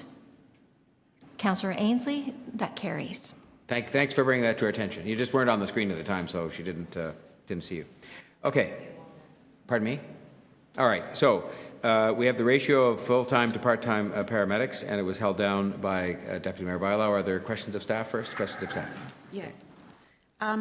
So how does, can you explain a little bit how this ratio works right now? Through this, Mayor, the way the ratio works right now is that the city can, for every 4 full-time paramedics, the city can hire 1 part-time paramedic. So the paramedics are used primarily to fill gaps on vacation and when full-time paramedics are off. Yeah.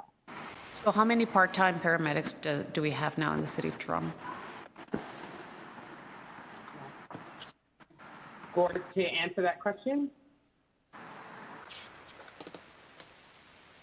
You're muted. Is the chief, or who is going to be answering? Chief, you're there, and I think you're still muted. No, maybe not. Are you there, Chief? We're not hearing you. Chief McKagan?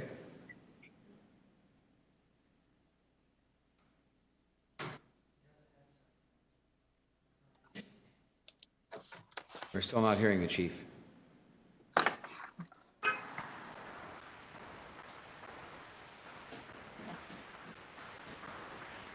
Do you have a headset there, Chief?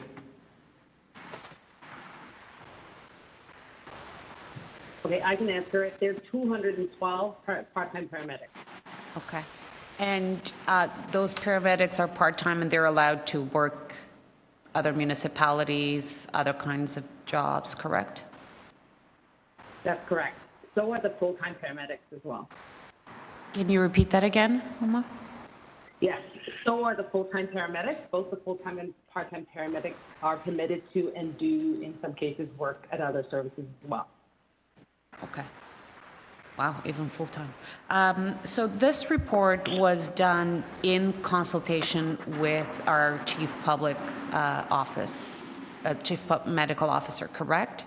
Because I think the intention of this request is to ensure that we're not having the same situation as we have in long-term care homes and so on and so forth, where, you know, some of these frontline workers are going from place to place. So we did have our chief medical officer being part of this report. Was that correct?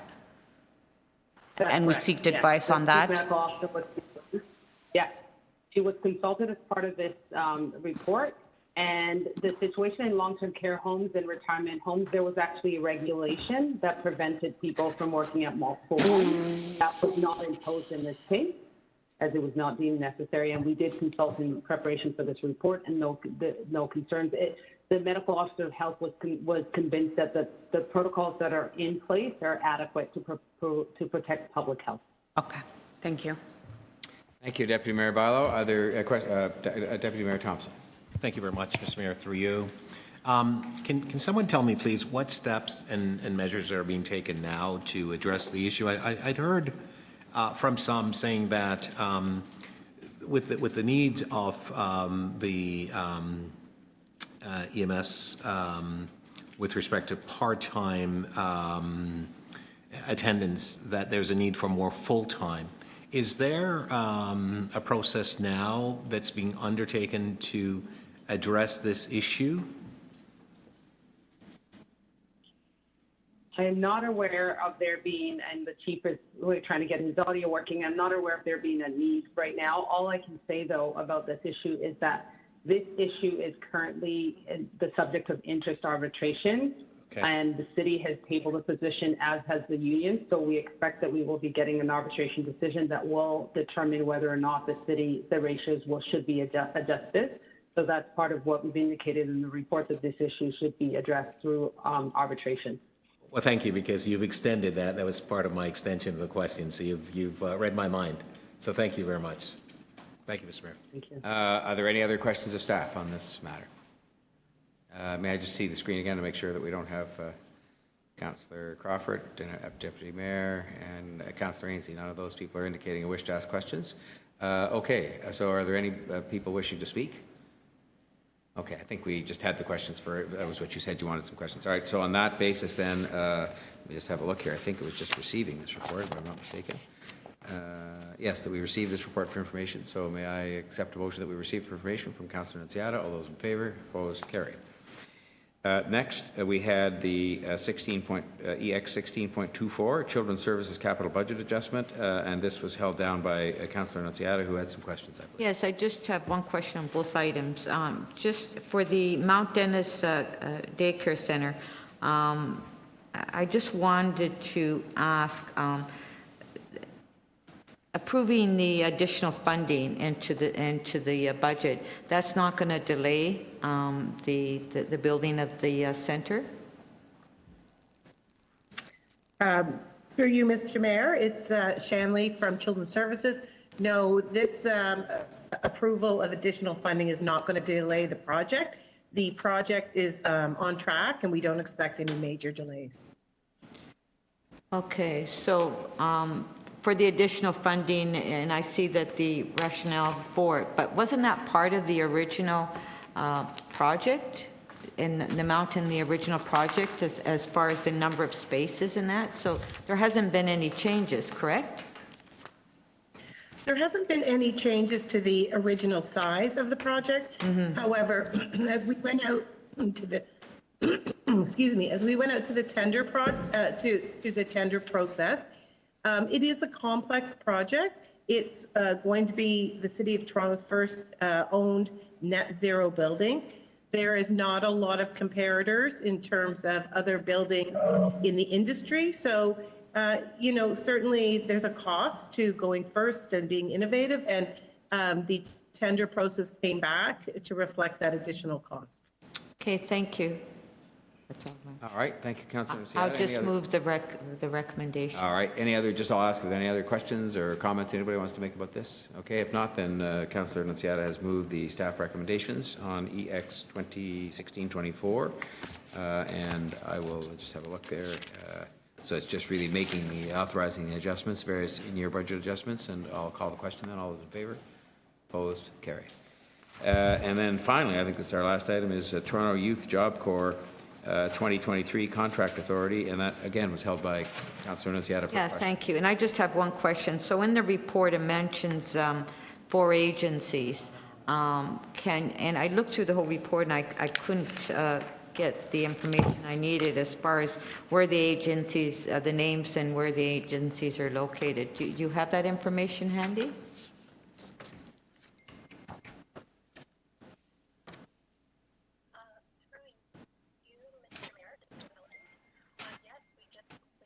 I think, Denise, you're still on mute there, I think. You can try to unmute yourself. Can you hear me? Sorry, I think I'm having some tech difficulties. So I sort of hear her. What are we saying she needs to do there?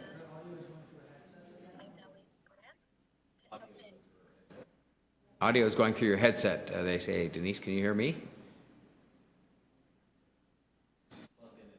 Yeah.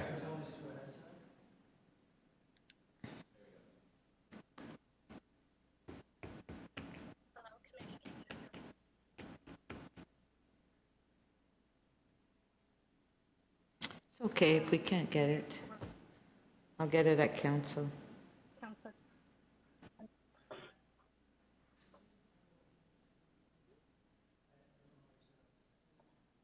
So what do we think? Anything we can be doing to help here, or are we just... I'm sorry, I'm trying to. It also looks like just right now her internet connection's been... Yeah, Mr. Mayor, rather than any further delays, I'll just move it and then 30 ask the seconds. question It at sounds like council. something's going on, but we'll just give it 30 seconds, and then you're right, we'll move on. And Yeah, We've got one more item. I was wrong. We have one more item because we have one more deputy left Hello, to be Mayor. heard from on this. Oh, are you there, Denise? No? Okay. Let's put this to one side for a Tori? second. Oh, I'm sorry, I'm having technical. Okay. okay. So this just doesn't seem to be working just now. Technology is not perfect. But, so we'll just put Denise over to just to one side for the moment and see if we can come back to that just before we finish. We have, I apologize, we have item 16.26, establish a community police office at 200 Poplar Road, and there was a deputation on that, which is from Miroslav Glavic. Mr. Glavic, are you on the line? We've moved on to 2026 and Mr. Glavic, the deputant. Do we have him lined up? Can you hear me? Yes, we can. Mr. Glavic, you know the rules. Welcome, and you have 5 minutes. Okay, as I have said before in the past about this item, there's a line that says, to state clearly the service rationale as to why it does not support the community police office in Lawrence Heights equal to the popular one. You don't need any police station or any community police office in Poplar Road. There's 43 Division at 2 kilometers away.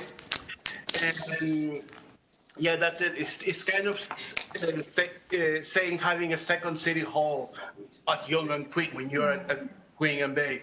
This was supposed to be a community center, something Councillor Ainsley suggested first, and somehow he switched to a community police office. There hasn't been any true consultation about this. If 43 Division wants to have a community police office, they can do it from 2 kilometers away at 43 Division. It's complete waste of taxpayers' dollars, and any other taxpayers' dollars is a complete waste. Thank you. Thank you very much, Mr. Glavic. Any questions of the deputant? Hearing none, are there any questions of staff on this matter? Are there any members of the committee or otherwise wishing to make a comment? Okay, then that was an item that I think was just to be received, and it was in response to a member's motion. And then if we can go back just to see if we had any further luck. Do we have any further luck getting Ms. Campbell hooked up for an answer to that question? No.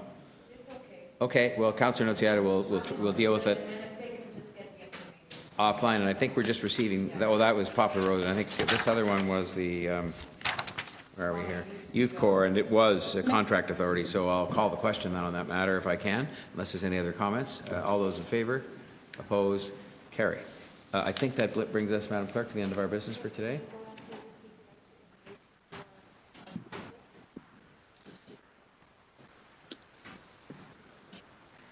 I think we did agree to receive item 26, the Poplar Police Station, for information. We just do, I'll receive it for information. All those in favor? Opposed? Carried. 16. I'm sorry, Councillor Ainsley, did you want to speak? I was just going to say I'll move receipt. Oh, thank you. He's moved receipt. All those in favor? Opposed? Carried.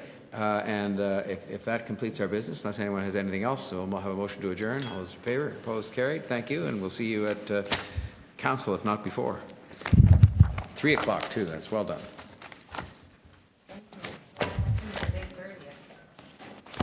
Finish what at 8:30? Oh.